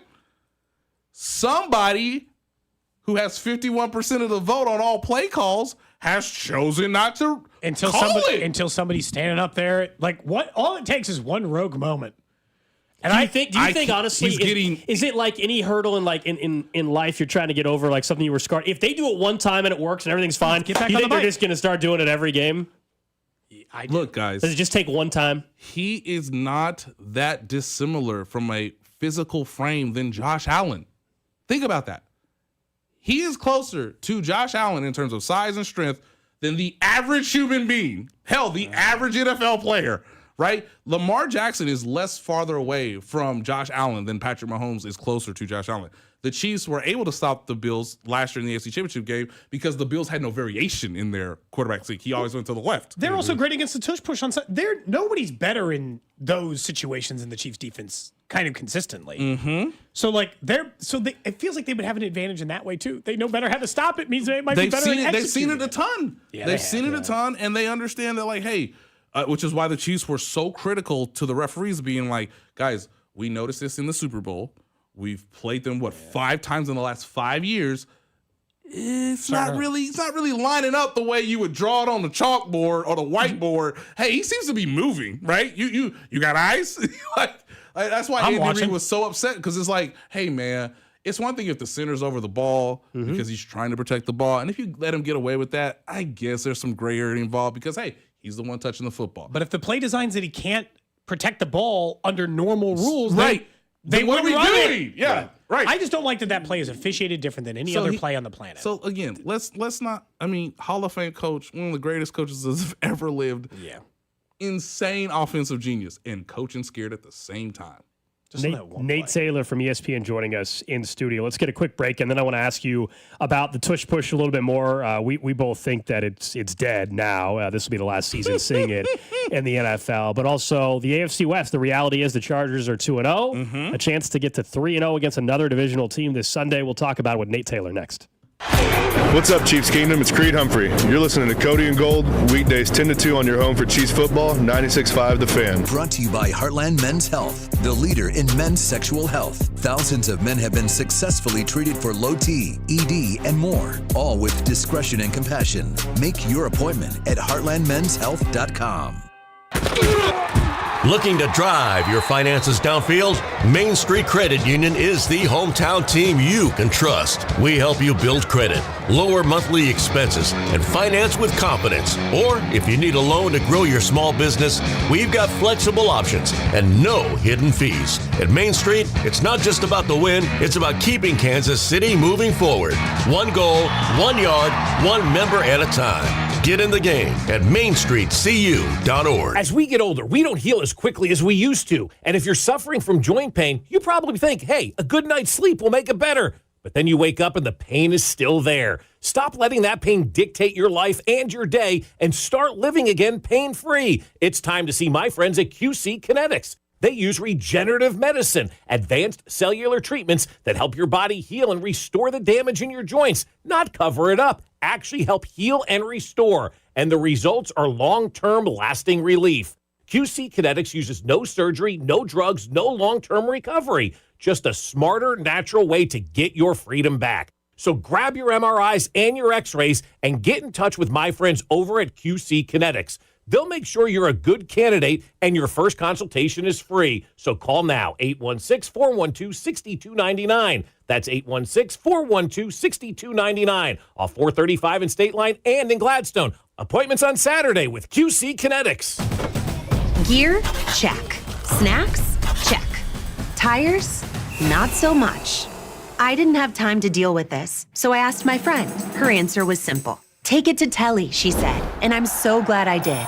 They didn't just take care of my tires, they took care of me. We got you, they said, and they did. Fast, friendly, and stress-free. Now I know when life throws you a red card, take it to Telly. Stay in the game. Take it to Telly. Doug. Limu and I always tell you to customize your car insurance and save hundreds with Liberty Mutual. But now, we want you to feel it. Cue the emu music, Limu. Save yourself money today. Increase your wealth. Customize and save, we say.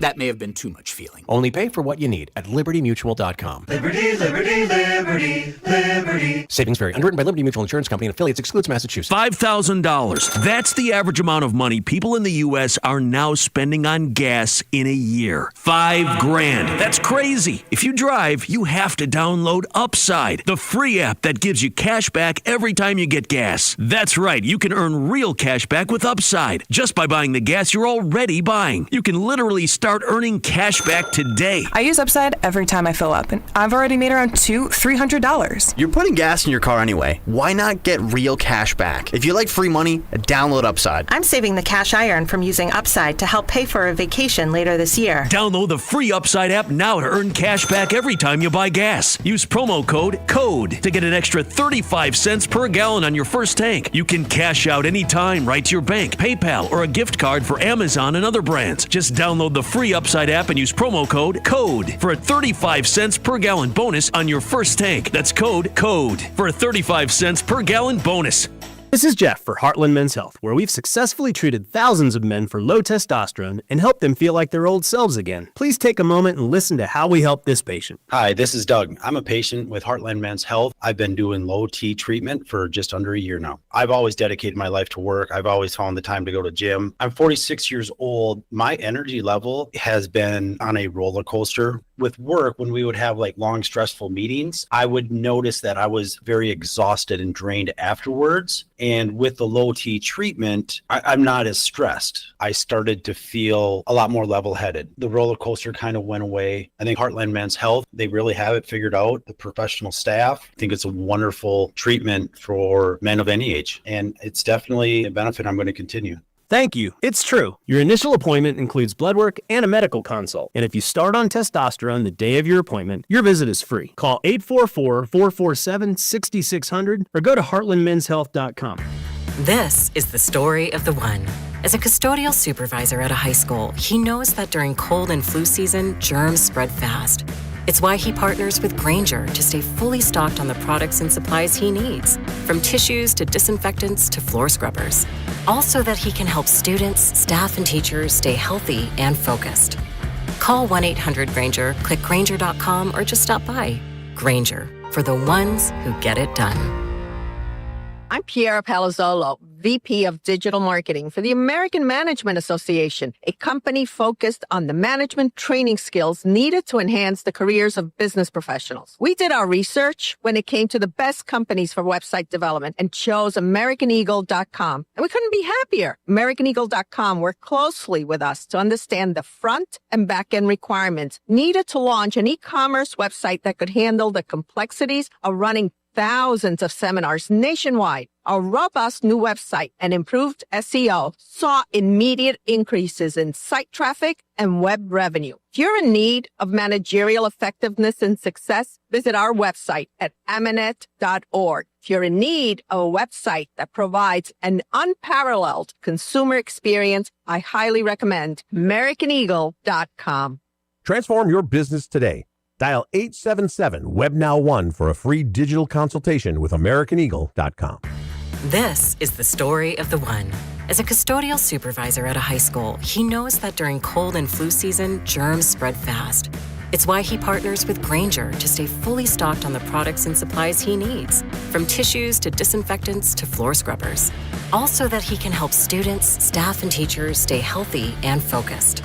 Call 1-800-GRAINGER, click Grainger.com, or just stop by. Grainger, for the ones who get it done. At Napa, we've spent the last 100 years building our business into an engine that powers yours. Whether you're big or small, national or local, Napa has the automotive solutions your business needs to stay moving. And it's all driven by a nationwide network of quality parts and exceptional service on one mission: to keep your business moving full speed ahead. That's why we are the pros that know. Arvest Bank, believing in the power of serving others. Arvest Bank believes in the power of serving others. That's why we're committed to supporting those who serve our communities. We believe that all communities deserve a financial partner who cares. Arvest. We believe. You're listening to 96.5 The Fan from the Mission Plumbing, Heating, and Cooling Studios. Nate Taylor from ESPN hanging out with us. Plenty to get into. Before we get to the rest of the AFC West, Xavier Worthy, we all know, did not play on Sunday. He was doubtful Friday, ruled out Saturday. It sounds like, and I'm sure you've heard it, that Sunday's a real possibility in New York. I was saying earlier, because some people were saying, do you hold him out to the Ravens game? If you don't believe there's any increased injury risk and he still has catch, radius and all that, then you don't have the luxury of saying, we'll just save him for the Ravens game. We've all seen this offense. No, he has to play Sunday if he truly can. Yeah, and everything you said is true. He expects to play on Sunday unless something, unforeseen happens between now and kickoff. But, the Chiefs were thrilled with his progress last week. And I don't want that to get lost because there was real concern that, hey, maybe he has to go on short-term IR, right? And we reassess after that, because he was able to practice and that he looked pretty good, Thursday and Friday of last week, that it says, okay, even though the game plan really didn't include him, which I think was an issue too. It's like, hey, we have to practice in the event that you're not going to be available, right? So this week he gets the full practice schedule. If he participates Wednesday, Thursday, Friday, hopefully he has no setbacks.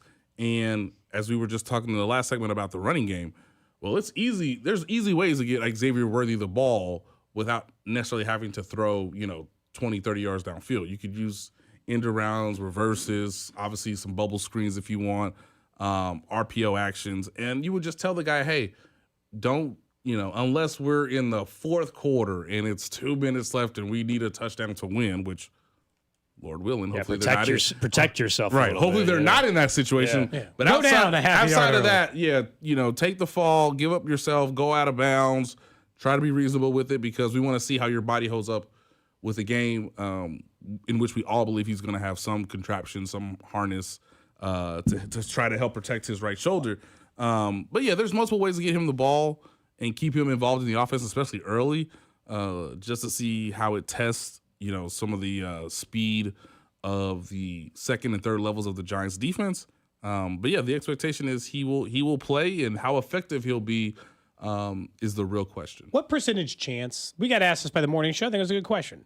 What percentage chance do you think this season we will see games with all three guys playing together? Hollywood, Xavier Worthy, and Rashee Rice. You got to make it a month with Worthy and Hollywood not getting dinged up. Guys, why y'all do this to me? I put it at 20. I said Alex 30%. Why y'all do this to me? What Drew say? What do you say, Drew? What was your answer, Drew? The guys asked me too. I said 30%. Man, we that's got to be around the number. I can't put it any higher than that until they actually do it. Right. Yeah, because I think we need to tell the audience that, hey, guys, there was a time last year where they said, hey, we're going to get Hollywood Brown, a legitimate number 2 receiver, a rookie in Xavier. And we just drafted the fastest guy in the league, not named Tyreek Hill, in the first round via the Buffalo Bills. Thank you very much. And Rashee Rice is coming off one of the more impressive rookie seasons you could have in the NFL at the receiver position. They have yet to play a snap together as a legitimate trio for Patrick Mahomes. So I'll be optimistic. I'll say 45%. Okay. That's better than look. I hope you're right. You're giving me a longer runway too. This isn't like last year where it's like, okay, when is Hollywood going to come back? If Hollywood missed a game when Rashee came back, they could still be back the next week. Right? You know? Yeah, exactly. So because you give me more than half the season, the second half of the season, I'll give it 45%. I'll be optimistic. It's really tough, and I want to say this too. Like, no one cares. because they're 0-2. Yeah. But the coaching staff really was like, I don't know, maybe Rasheed will get suspended. Maybe he won't. I don't know. Is he going to contest this thing? I don't know. But, like, hey, we got Hollywood through the preseason. That's great. Xavier Worthy looks excellent going from year 1 to year 2. And Rasheed Rice, the Chiefs really believe Rasheed Rice is one of the 10 best receivers in the league. And in a matter of, like, less than a week, it all fell apart. He got suspended, and there goes Xavier Worthy's right shoulder in the season opening drive. Well, I'll ask about the defense here in a minute. Alex and I were both very impressed with their turnaround from week 1 to week 2. I know this is one of those, like, fans don't want to hear it because Travis Kelce made the worst error of the game that single-handedly was the biggest swing that cost him the football game.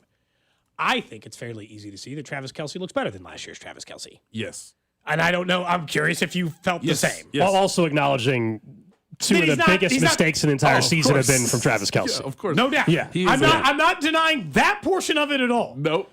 But those are like, Travis Kelce's always dropped a football. I just meant like he's moving better. He's open more. I think he's going to be a more effective offensive weapon for this team the whole season. Yes, I agree. And he actually stiff-armed Cooper DeJean pretty well in Sunday's game. And I was like, did we see that at any point last year? And DeJean's a good tackler. Right? Now, I thought last year Travis was trying to be more of a willing blocker, more willing to be a decoy. Now, obviously, that blew up the moment Rasheed Rice had his knee injury. And he was trying to preserve his body. He wasn't really going for the hard extra yards last year. That's why he became one of the more insane players who was like, you know how you don't get hit, guys? You catch the football and you pitch it to Samaje Perine for 5 times. How many times can I pitch it to this man? Was he trying to do that on the play that he was holding the ball out there like LaShawn McCoy? I don't think he was trying to do that. I think that was a little bit of a, and one mixtape. Like, Okay. let's, I think he really, what's fascinating about Kelce, and this is very,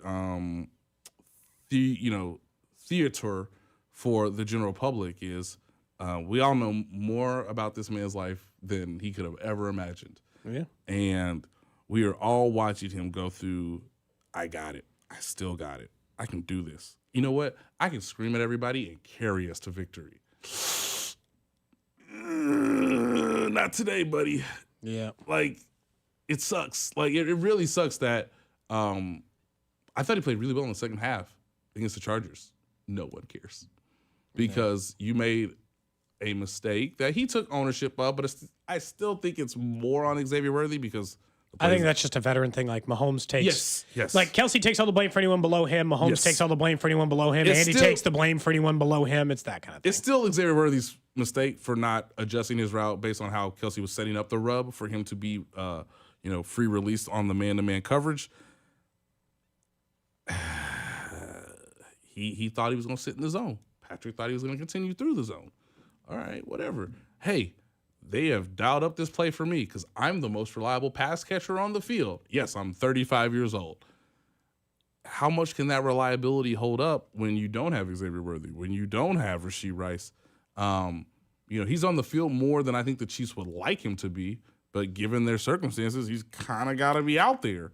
It's fascinating to know he really isn't changing, but obviously he's trying to stiff arm Father Time, and it hasn't gone as well as I think he anticipated, given how much work he did to look as good as he does when he does have the ball in his hands, when he is in the open field, when he's making yards after the catch, which is what he was not doing last year. One of the few promising things that I have seen in the 2 losses offensively would be each of the 2 games, at least once, if not twice, they have been able to scheme Tyquan Thornton open down the field. Yes. And so I know we're all frustrated with everything else with this offense right now, and most of it is probably not going to get resolved until Rice and Worthy are both on the field at the same time. That's just, I think, the reality. But in both weeks, they have been able to get their shot to Thornton. And the one pass we were saying, I don't know if we've seen Mahomes miss a guy more than that. That was bizarre. Woo! I know they connected later, but that cost him 45 seconds or a minute or whatever it was. Yep, it cost him about one play, 45 seconds. Yeah. Which is a lot when you're talking about a team being able to kneel it out at the end. Correct. Yep.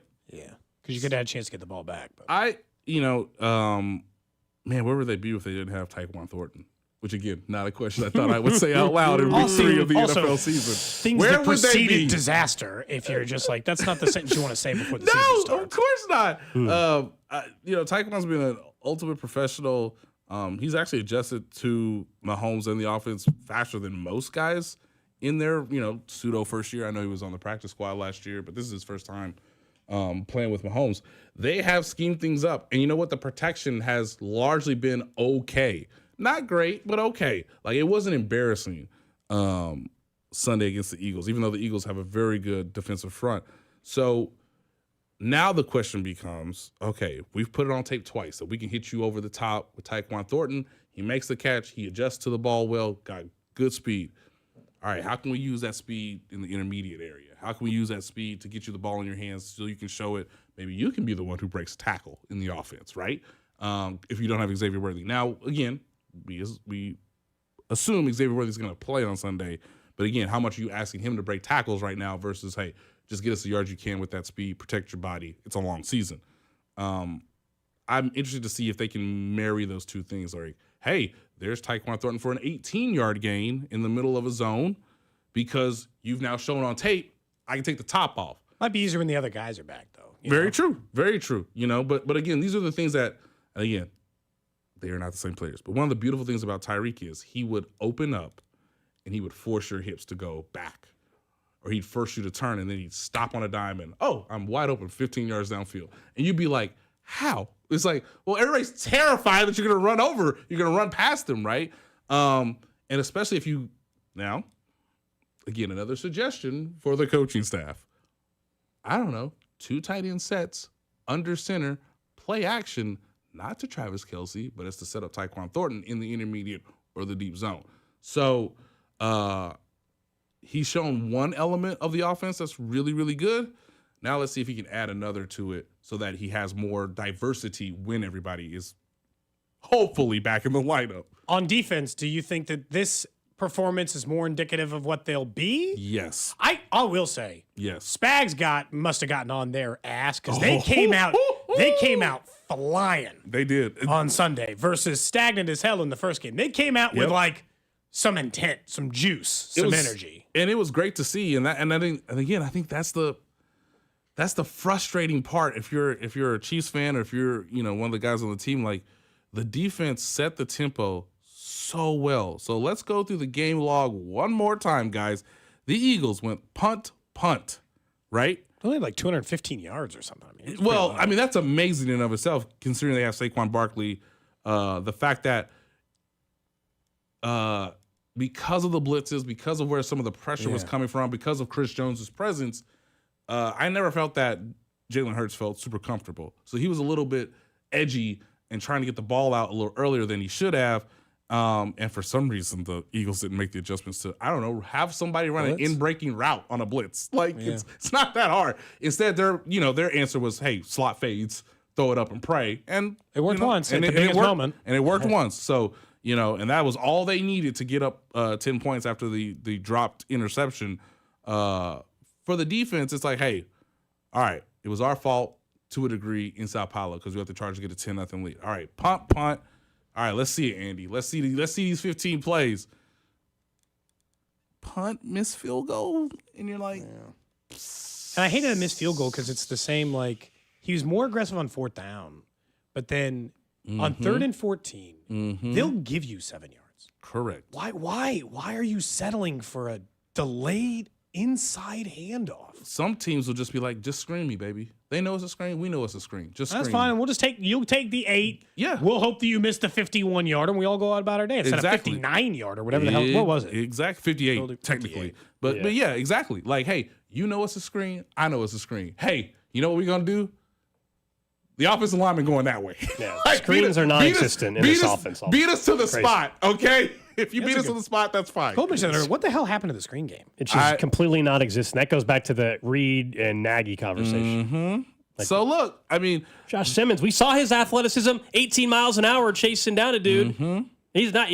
That's a good athlete. Creed's a good athlete for center. Kingsley's a great athlete for a guard. Yeah. Great athlete. Get that man in space. Position by position, they might be the most athletic offensive line in the NFL. Right, where the Eagles are like, we are giants. Good luck. I just don't. I mean, I know they don't have a Jerick McKinnon back, but okay, this is where I feel like you don't have a Samaje Perine. You don't. But like, this is where I don't know. Brashard Smith, the former wide receiver, he's now your running back. Do you have something schemed up? You got to Brashard Smith, screen game, get him in space, see what happens. Hey, trial by fire, young man. You know what? Our game plan, our season, our plan for you this season, got to alternate it now. So I would love to see them. Again, it's a little difficult to ask, hey, these are the reigning Super Bowl champs. They got really good linebackers. All right, whatever. Man, I just saw Dak go up and down the field against the Giants defense. So let's see Brashard Smith. I know you invested in him. Everybody said you should have taken a running back in the 4th, the 5th, the 6th round. All right, you did in the 7th. He's a professional now, and we got to find answers. So if you want to do screens, if you want to do Texas routes, if you want to do wheel routes, I don't care. He's a very good receiver because that's what his background is. He was a receiver before he transitioned to running back in college. So again, multiple ways of getting him the football. Obviously, you want to give him a little pitch, see how the boys up front, get out on the edge. Hey, you could do that too. I mean, there's a lot of questions, which is why I think the game plan had a lot to be desired.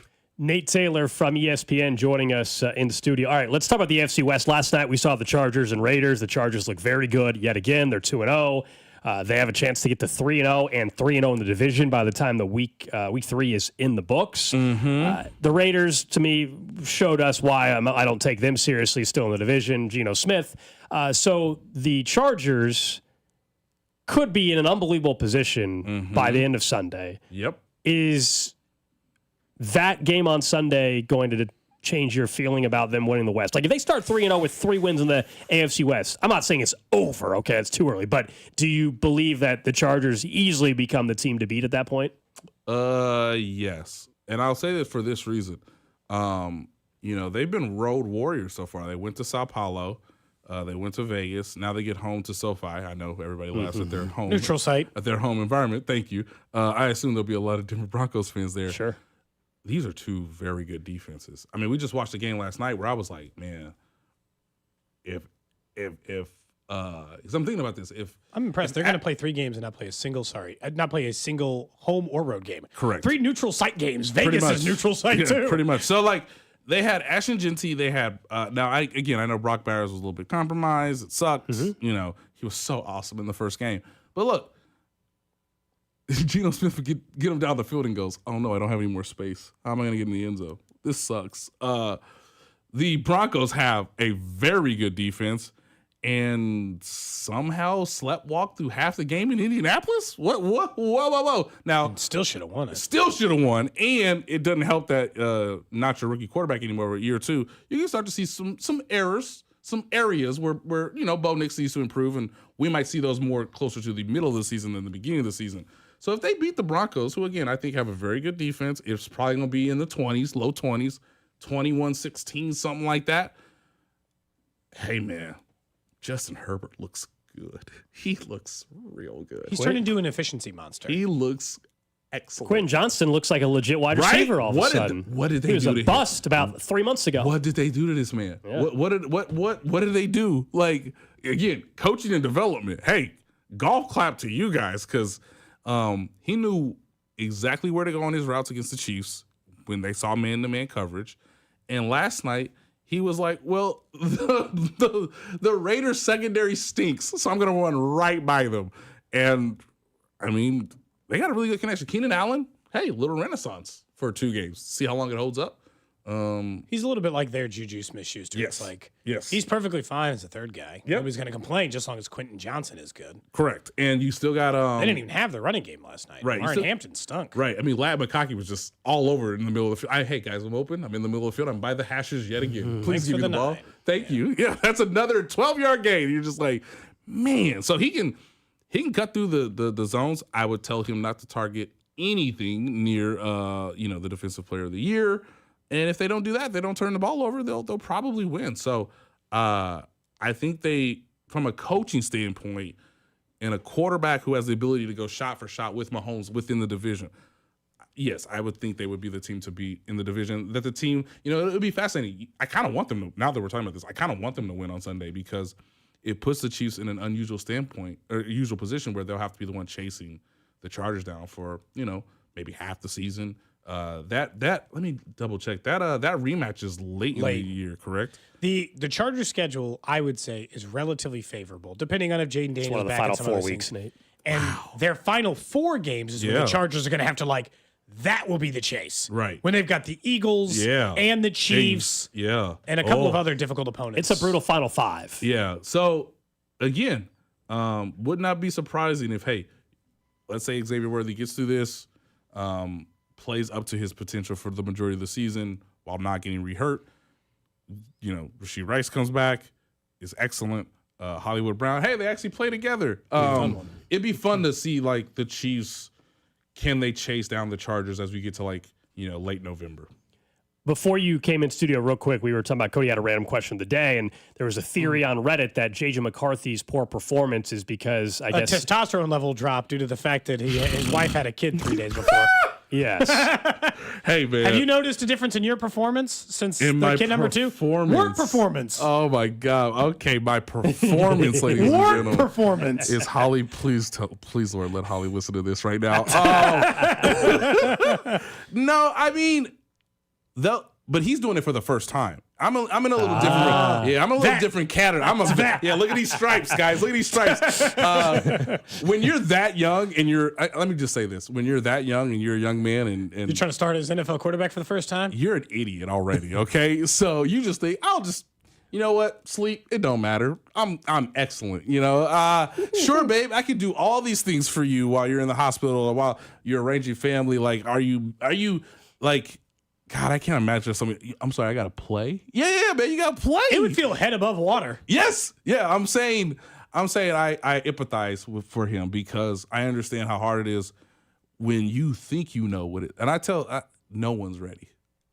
I don't care how much books you read, how many people you talk to, how many babies you done babysat. No one is ready for that moment that child comes out, and you're like, holy smokes, this just got a lot harder. And it's your first? Oh, man. Playbook didn't get looked at as hard that second night. The playbook got thick. This ain't no day one install. This is like, hey, man, you've had a great start to your season. Everybody loves you.